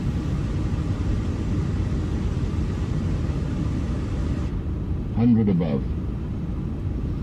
Yeah, runner's inside. And so now we're going to go and 1,000 minimum. Continue. Oh, speed. Blimey, auto thrust off.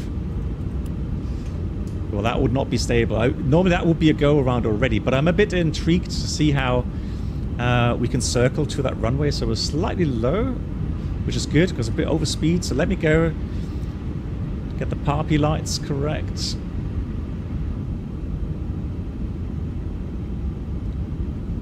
So now we get back to on speed, still a little bit low.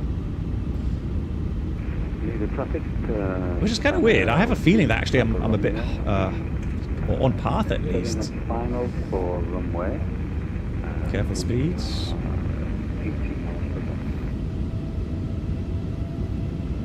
Oh, there we go. Now we're getting into the path.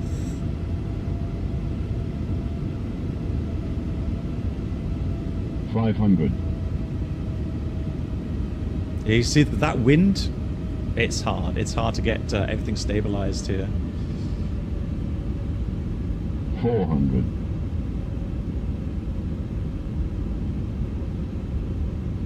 $17 knots tailwind. 300. AV Chris, exactly. Go around. Man, go around soft. Go around thrust set. Flaps 3. Pause brake, gear up. Autopilot. Turning right. And I need a traffic. Japan Air 138 is iniBuilds approach, turning north for the standard BIS approach. And 4,000 BIS approach set. Thrust climb, open climb.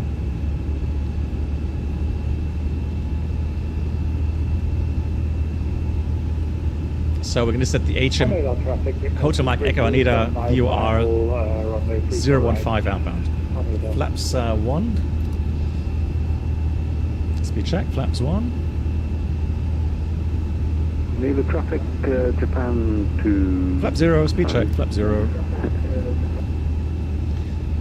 Interesting missed approach. That kind of gets you right above Japan the... to Papa Romeo in final for the runway, and we're 12 miles. Above the city.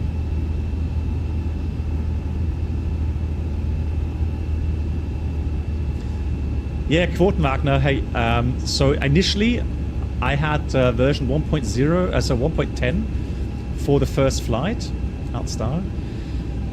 And however, for the second flight now, we updated to version 1.11. And you can see the printout here. It didn't have that before. And we tried the GPS. Cool. So 4,000 feet, and then obviously we're going to now fly the 3-4 approach. So let's have a quick look here. So approach, and they are flying 3-4 left or something, correct?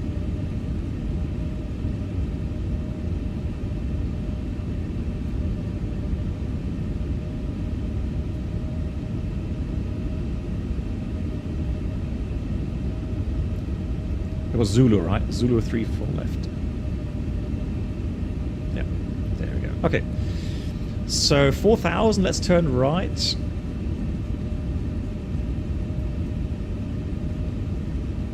And let's go to cream.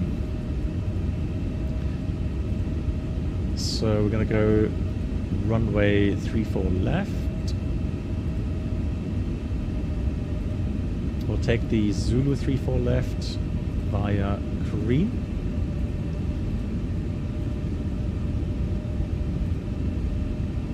Insert. And so we're going to go direct to Cream.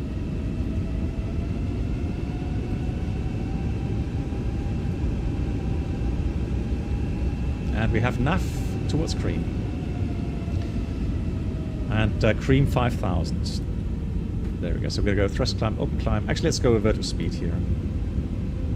Vertical speed 1000, 5000 feet below. Good. Now, one thing you have to do, if we go missed approach, we have to go through the preparations again and then read the approach checklist again. So reset that.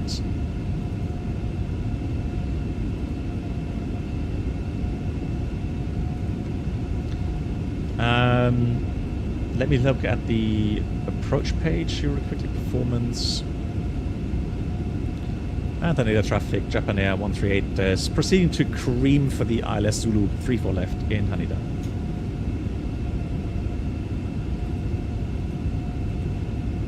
Haneda traffic, route 232, runway 32 left is vacated at Haneda. Let me update the wind. Update.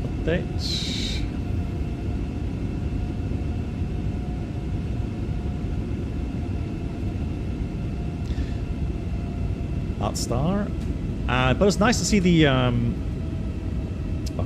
It was nice to see the soft go-around mode working. Pretty. Come on.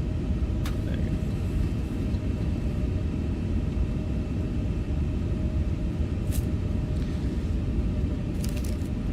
go. So 10 at 18.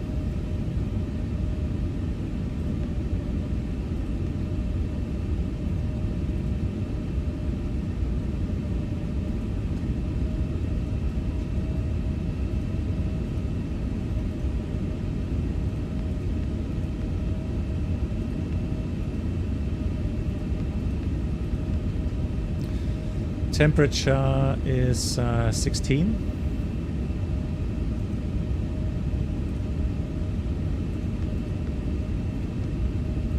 With 2965. Traffic, Japan 2 Papa runway, vacated runway. Minimum 220. And we'll take a config 3 this time. 2 left, right even.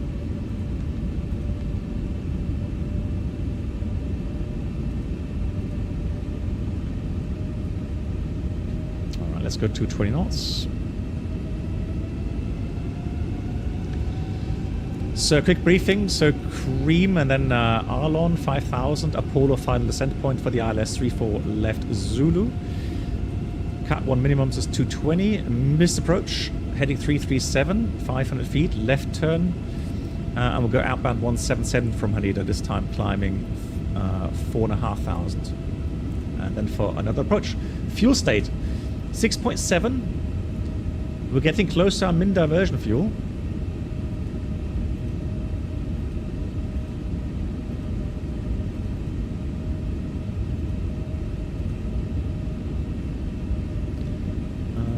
Let me have a quick look here in it.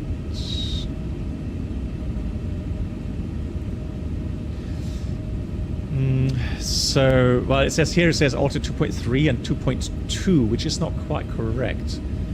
Because the Alto is actually 4 tons, it says. So if I change that to 4, it probably is going to complain now. Yeah, destination estimate fuel on board. So we are committing ourselves to Tokio. So in case of missed approach, we'll do as briefed, and then we'll do one more approach. Exactly, Fornax. So I'm not sure what to expect with the automatic derotation.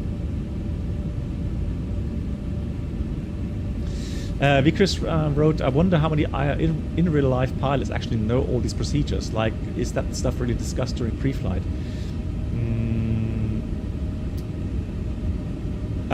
What exactly do you mean, Vickers? Which procedures per se?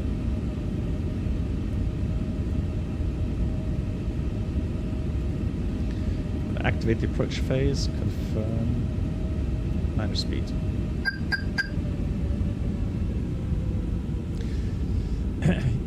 Oh, you're right. Oh, yeah, we have got to do BTE. Yeah, you're right. Landing performance real quickly.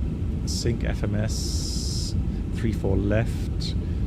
Manual sync compute. Welcome aboard the Captain Black Box. Okay, so the runway is 3,000 meters long. Could new subscribers please make your way to the first class cabin, where complimentary drinks, snacks, and premium flight entertainment. ATC Bear. Man, it's been a long time. Love to see you, Captain Black Box and crew. And thank you very, very much for the 12 months, 1 year of support. The traffic of Philippine 99936. Standing fine na po di Haneda sa runway 34 right sa Haneda. Is it 3-4 right or 3-4 left? For the clock waypoint. I thought we were all landing 3-4 left.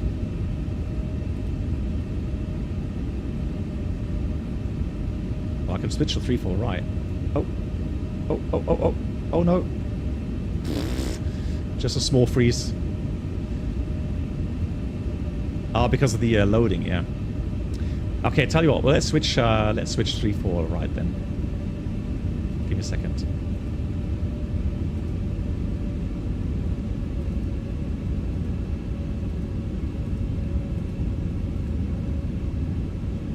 Let's do Zulu 3-4 right. Approach by come on. Cream.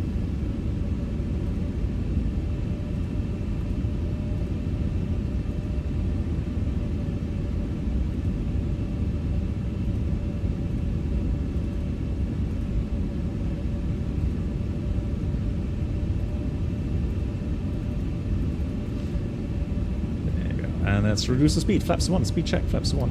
So now let's do 3-4 right.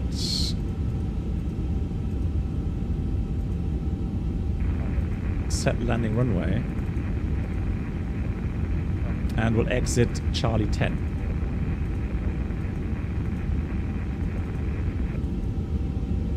Oh, come on. Ah! Come on. Why is it not giving me Charlie 10?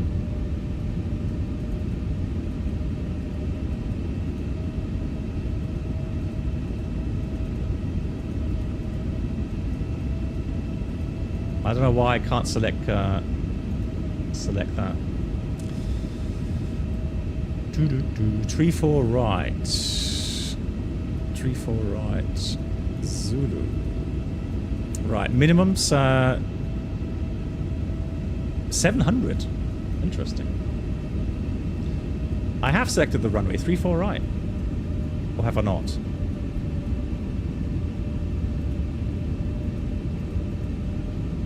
Set landing runway.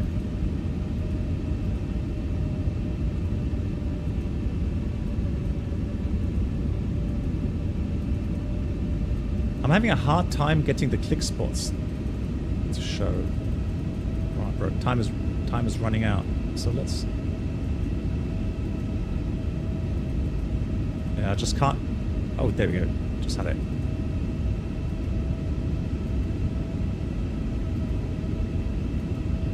Come on.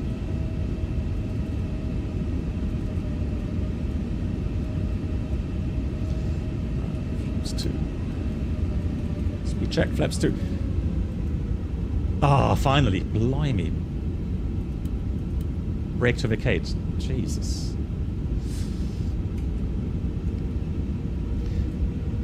Now I have one more problem, and I have the ILS selected. Oh, I know why. You see, we've got to clear that out. And now I have the indications, glide slope localizer armed.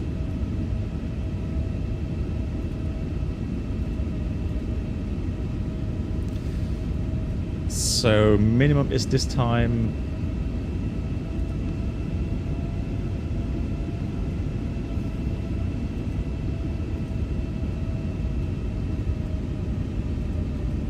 I don't know if the real aircraft kills everything. Yeah, it does, doesn't it? If you change the approach, it does. 18. Temperature was 16, if I remember correctly. 16, yeah.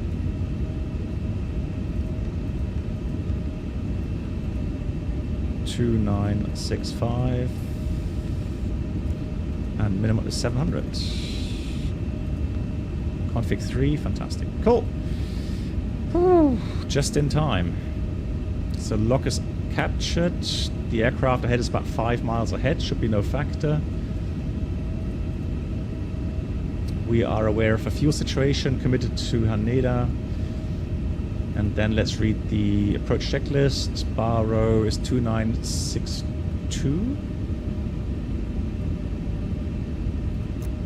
Yeah, we'll take 2962, change that in a second. Minimum bar row 700, runway condition is dry, and auto brake to vacate is set. Glide slope is captured. Checklist complete. Haneda traffic, Japan Air 138, ILS Zulu 34 right, and the aircraft 4 miles ahead is in sight.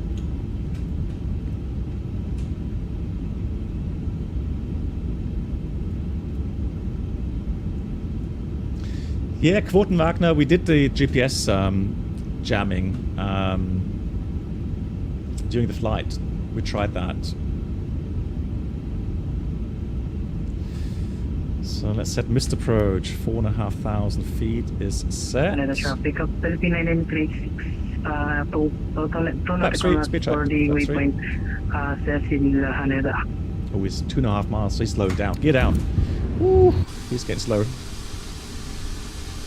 I'd hate to go around again. That would be a bit spicy with the fuel. Hey, LA Aviation, hello to you.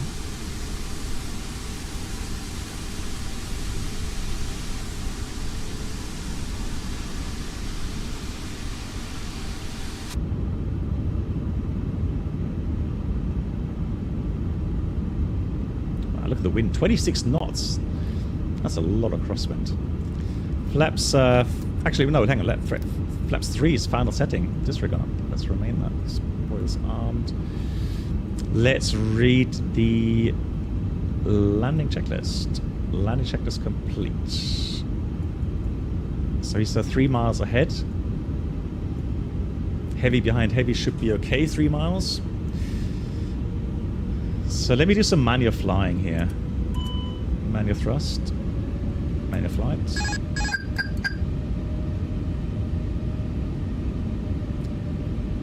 So now we know that the landing gear came down normally, which is good to know. Wow, the wind is getting stronger, 30 knots. Sean, hello to you. See the approach lights there already, and the aircraft ahead of me.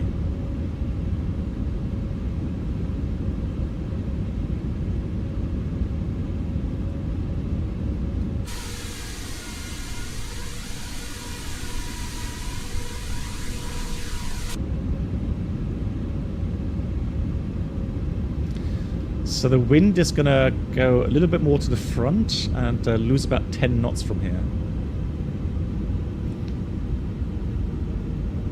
Another traffic, Philippine 9936. It's checked. 4.7 nautical knots for the ILS, runway 348, Haneda.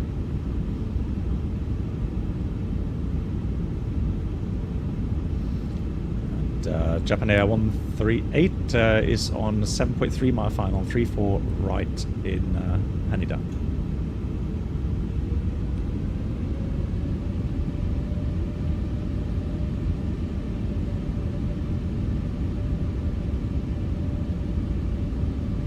It's just, is it not just Airbus? Hang on, I think it's just Airbus, right?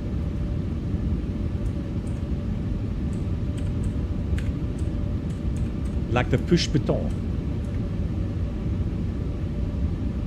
Hang on, let me see what the command is.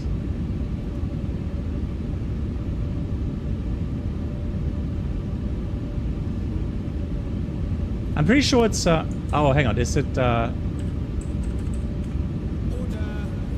the commands are working. I guess I have to reinsert that. Yeah, maybe that's not currently available. Haneda traffic, Philippine 9836 on short final ILS runway 34 right, Haneda. So the wind is slowly changing, as expected. That's a really close separation. I hope he vacates quickly enough. And yeah, Japan Air 138 is 4 miles final, 34 right.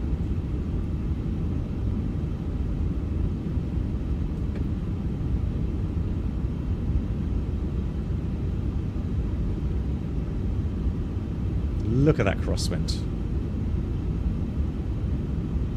So automatic derotation.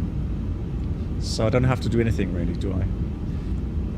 So what does that mean? It means I don't have to hold back. 1,000. Because normally, 1,000 check, you would have to carefully monitor the nose gear not slamming onto the ground.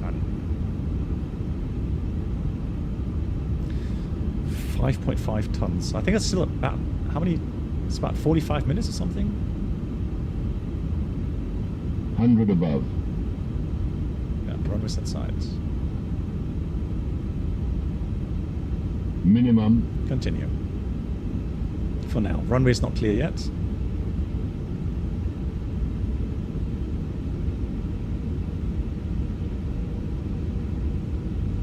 $500.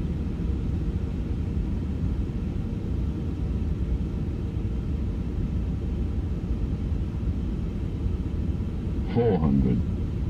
Come on, vacate. The traffic, Philippine 9836 landed will expedite immediately due to arriving traffic, company, Haneda. That's appreciated, thank you. Thank you, safe one.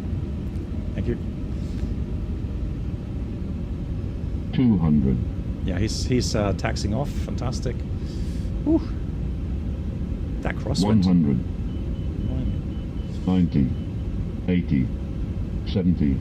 60. 50. 40. 30. 20. Retard. 10. 5.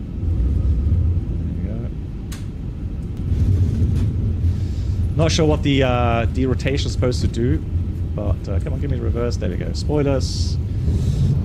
Reverse green.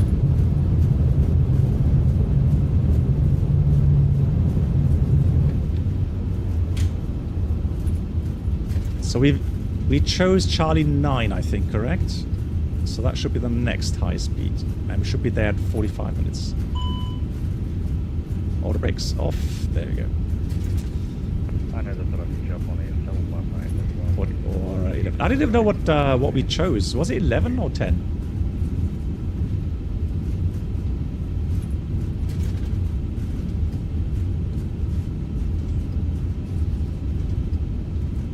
Okay. Well, I missed that. Maybe I flared too long. And the traffic. Japan Air 138, runway 34 right, vacated.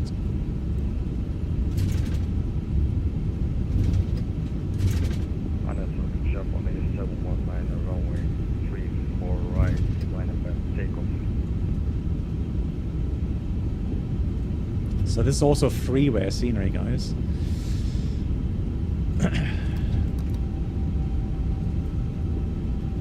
And we'll park next to our friends, so we're going to go with 406.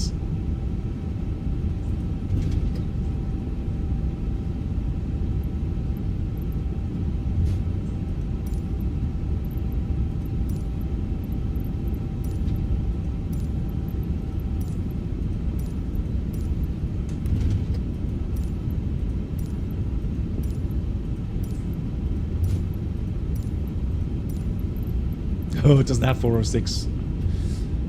Oh. Is it a gate then? Hang on. So is a gate.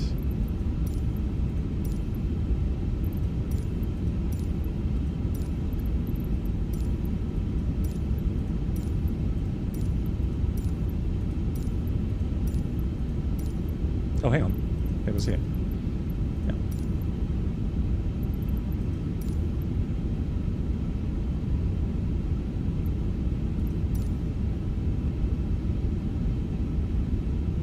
There we are, that's our position. Cool.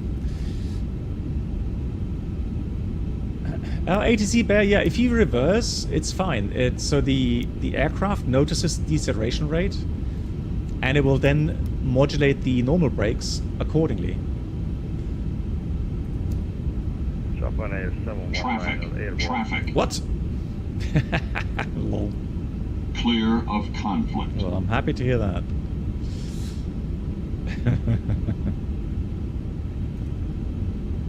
Let's put that to standby, shall we?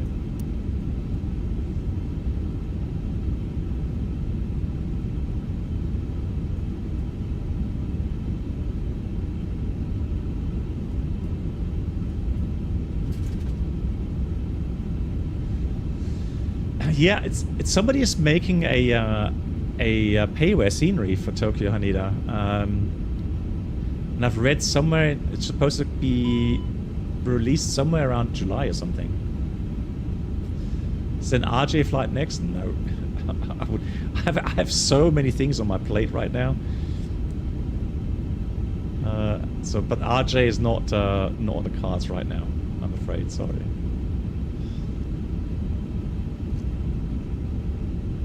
Oh really? So, John, you're in a tornado watch. I hope everything goes well. I hope there's no tornado. Now, how long? Hang on. Let me stop here. I just don't trust that display there, to be honest. Don't know if the GSX file is correct. So, parking brake is on. Let me get ground power.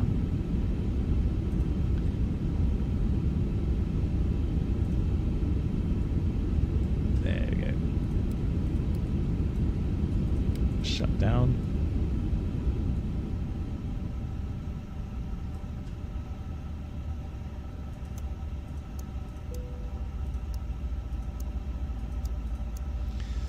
So, transponder standby.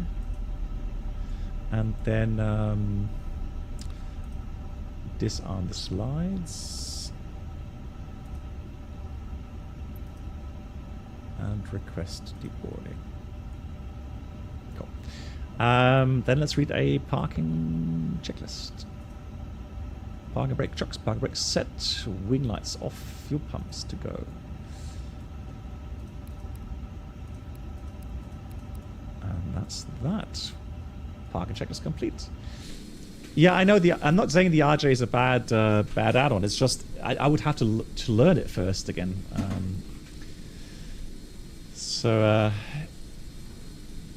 Hawk Gaming, the scenery is from flightsim.to. There is a freeware scenery on flightsim.to. You've got to be careful though, because there's two. And one of them requires a payware add-on, which you can't really buy anymore. So, but I'll tell you the freeware that I've got is from, I think it's called from Karuchi.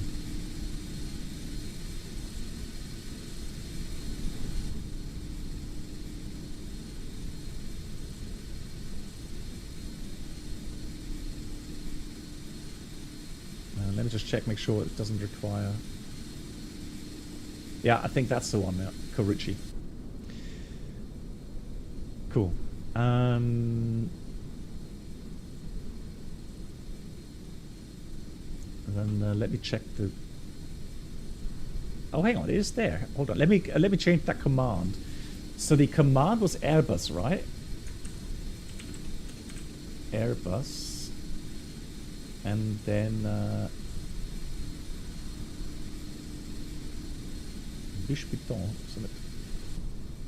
So let's try that. This is a Pushback aircraft. There we go. Lilienthal, I hope you enjoyed the flights, Lilienthal. Thanks for watching, and again, thanks for the 100 months of support. Lilienthal, I was thinking about giving you the VIP status. Now, the only thing I'm wondering is if I give you VIP status, will that change your badge? Because you have like that first, the first, like Vikris there as well. Like first, it shows you that you're in the top 10 of the first subscribers on my channel.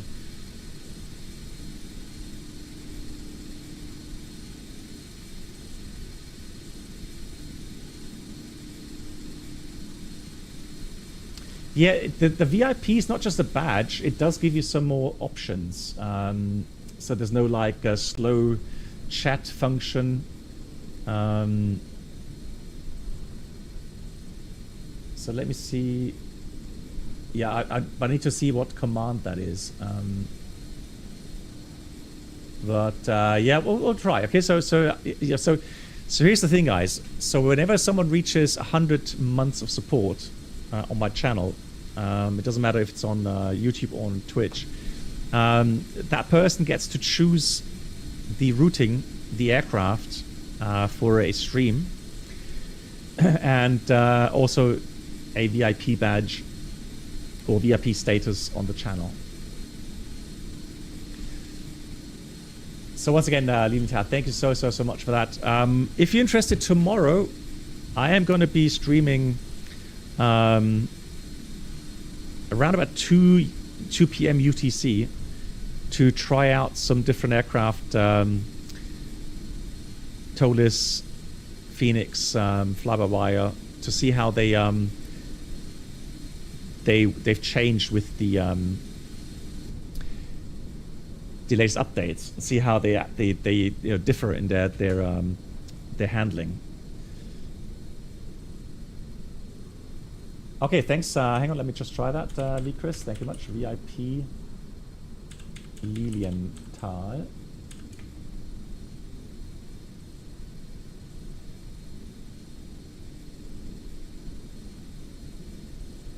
Lol, has that changed anything for Lilienthal now? Hang on. Oh, it's not chat. Hang on, disregard. That's wrong. Okay, so there we go. So now Lilienthal has a VIP status on the channel. Yeah, so if you're interested in what I'm using here as a settings, so Ted, thanks for flying along, and anyone else that was flying along, thank you so much. So that's what I'm using. I'm using TAA mode, but I'm using frame generation.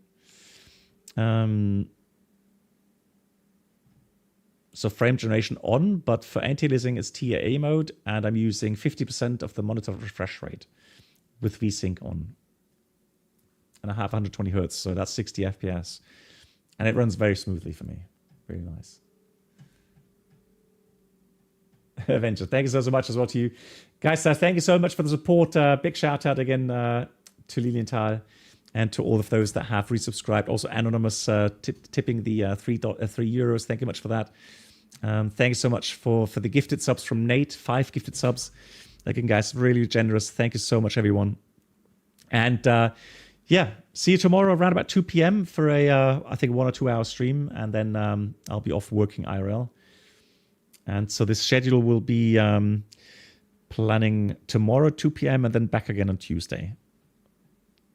All right, guys. Thank you so much, my dear moderators, as always. Thanks for all the help. And I will see you again very soon. Good night, everyone.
Bye.